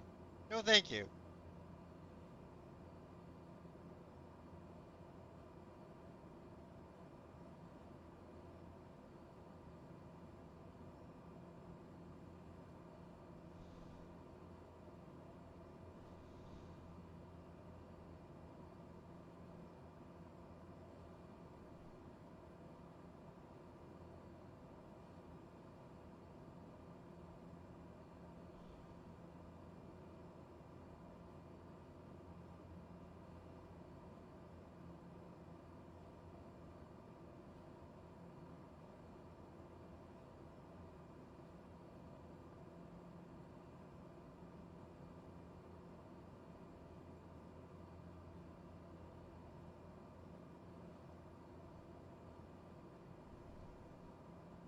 I'm also wondering. Actually, let's take a quick look. I can't remember right now about how German pilots were struggling during Battle of Britain because they had to keep flying over. Yeah, yeah, no, it's like there was light rationing where it was like keep all the lights off and everything so you can't see and give no one any ideas of what's going on. So it's an absolute nightmare going, all right, we need to find, like flying over the channel, that's not all that bad. The channel's not too big. You keep flying in the same direction. You know where you're starting. You should hit England. However, all right, you're over England. Find anything on there. Do you know how far off course you got pushed by wind? Do you know that your directions are accurate? I don't know. Like the same sort of issues also affected like American and British as pilots who were going to bomb Europe and stuff, like to try and you know save them from the Nazis and everything. Like it went both ways, and it was absolutely a whole thing.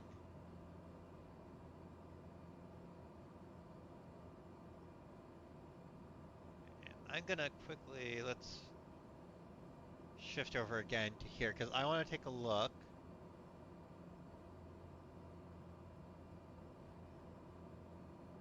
Okay, so this shows us the different yeah, oh yeah, no, also there's that like if you're used to flying over land and you're doing a water flying, it's terrifying because if you fuck up, you're probably going to drown and you're probably going to die. Okay, so yeah. So right now we're in the Montreal ATC area, but sometime after crossing back over to the mainland, we're going to be switching over to the Gander Domestic. And see, we land in Gander Domestic, but then our next one will go over to Gander Oceanic, which is the Oceanic, the Oceanic, what's it called?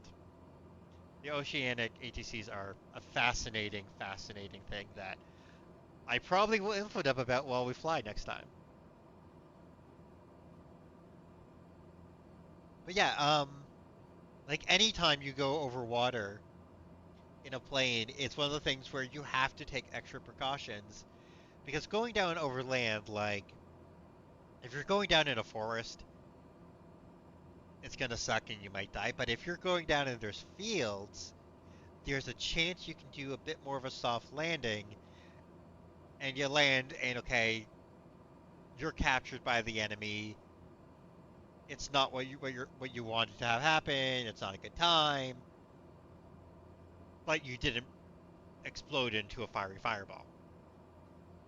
If you go down in the water, it's a lot harder. And like if you're interested in it, lemons, I look up like U.S. like naval aviation in the Pacific because that's a whole nother level of nightmare. Like you're flying off a carrier through the Pacific, trying to find a group of ships and planes that are going to try and shoot you down as you find them, and then fly back to that carrier and land on it.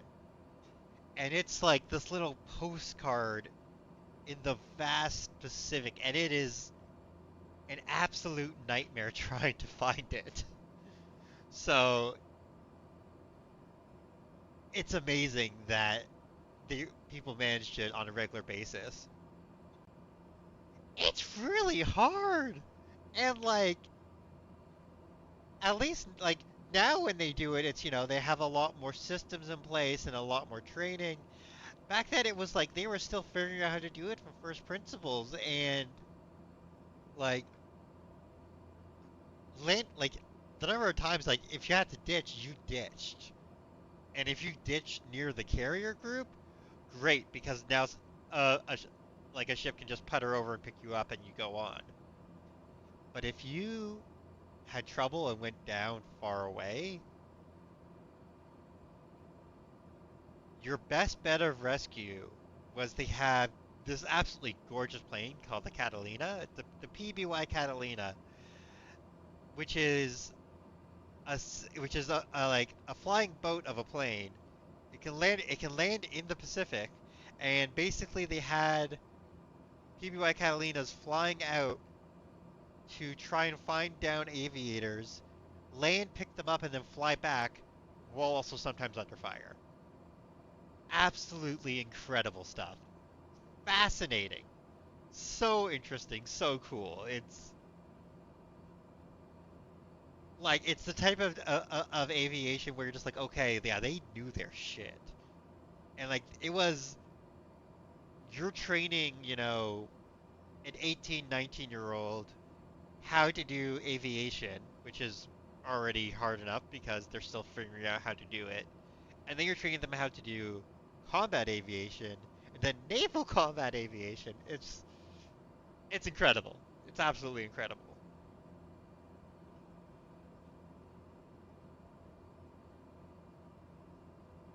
Like there's in one of the places online that I frequent, there's someone who's doing a read of a book. I believe it's called "So They Gave Me a Sea Fire" or something. It's about a British naval pilot in World War II who got assigned to an aircraft carrier that actually got sunk, and like him talking about like just like, hey, we're doing an operation and we're trying to land and refuel and everything, while the ships are also trying to shoot down the enemy who's flying at us, and the ships are sometimes also shooting at you because they're not sure whether you're friendly or the enemy. So it's fun.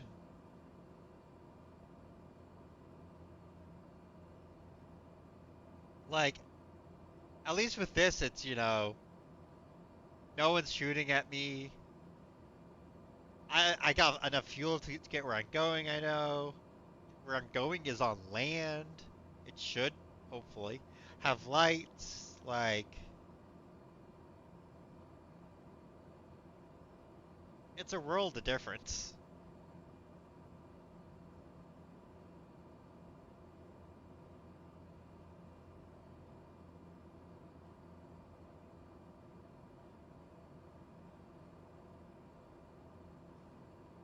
And yeah, see, that's one of the other things why I don't mind doing uh, an extra long stream of this, even if it's a night stream, and you're missing a lot of stuff because you don't have like, oh, look at the beautiful views and everything. You have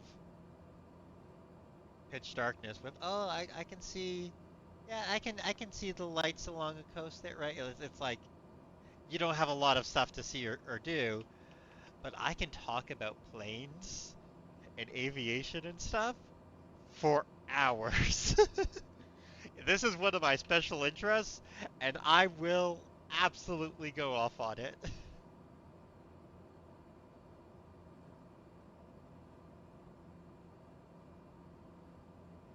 Oh man, it's great.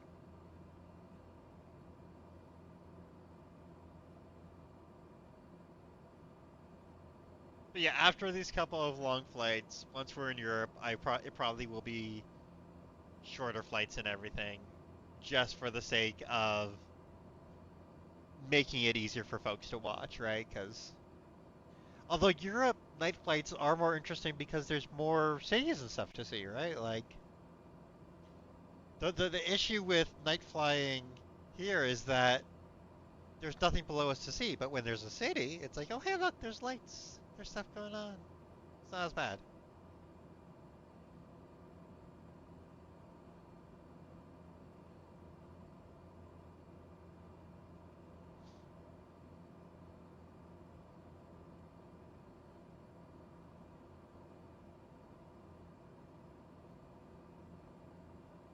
We got some scattered cloud and precipitation going on.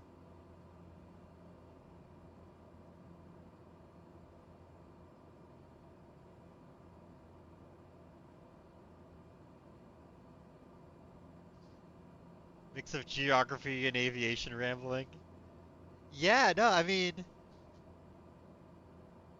honestly, once I'm in Europe, I might switch away from doing real time all the time so that we do get more some daylights as well because I want to see Europe. The point of going over there is seeing things. But I'm a geography nerd. I'm an aviation nerd. I can ramble about this stuff for quite some time without much issue.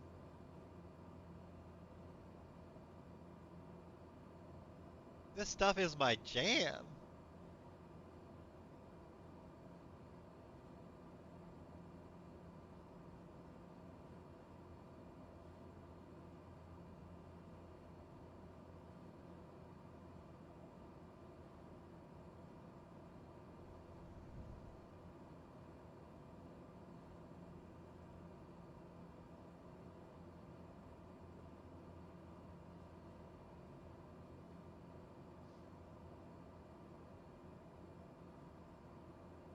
Butterfly through the sky.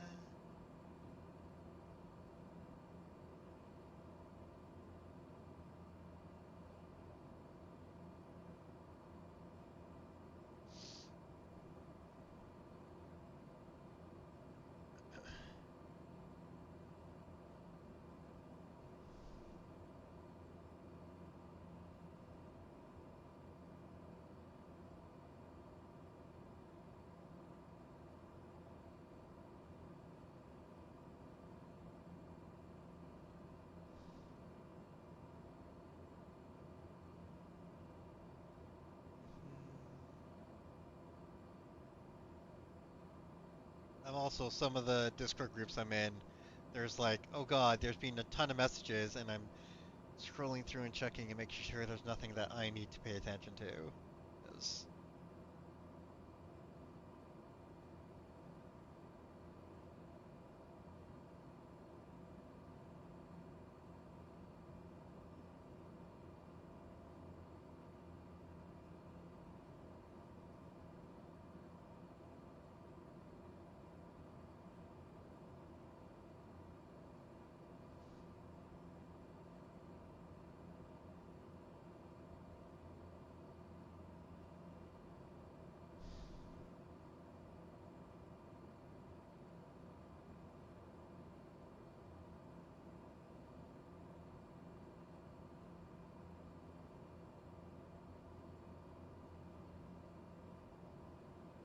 Alright, we are pretty almost back over land again. I'll be staying over land for the rest of this trip as we're back over the mainland and heading into Labrador. You're in 4 Discord servers. That's it. I am in like 50 plus Discord servers, something like that. Like there's stream servers I'm in, there's interest servers I'm in, there's friends servers I'm in. I'm all about Discord, baby, all day, every day.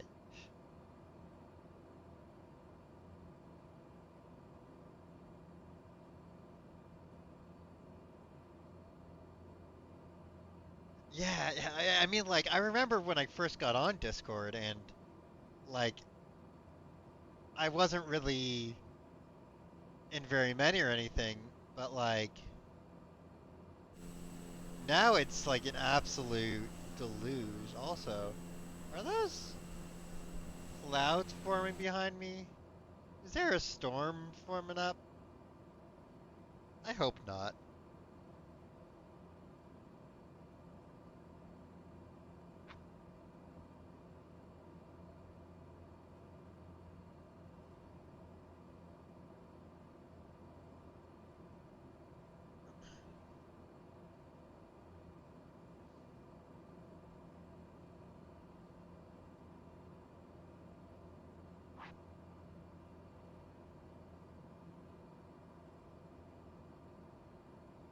Do, do, do, do, do, do.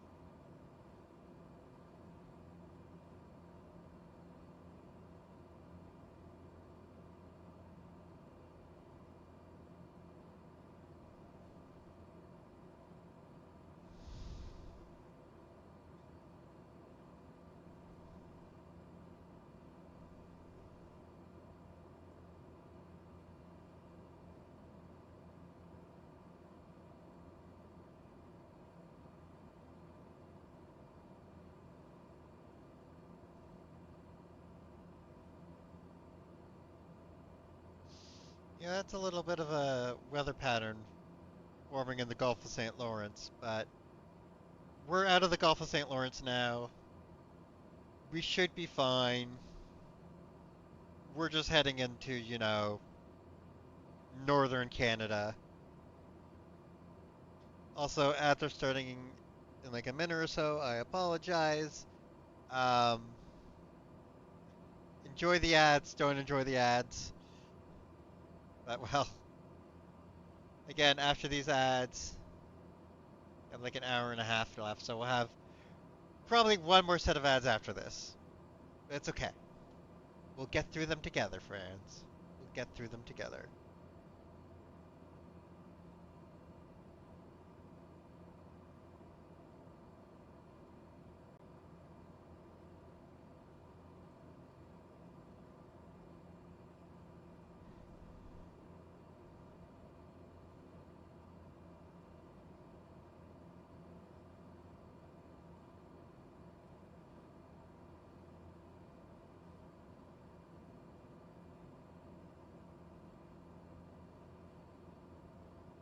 See, it's fun because it's like incoming ad break.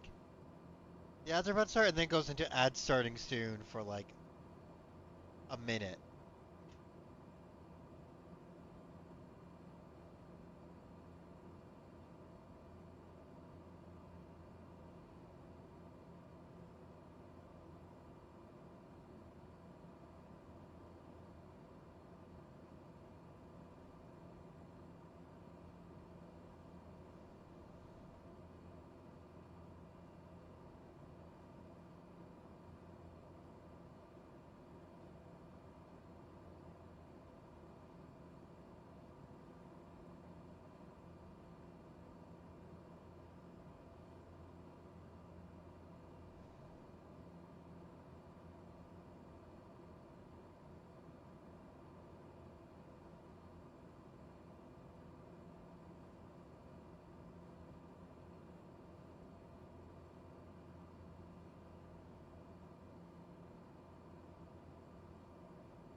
Ad breaks are the worst.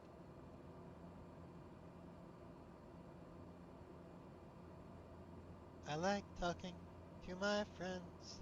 Let me talk to them. Oh, and the wind is dying down too. That's not gonna help.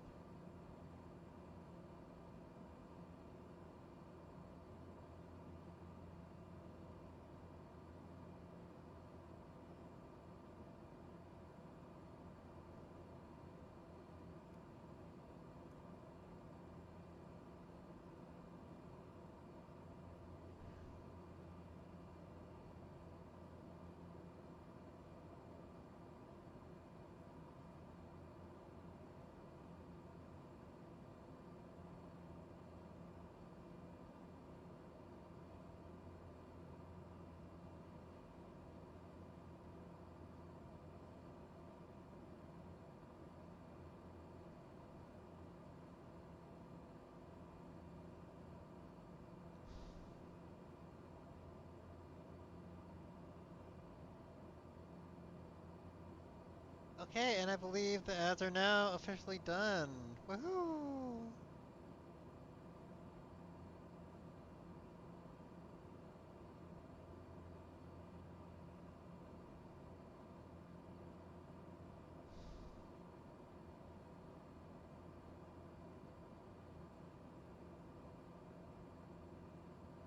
See? We don't have too far to go. Only all that distance. Just that. Just the length of Newfoundland.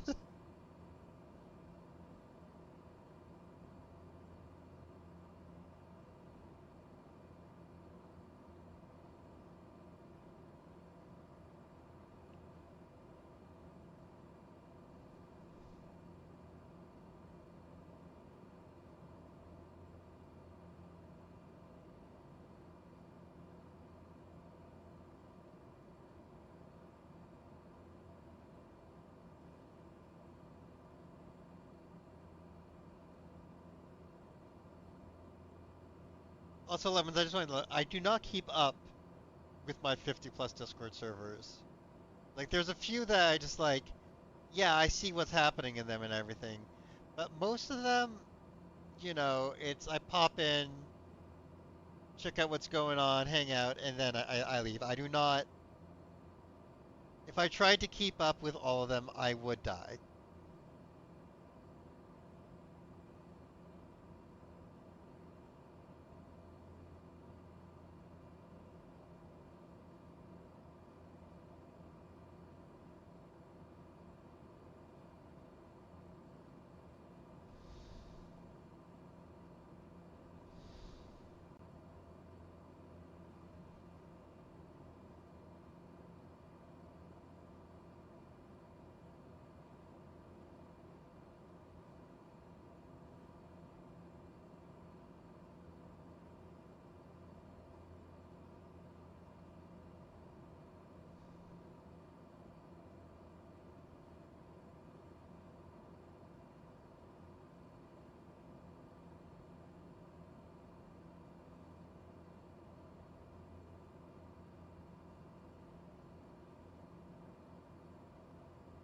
Oh, I mean,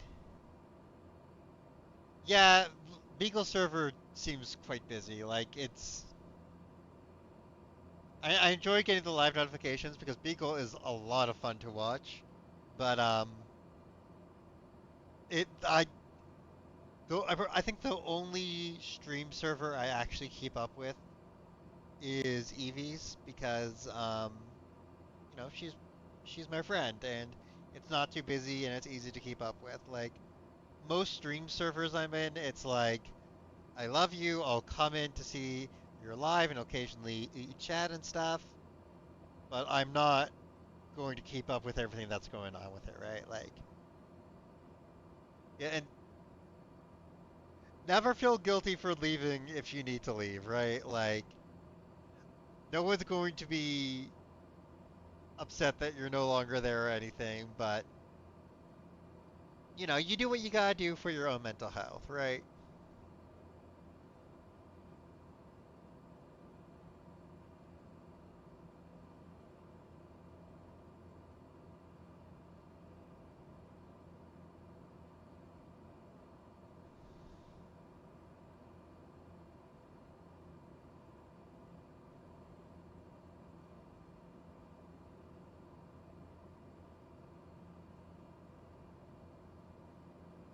Like personally, it doesn't fuss me. I'm in as the only servers that I've recently like had to leave was I was troubleshooting some issues with Streamlabs, and so I joined the OBS official Discord server and the Streamlabs official Discord server to see if I could see if they could help me with the problem, figure out what's going on. The number of spam friend requests that I started getting after joining them, it was an absolute nightmare. I was just like, you know what? Nope, I'm out. Sorry, no, thank you. I cannot. I got out of there, and nightmare zone.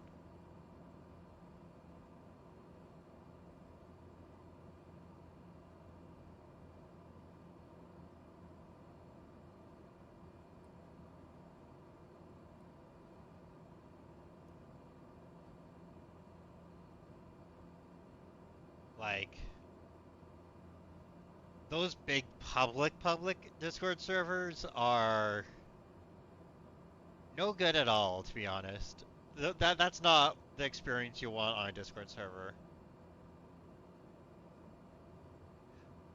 Oh, yeah, no, that's no good. Like like there's a server I'm on where art gets posted quite a bit and everything, and the rule is art gets posted. You can only post one piece of art a day. You can't just flood the channel with all your art. Like, and you make a thread so that people can discuss each piece of art and they can scroll through and see all the art easier. Like, there's some people have used that to like make an entire like a thread that's just where they post all their different art and discuss things like that, and that's fine. But like when it gets too busy and too big, it's so hard to keep track of, and it's so hard to actually get any interesting engagement and discussions with it, right? Like you want to actually be discussing what's going on and talking about it. You don't want just a flood of content, right? I'm honestly I'm old enough. I miss forums. Like forums were an absolutely wonderful way of interacting and chatting and everything. Yeah, it just you can't even talk. It's not even. It's like, oh, that was really interesting. How did you do this technique? Oh, nope, it's already gone. Like with a forum, it's like, all right, you're posting things. People can take their time. Like, there's no rush. Like, there's a forum that I'm still involved in, and it's really nice, but it's a shame how many forums have just been wiped out and just are just Discord servers now. Like, oh, the art sections of forums. So it's not like Discord is better for this with their links that, as far as I've seen, you put a link in a Discord server and it'll stick around, but there's no guarantees. Oh, Penny Arcade I used to read Penny Arcade way back in the day. That was one of the that was one of my home places. But no, uh like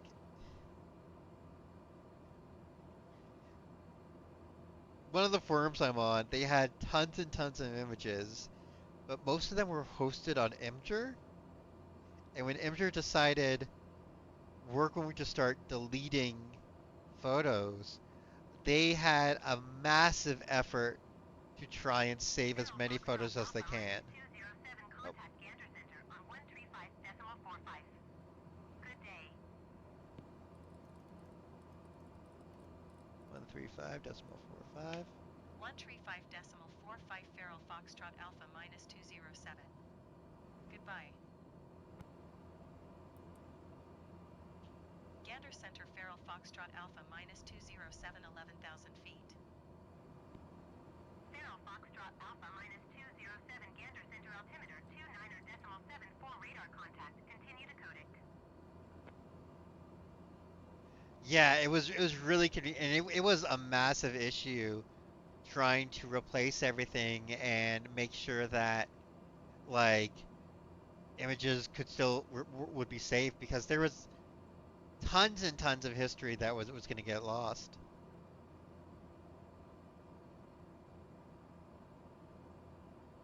If you ever go on Reddit and are trying to look at like history of images, you go back and it just after before a certain point it's just gone. It's just all gone. You're just like, wow, this sounds like it was a fascinating image. I'll never know because it's gone now, gone forever. And it's just, what can you do about it, right? There's nothing you can do. It's the only proper secure storage is if you have it printed out yourself or saved on your own hard drive and have backup copies on several other hard drives. There's no secure cloud storage. Cloud storage is at the whim of the provider and could be wiped out by any number of things. Hi, yes, I work in IT, or if I currently had a job, I'd be working in IT. Um, like IT's reliance on cloud for everything should terrify people.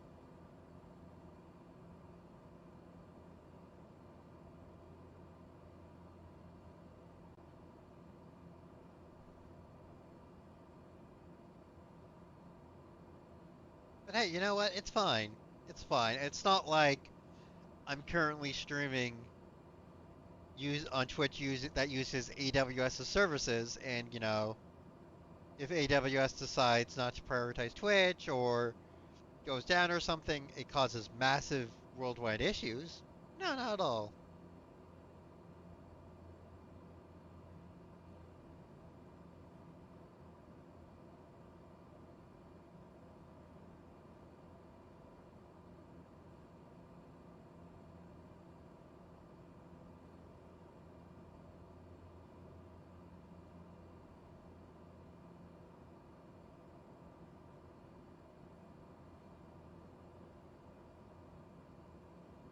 Unless you're learning on paint chats, everything I do is non-permanent. Relevant for the moment, it's posted and then gone. Honestly, Lemons, I absolutely adore your art. It's so it has such a good style to it, and it's like just whipped together so fast, and like it looks so good. It's absolutely wonderful. But I the idea of transient art and everything is also really interesting, and just being like you're making art for the moment, and it doesn't need to last forever, and that's fine. Yeah, you like, oh, that was neat. Like I fully picture that. It's you're watching streams and you just doodle as you go and be like, yeah, yeah, here's a quick little doodle that I did. Except you've been doing art for long enough that a quick little doodle is absolutely incredible. Shouldn't be, diminished in any way, right? So it's really neat and it's really cool what you're doing, what you do. I really think it's a fascinating way to engage with a Twitch and to you know, engage with art and everything.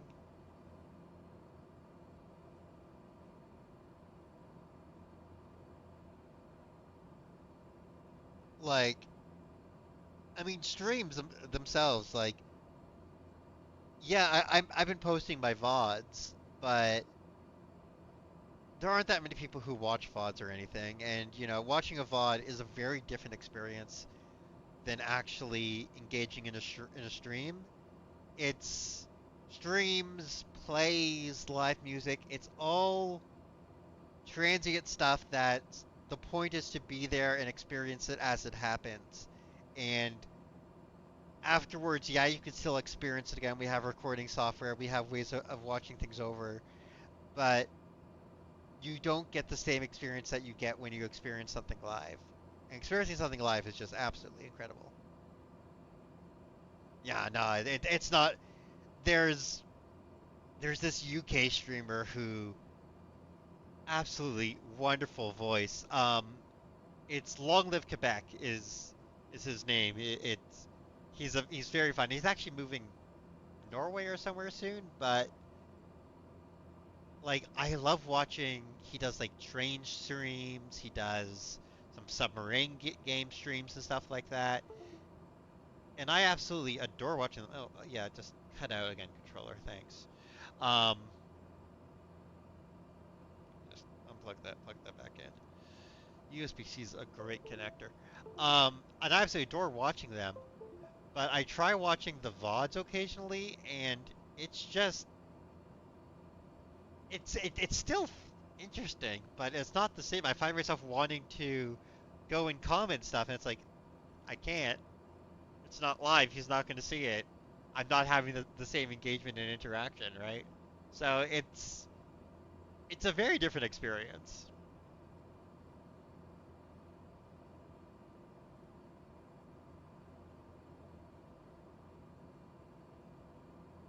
There is streaming truly is it's something special.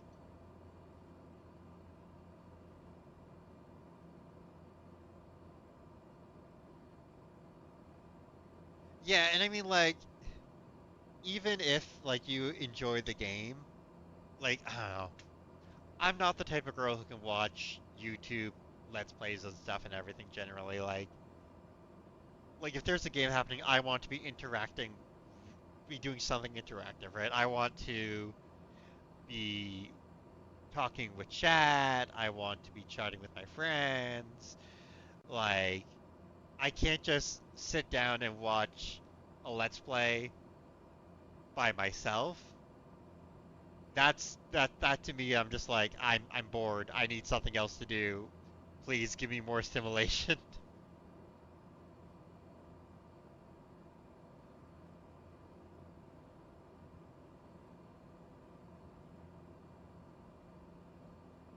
Real interesting phenomena happening here where we're burning fuel, so we are slowly speeding up. Like because we have less fuel, but we're putting out the same power. It's the rocket equation if you're a space nerd.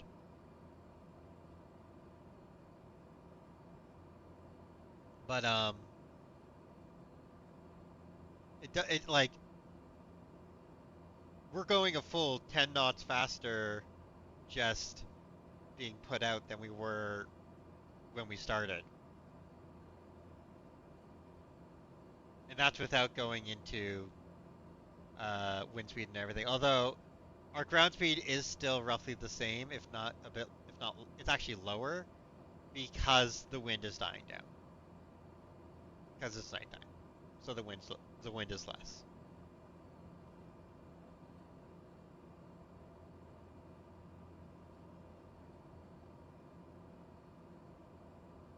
Great views, wonderful views of you know rural Labrador and Quebec, the northern areas, the absolute wilderness where there aren't people at all, there aren't settlements.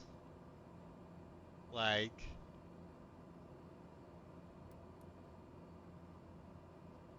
the nearest airport is 55 nautical miles away.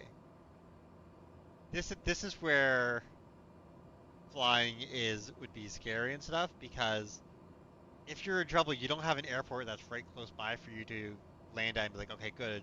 You don't have roads. You have trackless wilderness that if you're lucky enough to land in and be somewhat okay, well, then you better hope that your survival beacons and stuff work.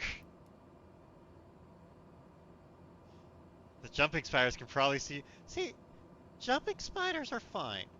Jumping spiders are tiny and nice and not too big an issue. We're heading up towards where there's polar bears. And polar bears can also see you. And polar bears are hungry.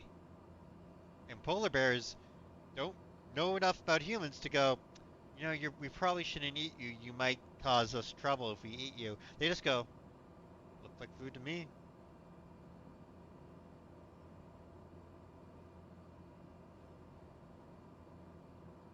This is how humans are made. I've been on Twitch for quite some. Actually, I can tell you almost exactly how long I've been on Twitch. XCOM 2 release date. Yeah, 2016. That's when I got on Twitch. because oh, and we're losing some frames. Wait for the frame loss to stop.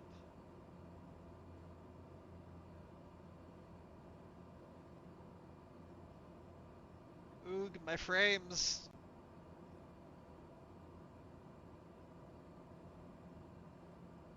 Oog.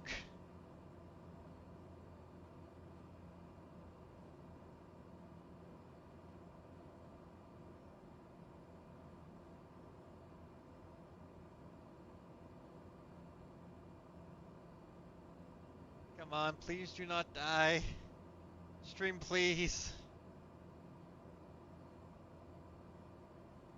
I'm begging you, stream. Stay alive. Stay alive. Okay. I think we're good again. See, yeah, I mean, that's the thing, right? It's not like it's my connection just occasionally decides I'm going to go to shit. And I don't know why. No one has been able to diagnose it. Like, I mean, the internet techs, they go, oh, seems working fine to me. They don't care about overall how it works. They're like, whatever, fuck off. We have more important things to do, like screwing you over on internet prices. But it's a problem, especially since I'm trying to stream more regularly. um, right? Yes, I've been on Twitch a long time. So like, I got on Twitch because there was someone who I was watching who was making XCOM 2 videos and stuff on YouTube. And he was like, "Yeah, I'm doing some live plays of it on Twitch." I was like, oh, "Okay, I'll jump over and watch." And then I was like, "I want to watch more of that." And I found other people playing XCOM 2 and started watching them. And then now I've spent almost every single day this past year on Twitch and am here all the time. Um, but anyway, back then you could play music on Twitch. You could play whatever music you wanted, and it was perfectly fine. No one complained. I used to play so much music. It was a great time. Oh, it was wonderful.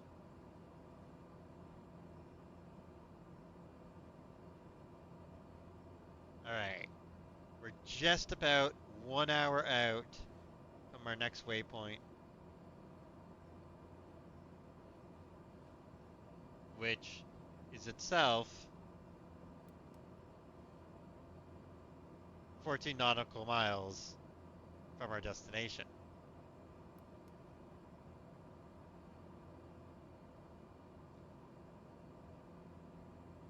Okay, I'm saying this right now, just in case, because I am nervous that um, it might not have runway lights that I can use and see. If it doesn't, if we're coming in to the airport and we see that it doesn't have lights and everything, I am going to change the time so that it's daytime so we can land because I'm not flying all this distance not to be able to land. Fuck that. We have gone this distance, we're going to land.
It'd be really funny if we like. I'd rather do this like full realistic and land in the dark on the runway using the runway lights.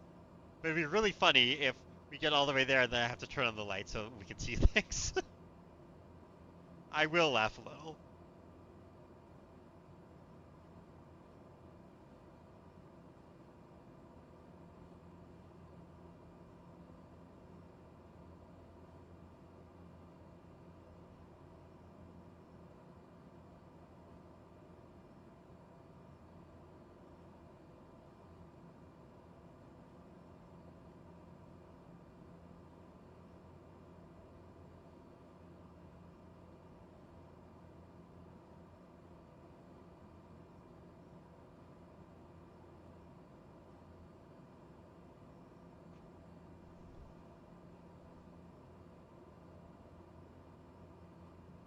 It'll be very Gandalf.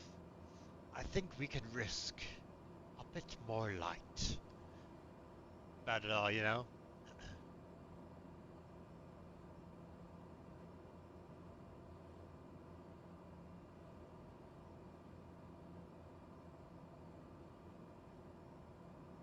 Zero Foxtrot Alpha minus 207, contact Gander Center on 120.4. Good day. Going to 120.4 Oh. Feral Foxtrot Alpha minus 207. Gander Center Feral Foxtrot Alpha minus 207 11,000 feet. Zero Foxtrot Alpha minus 207, Gander Center altimeter 29.76 radar contact. Continue decoding.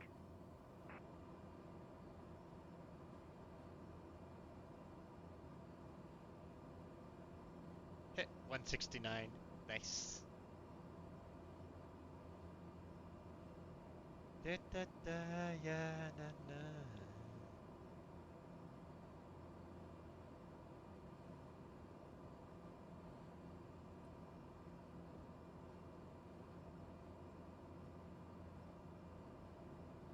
See, CYVR, or sorry, CYYR right there, that's Goose Bay. That's the traditional airport for folks to land in, to go from there to go off across the ocean and everything, because it's a bigger airport.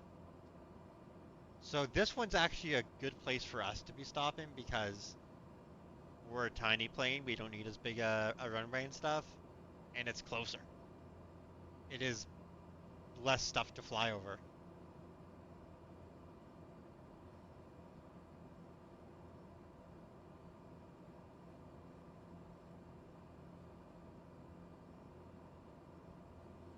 Yeah, it this isn't the this isn't an issue with the computer rendering stuff. It's just an issue with my internet sometimes drops.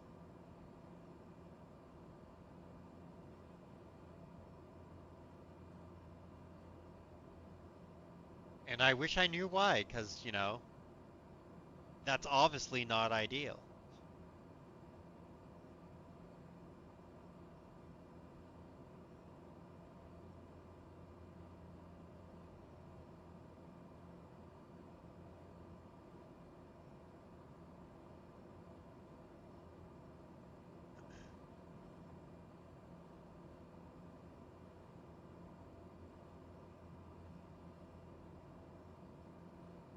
Internet turbulence. Yeah, yeah, that's what it is.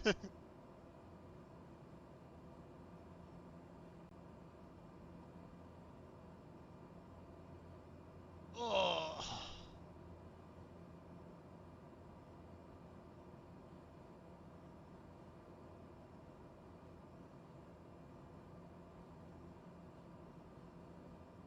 I mean, I knew this was going to be a long flight when I took off. I knew this was going to take a whole bunch of time. I have done this to myself. I have no one to blame but myself for it.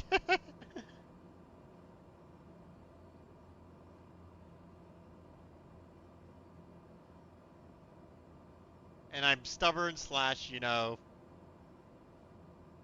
resilient enough that I'm just gonna keep going. We are gonna make this.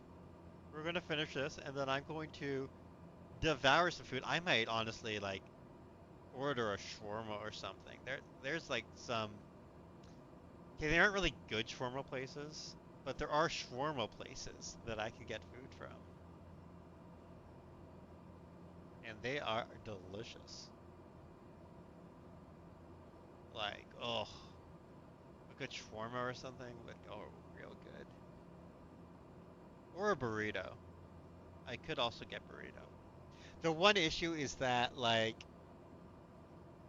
it's not nice weather out. I don't like ordering delivery when it's bad weather out because someone has to drive through it and everything, and that's not really fair to them, right?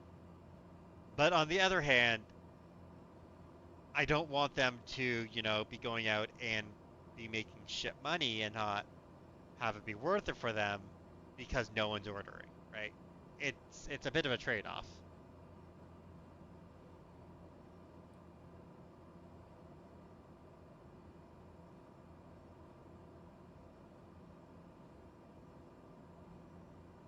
Anyway, our oil PSI, oil temp, everything's looking fine. Our fuel flow is slowly creeping up a bit, but I ain't fussed. Like, we're 53 minutes from there. Call it an hour from landing, maybe. And we're doing 300. We have much more than an hour of fuel left, so we'll be fine. You only ordered food once. It was cold.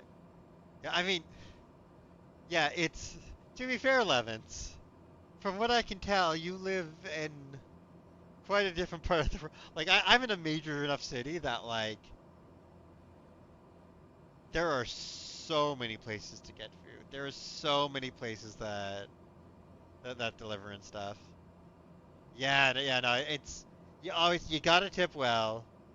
You gotta treat them right, right? Because it's a shit job, but you know, there's quite a bit of demand for it. But you grew up in the middle of nowhere. Yeah, I'm in a very large Canadian city, so there is an abundance of food options here. I've lived in a major Canadian city all my life, right? So I've never lived. It's the closest I've gotten was my sister and I.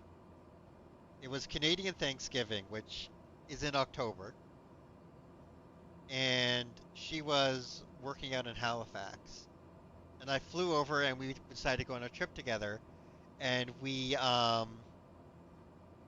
did a road trip around Cape Breton Island, which is the island off on the north end of Nova Scotia. Gorgeous, gorgeous island, beautiful views. Like you can go whale watching, see icebergs and all that. But we went after tourist season was really over, which meant when we went, there was a lot of places that were closed, like the motels and stuff. They were just like, yeah, sure, we'll still take you on. We're still open, yeah, but like there weren't a lot of restaurants open or anything. So there was a time or two when we went to get a meal, and we went to the grocery store, that was also the convenience store, that was also the post office, that was also the local restaurant, and it was the store that everyone else in town went to because it was the only thing that was open. It was the only thing that existed during the lean months.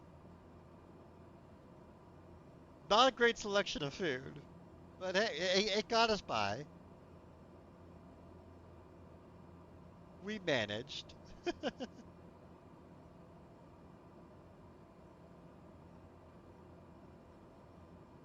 The other one of the other fun things that happened on that trip, actually let me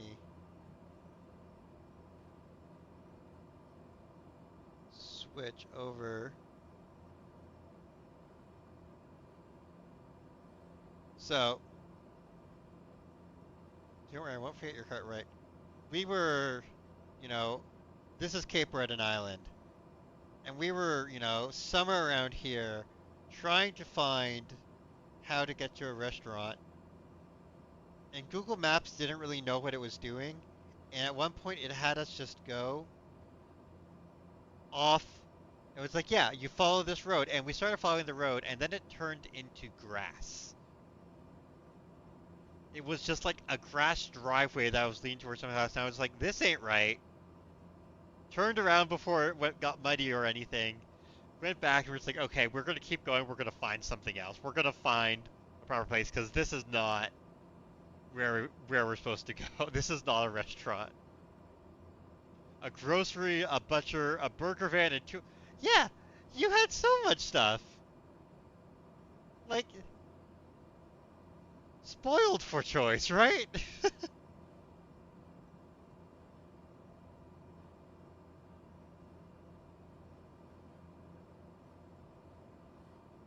Like, oh, I, I, I could never live in a small town like that. Like, I'm sorry, I'm a city girl, but it's fascinating, especially because it's like I doubt any of them were big towns or anything. It could have easily just always bed and breakfast, but I don't think would have been an open bed and breakfast. Is the thing. I don't think they would appreciate two girls showing up unannounced to drop in for food, right? Like it's probably the type of place where you're like, you call ahead and let them know you're coming so that they can put something on. The other thing is that it's like it was on the coast, so like I was like, if this doesn't go to the right place, we're basically at risk of toppling into the North Atlantic in our rental car.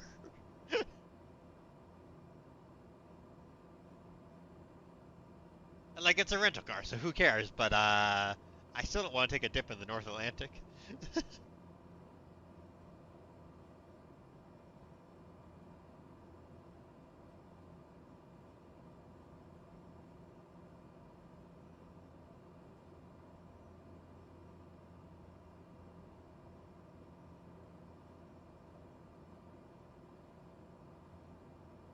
Oh,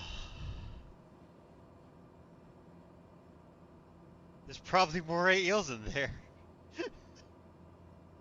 Yes, that is the main issue with the North Atlantic in no in October is the eels. There's no other issues with it.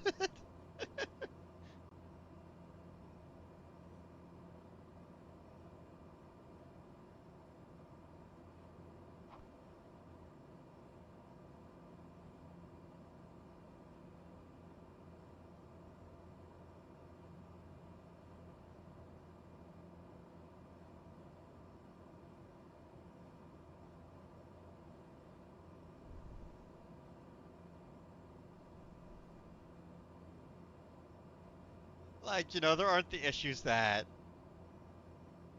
it's freezing cold and they're the meanest. Seals might might as well fuck you up just because. Interesting, because I know like there's a thing called seal finger where a seal bites your finger and it gets horribly infected because they have nasty nasty ass mouths. But I guess if you're in the water, you know, you're already going to be dealing.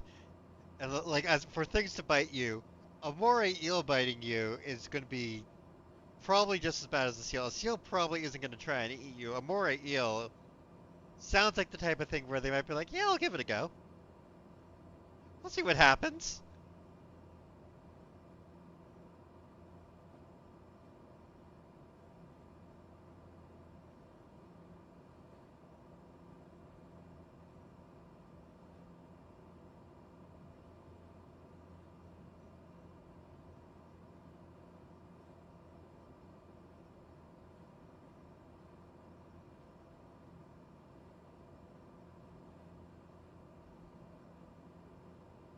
Everything's still looking just fine. No issues.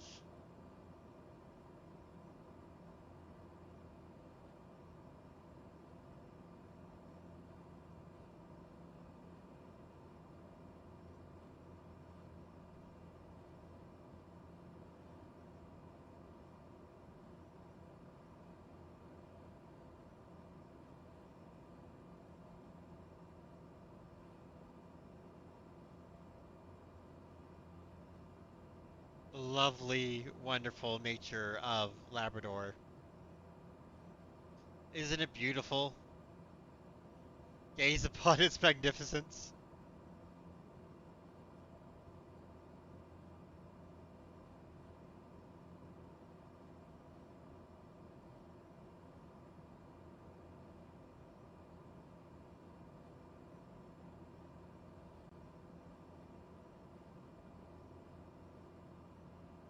The funny thing is, they're going to tell me to do the visual approach to the airport because this airport doesn't have any more advanced approaches or anything. So, well, hopefully I can see it.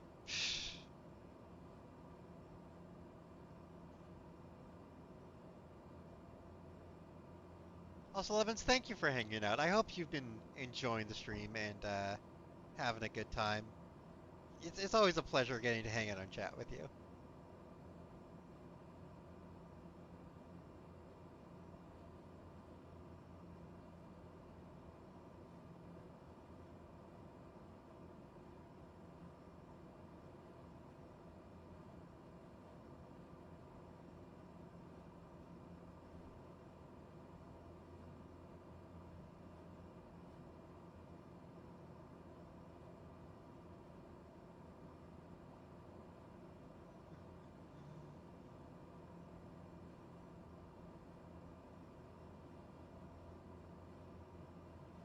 See, the problem is before stream started, I was putting together a playlist for one of my favorite characters from one of my favorite books. Just the playlist that the author's like, here's some bunch of songs to listen to. So now I have some songs from that stuck in my head. Oh, peak Christmas kiss. I'm glad we're this is it's nice and relaxing. I don't want to be a Grinch. I do not like Christmas. Like part of it is because I'm not Christian. I don't celebrate Christmas. I don't do any of the stuff, and it's just inescapable. But it's also just so much constantly, and it sucks because I don't begrudge people going and visiting family and hanging out with family and everything. But if it's not something that you're doing, or if you're working or anything during it, it is so alienating and you feel so cut off, right? Like everyone else is going off, enjoying their Christmas times, having like stuff with family, and you're just there, just like, well, time to try and make peace with doing nothing. Like right now, you're in the Christmas chaos, but then comes the Christmas nothing, and the Christmas nothing also. It ain't much better, right? Like it's all shitty.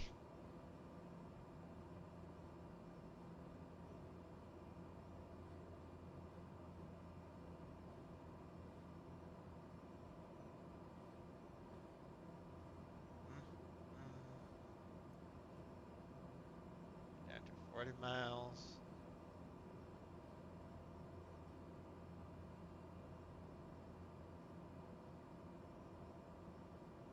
Yeah, see, our ground speed's now down to 170.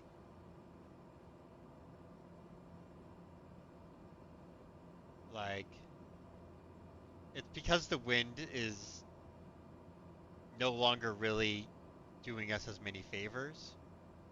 We got a bit of a crosswind going on now, so it's not helping as much. Like it's up at 43, so it's a strong wind, but it's not a strong wind in the direction that we actually want.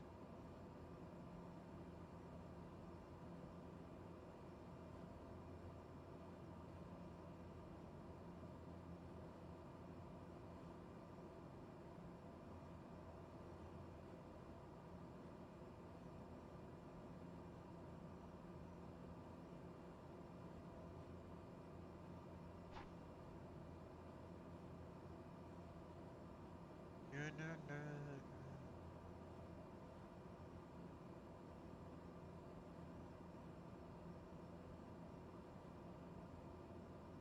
But hey, the good news is, we're getting closer. The interesting thing is that they want me to land this relatively softly. They want it to be like a nice, gentle landing-ish. And, my focus is going to be on it getting landed. Gentle and soft is, the focus is get it down properly. So it might give me a bit of a yelling at for how I land. We'll see.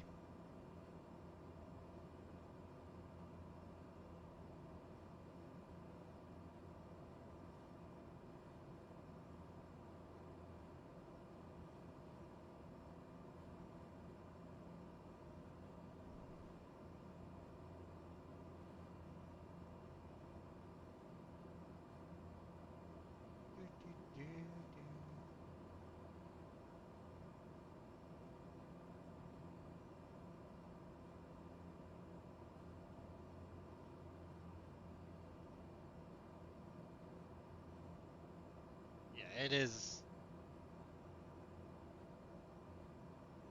What about my antique decorative egg? Even the slightest bump will cost me $1 million. Well, you better wrap it up tight. Better hold on. Meanwhile, our cargo is a whole bunch of beer. If we break the beer going into town, oh, they ain't gonna be happy with us. There's gonna be some crosswords. Eh, crosswords.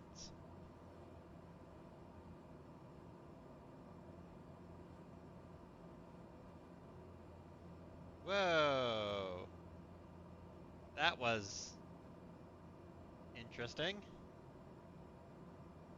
That's the other unnerving thing about night flying. You don't have much visual reference, and because this is a flight sim, you don't have physical feedback. So there was that random massive bump. Was it turbulence? Was it something changing or something? I don't know.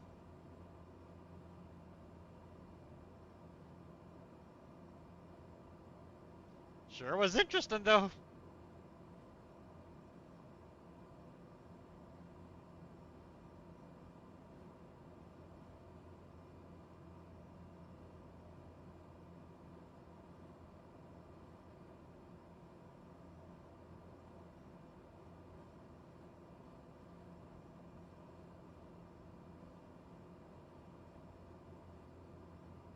I'm always scared that like I'm going to bump something with like I drop my controller and like it presses some buttons and it sends me veering wildly off in a weird thing and I have to recover from it. So I'm like really careful about what I do with my controller and stuff. And that sounds like it's like Evie, that wouldn't happen. You'd be fine if you drop it. It whatever. You have to pick it up. It wouldn't cause any massive issues. No, I've had some near crashes from accidentally pressing some buttons and they do things and you're just like, oh god, the plane is now near uncontrollable and I am struggling to not die. It's fun.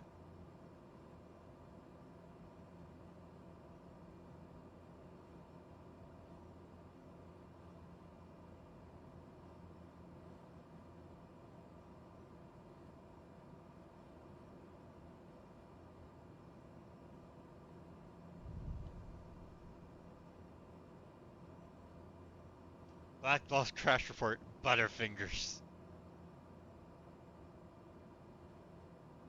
Like it would be like the pilot for some reason set the trim on the rudder all the way to one side, making the plane almost completely uncontrollable, and then was unable to figure out how to reset it. It's like, listen, there's lots of buttons, and sometimes you do combinations that do things, and you don't know what they are, and you don't know how to recreate it, and then it causes you to die.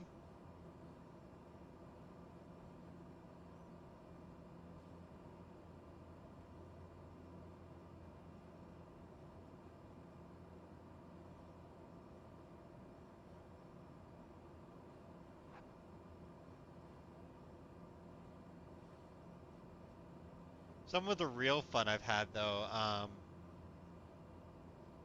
I've done some flights where it's like two blender flights with A320, which is a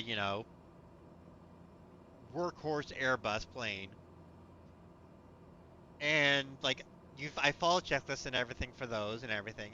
And it's pretty fine, but the checklist was missing some bit of information about what you set the fuel tanks to, so the fuel tanks both all drain equally and everything. And because of that, um, occasionally I'd be flying, and suddenly one of my engines would cut out, and I'd have to try and figure out how to restart the engine in midair while I'm losing speed and height, and figure out how to reset the fuel tank so they're working correctly. It took me a couple flights of that happening before I figured out what was going on. And the even more fun bit of that is I don't remember the fix. I don't remember what you do to make sure that your fuel tanks don't drain improperly. So that could happen next time I fly it, and I'll have to figure out how to fix it again. Design our aircraft to combat pilot wariness by keeping them guessing, keep them on their toes, keep them ready for anything. It's like how trains have like a button that you have to press at occasional intervals to show, yep, you're still here, you're still paying attention. And if you press it for too long, it goes, no, you just put a weight on that. You're not actually there. Completely stops the train. Or if you don't press it, it goes, well, you're not there, you're not paying attention. Stop the train. You gotta press it for the right amount of time when it tells you to, or else it's gonna completely fuck things over. And planes, they don't have that because you can't just emergency stop a plane in midair in case the pilot's not paying attention. But I wouldn't be surprised if they tried to find a way to put something like that in if they could.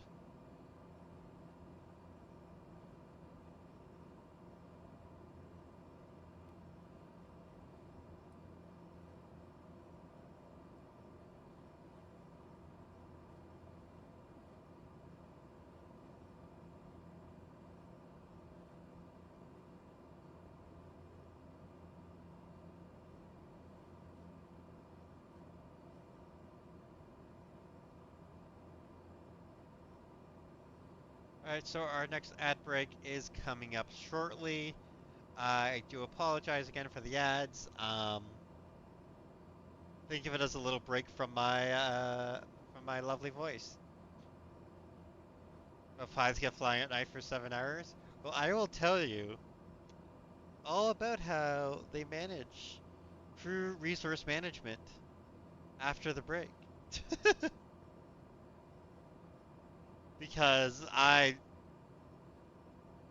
can get into that a bit, but I don't want to get interrupted by the ads partway through me talking about it.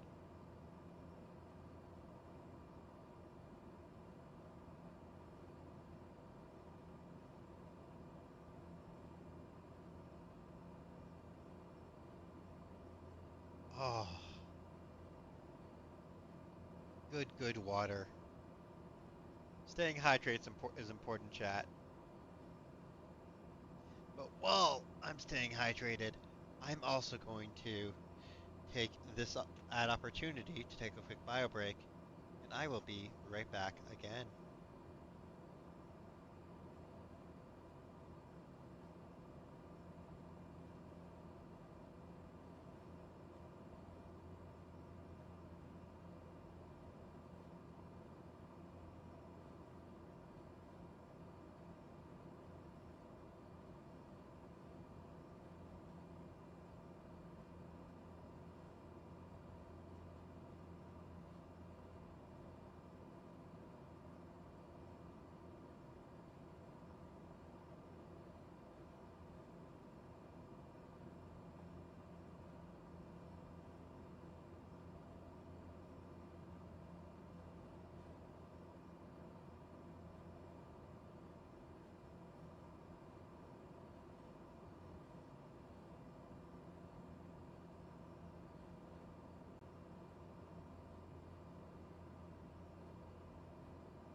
Okay, chat, I am back. Um, if everyone's finished with the ads, congratulations. If you're still dealing with ads, I'm sorry.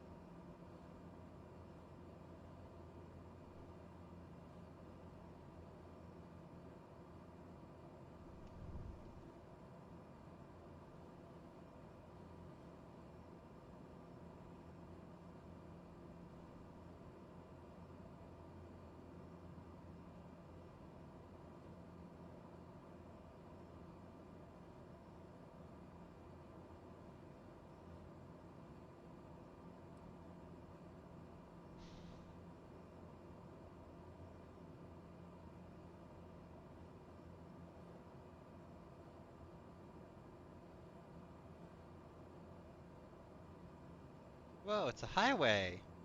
Look at that. A sign of life and civilization. Wow. How neat. How unexpected.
Okay, we are back, I believe.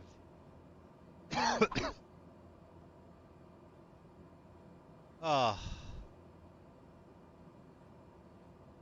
so how do pilots keep themselves from getting highway hypnosis or the Zero equivalent? Foxtrot Oh, Alpha minus 207, contact Gander Center on 133.0. well, Good day.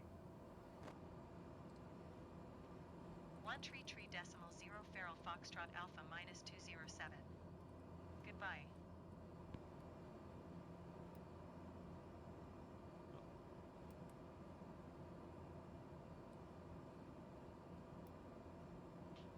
Gander Center Feral Foxtrot Alpha minus 207 11,000 feet. Zero Foxtrot Alpha minus 207, Gander Center altimeter 29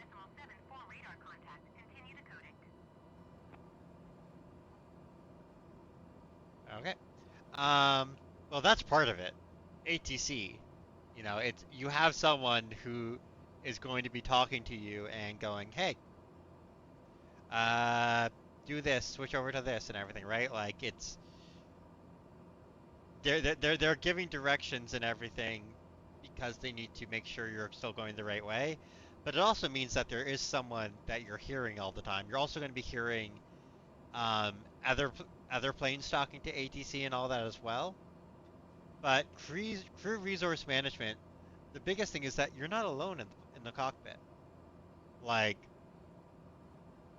yeah, sometimes, you have general aviation doing long solo flights and stuff, but most of the time it's going to be an airline with a pilot and a first officer, and, you know, part of it is you don't want them to get distracted and just be chatting about random things when they need to be doing something important, right? Like, you don't want your pilots to be talking about the latest Strangest Thing episode when they're supposed to be trying to land the plane and they get distracted and crash. But, it's during cruise, they can be talking about, okay, this is what our approach is going to be, this is what the landing site is like, this is what we can expect, this is where we'll go after we land. Like, have it all planned out and be chatting about it. So when they land, they don't have to, figure it out as they go, right? They already know, they've already done it. Um, you also have, for particularly long flights, you have relief pilots, like those like big, huge transcontinental flights that are like go all the way to Australia and stuff and are like 12 plus hours. You have extra pilots on board, and one set of pilots, they'll take off, they'll fly for a bunch, and then one will get relieved, come off, they'll you know go take a nap, read a book, eat some food, everything, and a new pilot will take over.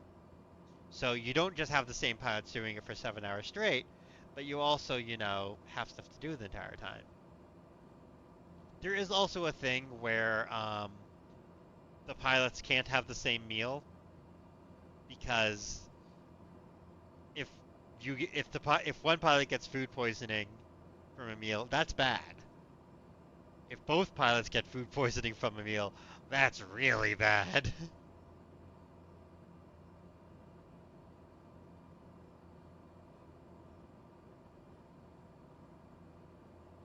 I don't know.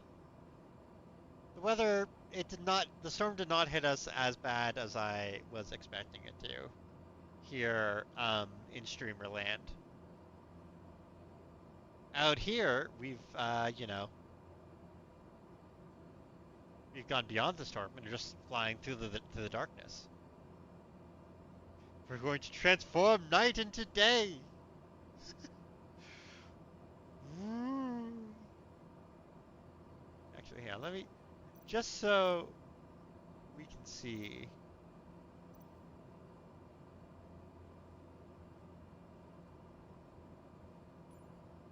Like, this is the view that we're missing, which it's pretty. It's endless boggy lakes, endless frozen bogs is pretty much sums up Labrador.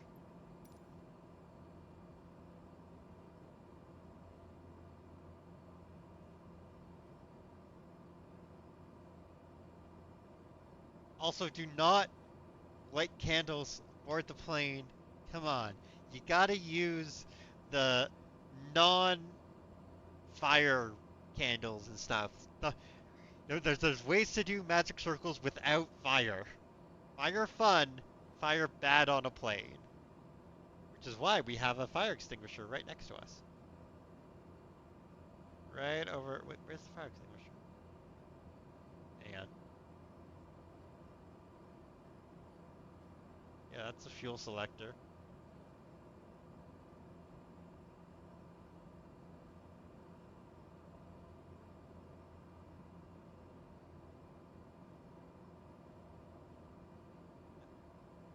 want to toggle the inertial separator. See, there's the fire extinguisher.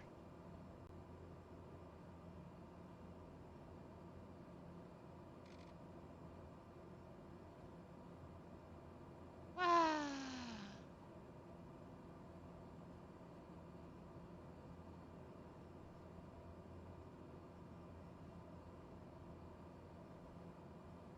We're getting closer.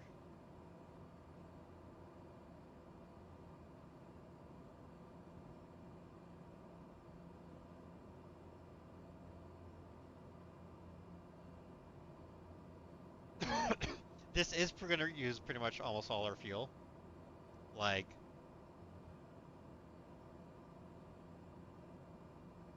we have enough fuel that if we need to circle to land, we can. If we need to do a go around, whatever, we can. But we don't have enough fuel to get to our designated alternate. Because I said, no, we don't need an alternate. It's fine. So, hopefully we can land no problem.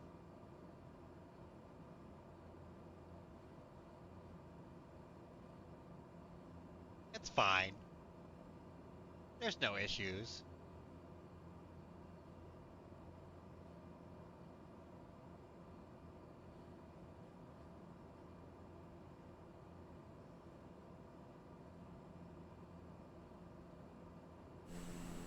Also, behold, in real life, this highway is not lit up with streetlights on a regular basis. This highway barely exists, and is a road that is probably kind of treacherous to navigate. But it does exist.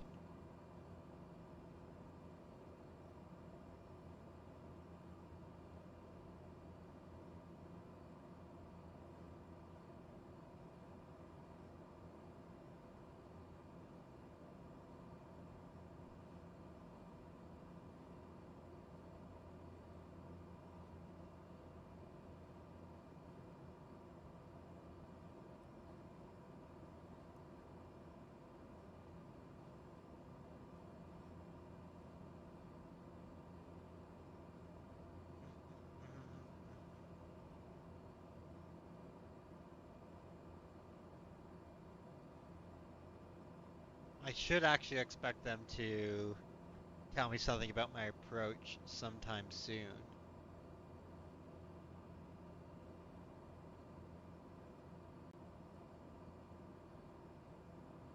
And again, it's if actually, you can see right here. That's 14 nautical miles. So if they don't give us anything in, let's say, at 40, 30, yeah, I'd say by 30, then we're going to start doing a descent, doing a heckin' going down.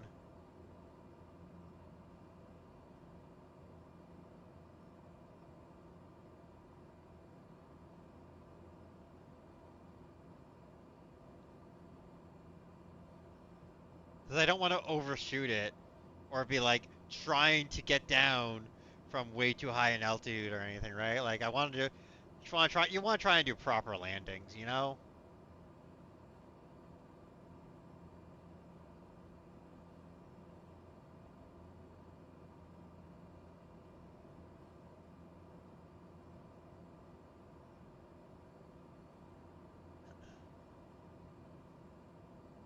And again, I am torn Zero between. Foxtrot Oh, there Alpha we go. minus 207, you are 60 miles southwest.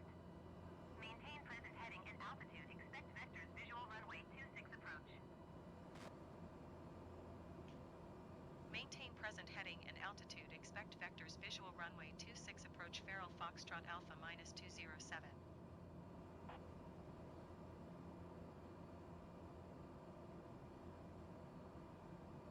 I'm trying to remember how runways work and if it gave us the one we want or not. Ah, fuck it. I'm gonna land on the runway no matter what. I'm just landing the way we need to come in. I don't care.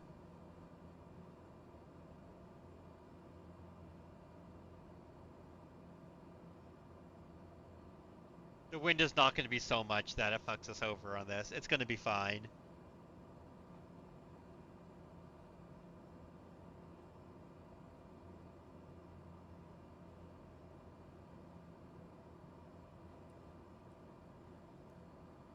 The one interesting thing is going to be if the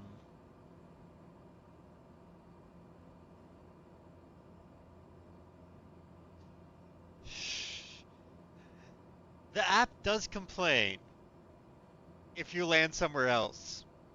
They do get mad. Also, aside from the runway, there isn't many other places to have a smooth landing.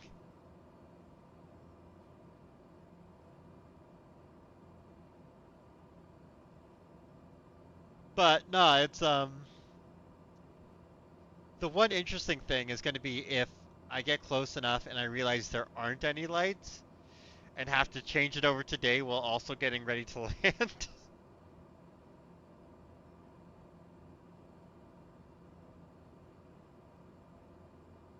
But it should be fine. There should be no issues. It has runway lights, they said.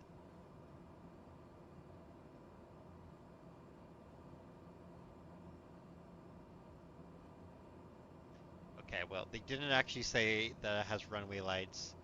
They said it has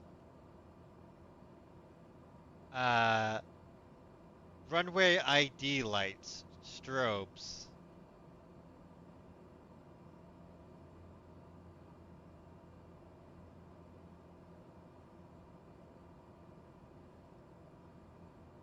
which, well, they'll be better than nothing.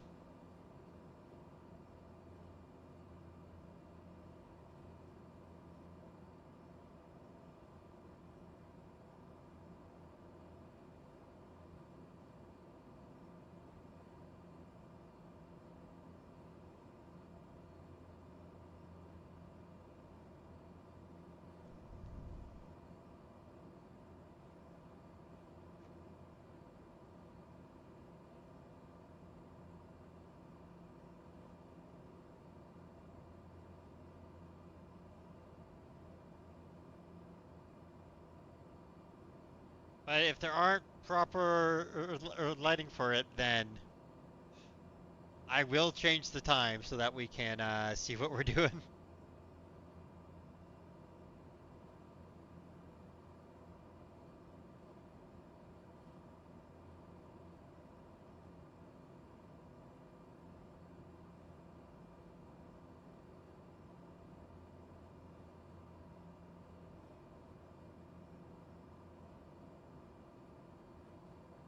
Okay, yeah, it is actually it wants us to do um the runway on the other side. So we're going to be landing opposite the runway that it tells us to. But that's fine. ATC is my boss. No one else is going to be landing there.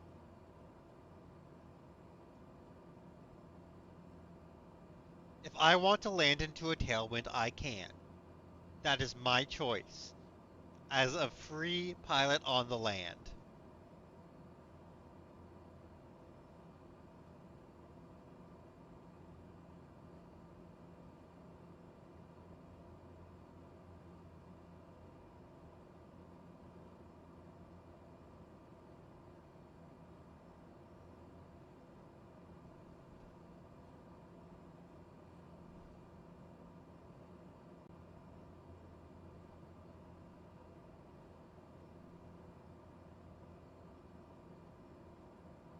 However, I would also still like you know, it to let me go go lower, please. Please. Anytime. Honestly, it's probably still too early for it, but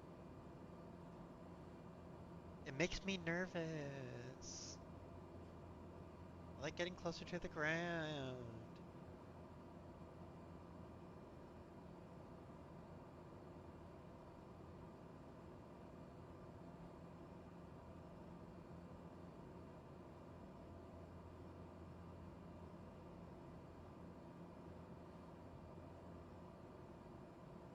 974. Yeah, we're still on the right. Al- Altimeter. Barometer. Do ba da ba da ba do do do boo do boo boo do do do do do.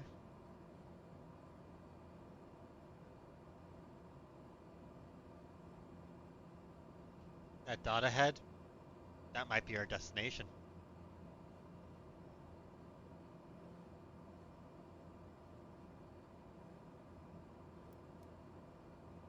Nearest is CYCA, 40 nautical miles.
I'm not sure if doing this long stream has been good for my voice or bad for it, in that I've been chugging water this entire time to try and stay hydrated, but I've also been talking so much that, oh god,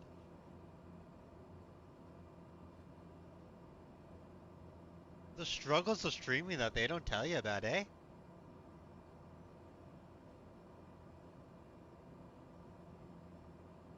Okay, we're close enough. I'm going to go down. Let's just do initial 7,000 feet.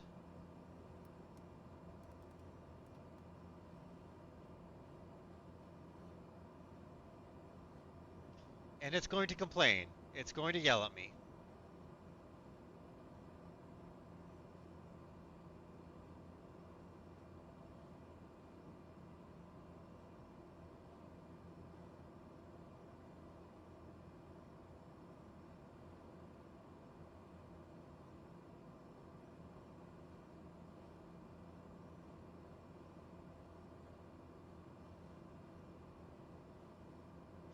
Yeah, but I cannot be asked to do the whole rigmarole of going around the pattern to land in there properly.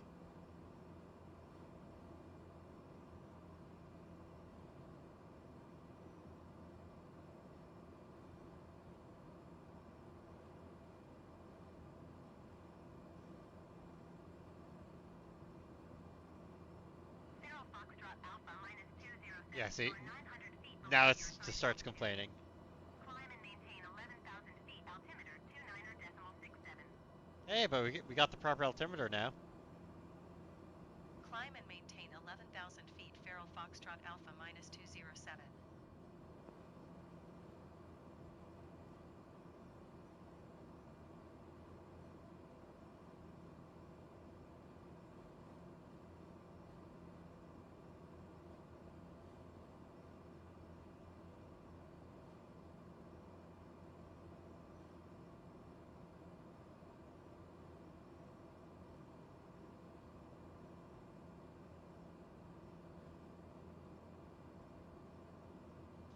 I'm not seeing runway lights or anything. Okay.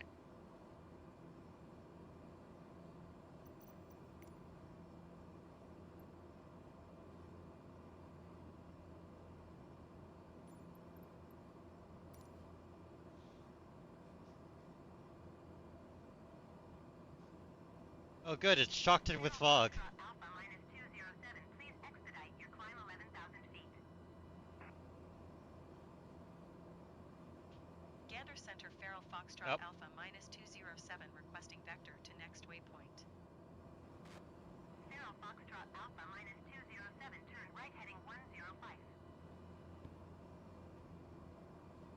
Turn right heading 105 Feral Foxtrot Alpha I'm minus not doing 207. that.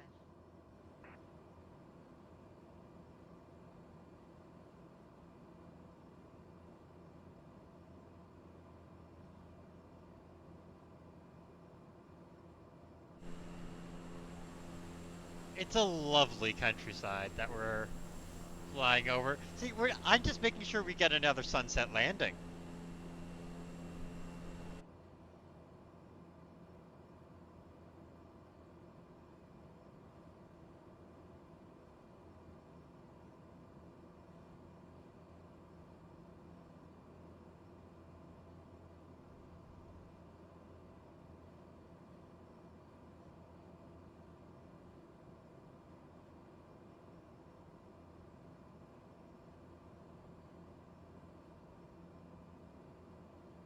Hmm. Feral Foxtrot Alpha minus 207, please expedite your climb 11,000 feet.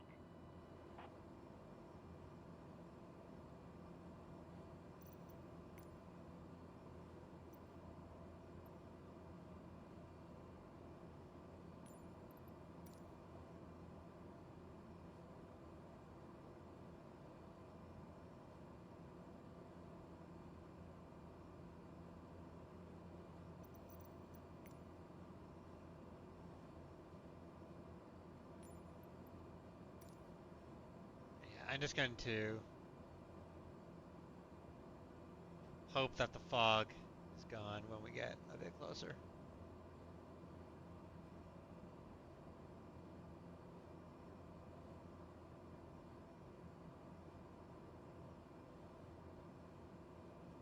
Feral Foxtrot Alpha minus 207, please expedite your climb 11,000 feet.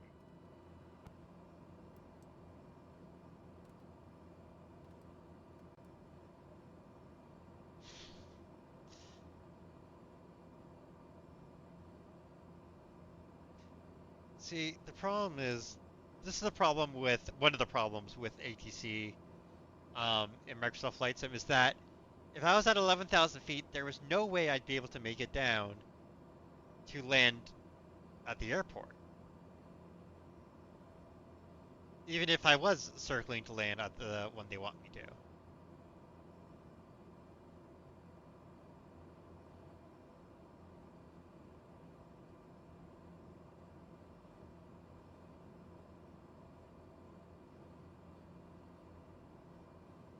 Feral Foxtrot Alpha minus 207, please expedite your climb 11,000 feet.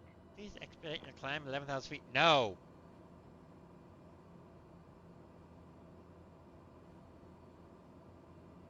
I know more than you.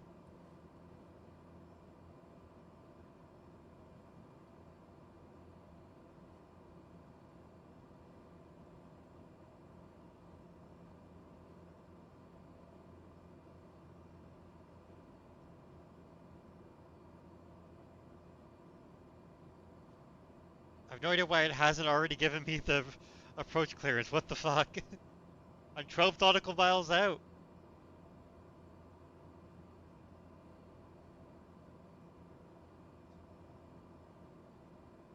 It's atrocious how bad their Feral ATC Foxtrot is. Alpha minus 207, please expedite your climb 11,000 feet.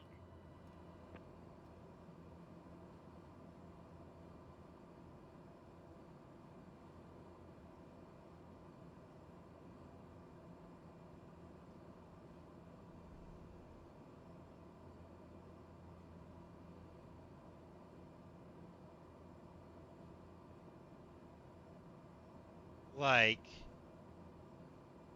the latest ones use a lot more AI and stuff, and it is even worse if possible than this ATC.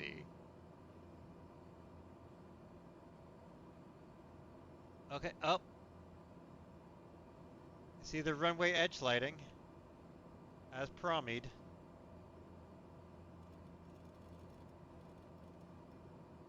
Zero Foxtrot Alpha minus 207. Please expedite your climb 11,000 feet.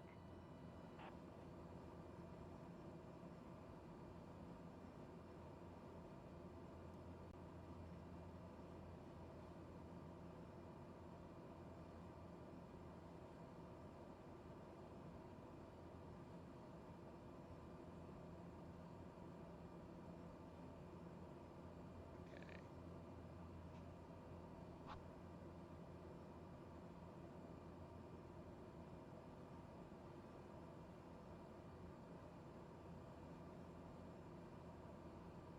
Yeah, see there's the runway edge lighting. That would not have given us enough lighting, like we just oh. Hey, you see, yeah, that's fine. That's Zero fine. Foxtrot Alpha minus 207. Please expedite your climb 11,000 feet.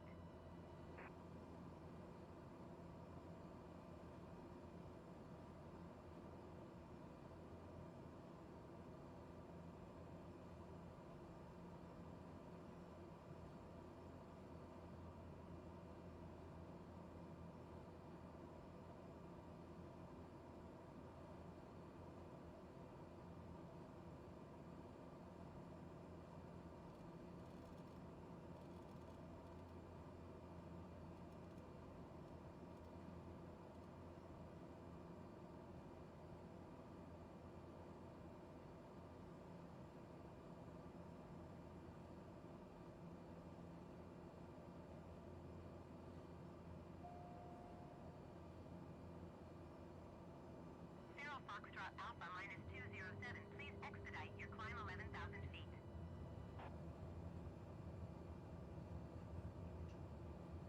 Uh-oh. Oh, there it is.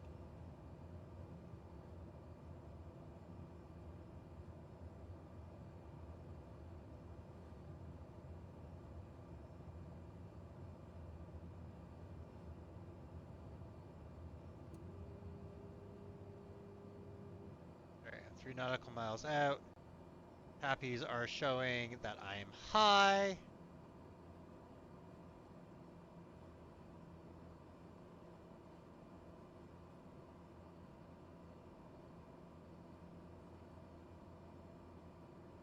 Oh god.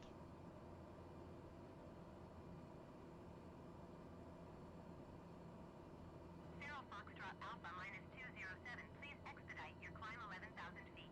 Okay, yeah. I'm not making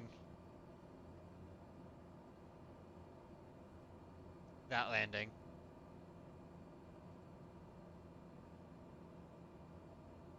That's not happening.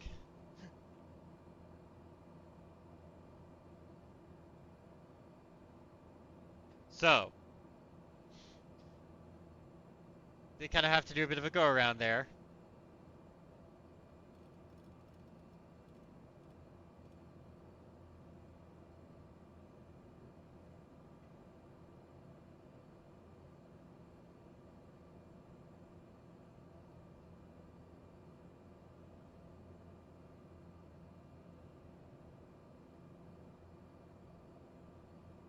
Zero Foxtrot Alpha minus 207. Please expedite your climb 11,000 feet. I am going to change this back to daytime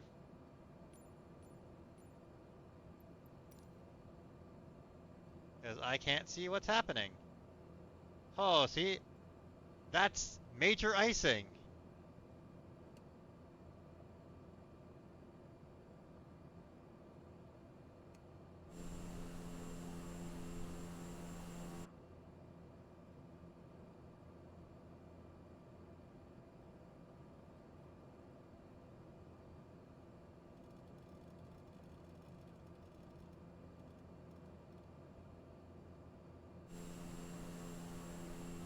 I was kind of falling out of the sky there.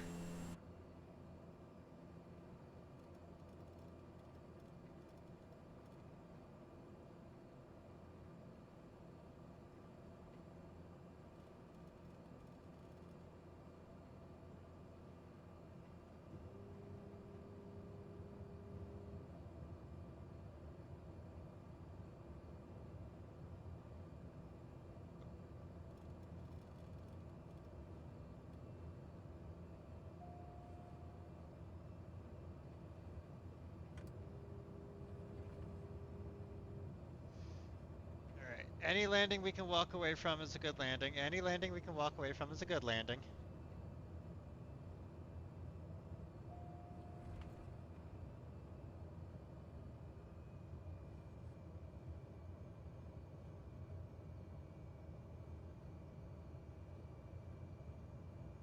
We're stabilized. Zero Foxtrot Alpha minus 207. Please Oh my expedite god, your final shut 11,000 feet. up. Oh my god. Do you hear yourself? Please expedite your climb, 11,000 feet. No, I'm trying to land, girl!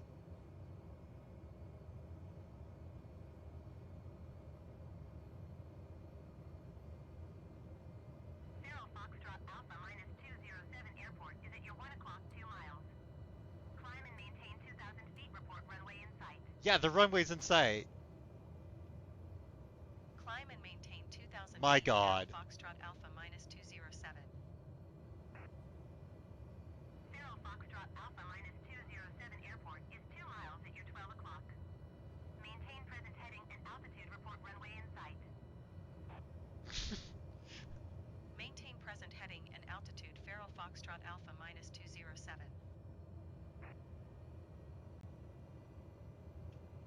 Faro Foxtrot Alpha minus 207. Yeah, has now a I'm coming runway in low. sight. Zero Foxtrot Alpha minus 207. You are 1 mile northeast of Charlie Yankee Charlie Alpha. Maintain present heading and altitude. Yep, that's my Maintain approach present clearance. heading and altitude. Faro Foxtrot Alpha minus 207.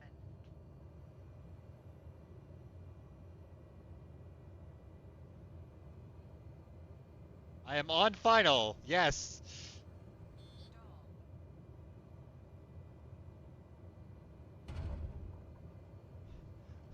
That's a landing. Transporter from dispatch. Go to the parking so we can check the cargo status. Oh, they ain't happy. Contact ground for your parking assignment, then shut down your engine.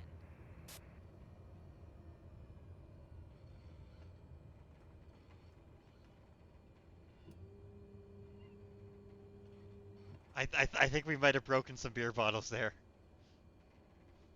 Charlie Yankee Charlie Alpha traffic Faro Foxtrot Alpha minus 207 is clear of the runway.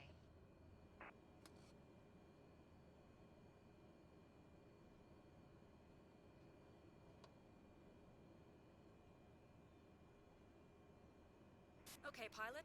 Removing the fragile goods may take a little longer than normal. Stand by. Landing too hard for cargo. It reduced the mission reward a bunch. I don't care. I landed. I got here. That's what I care about.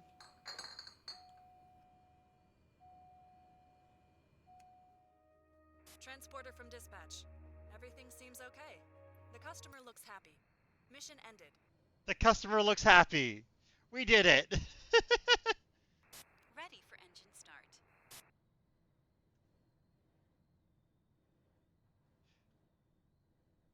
the what the fuck was that ATC? Like, what the fuck?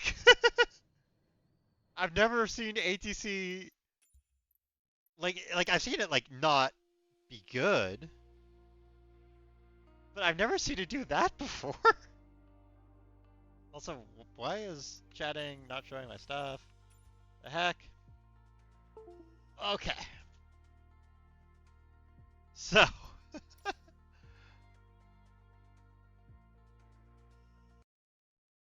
um, there won't be a third flight today. Obviously, I'm not doing a third flight. Um, Thank you for hanging out, folks. Let's see if I can mosey you on over somewhere else before I go get myself some very needed food. Um,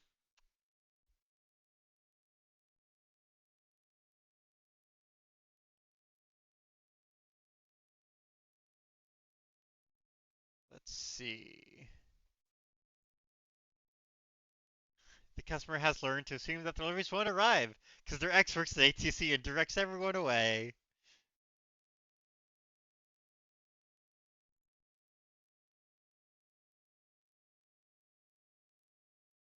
Okay, I am going to send you over to a different stream than I normally do.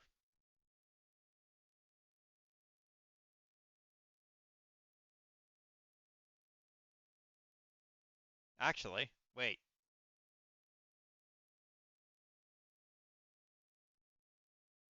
are is that person live? It's saying someone is live who I'm not seeing as live. Okay, I don't think they're actually live.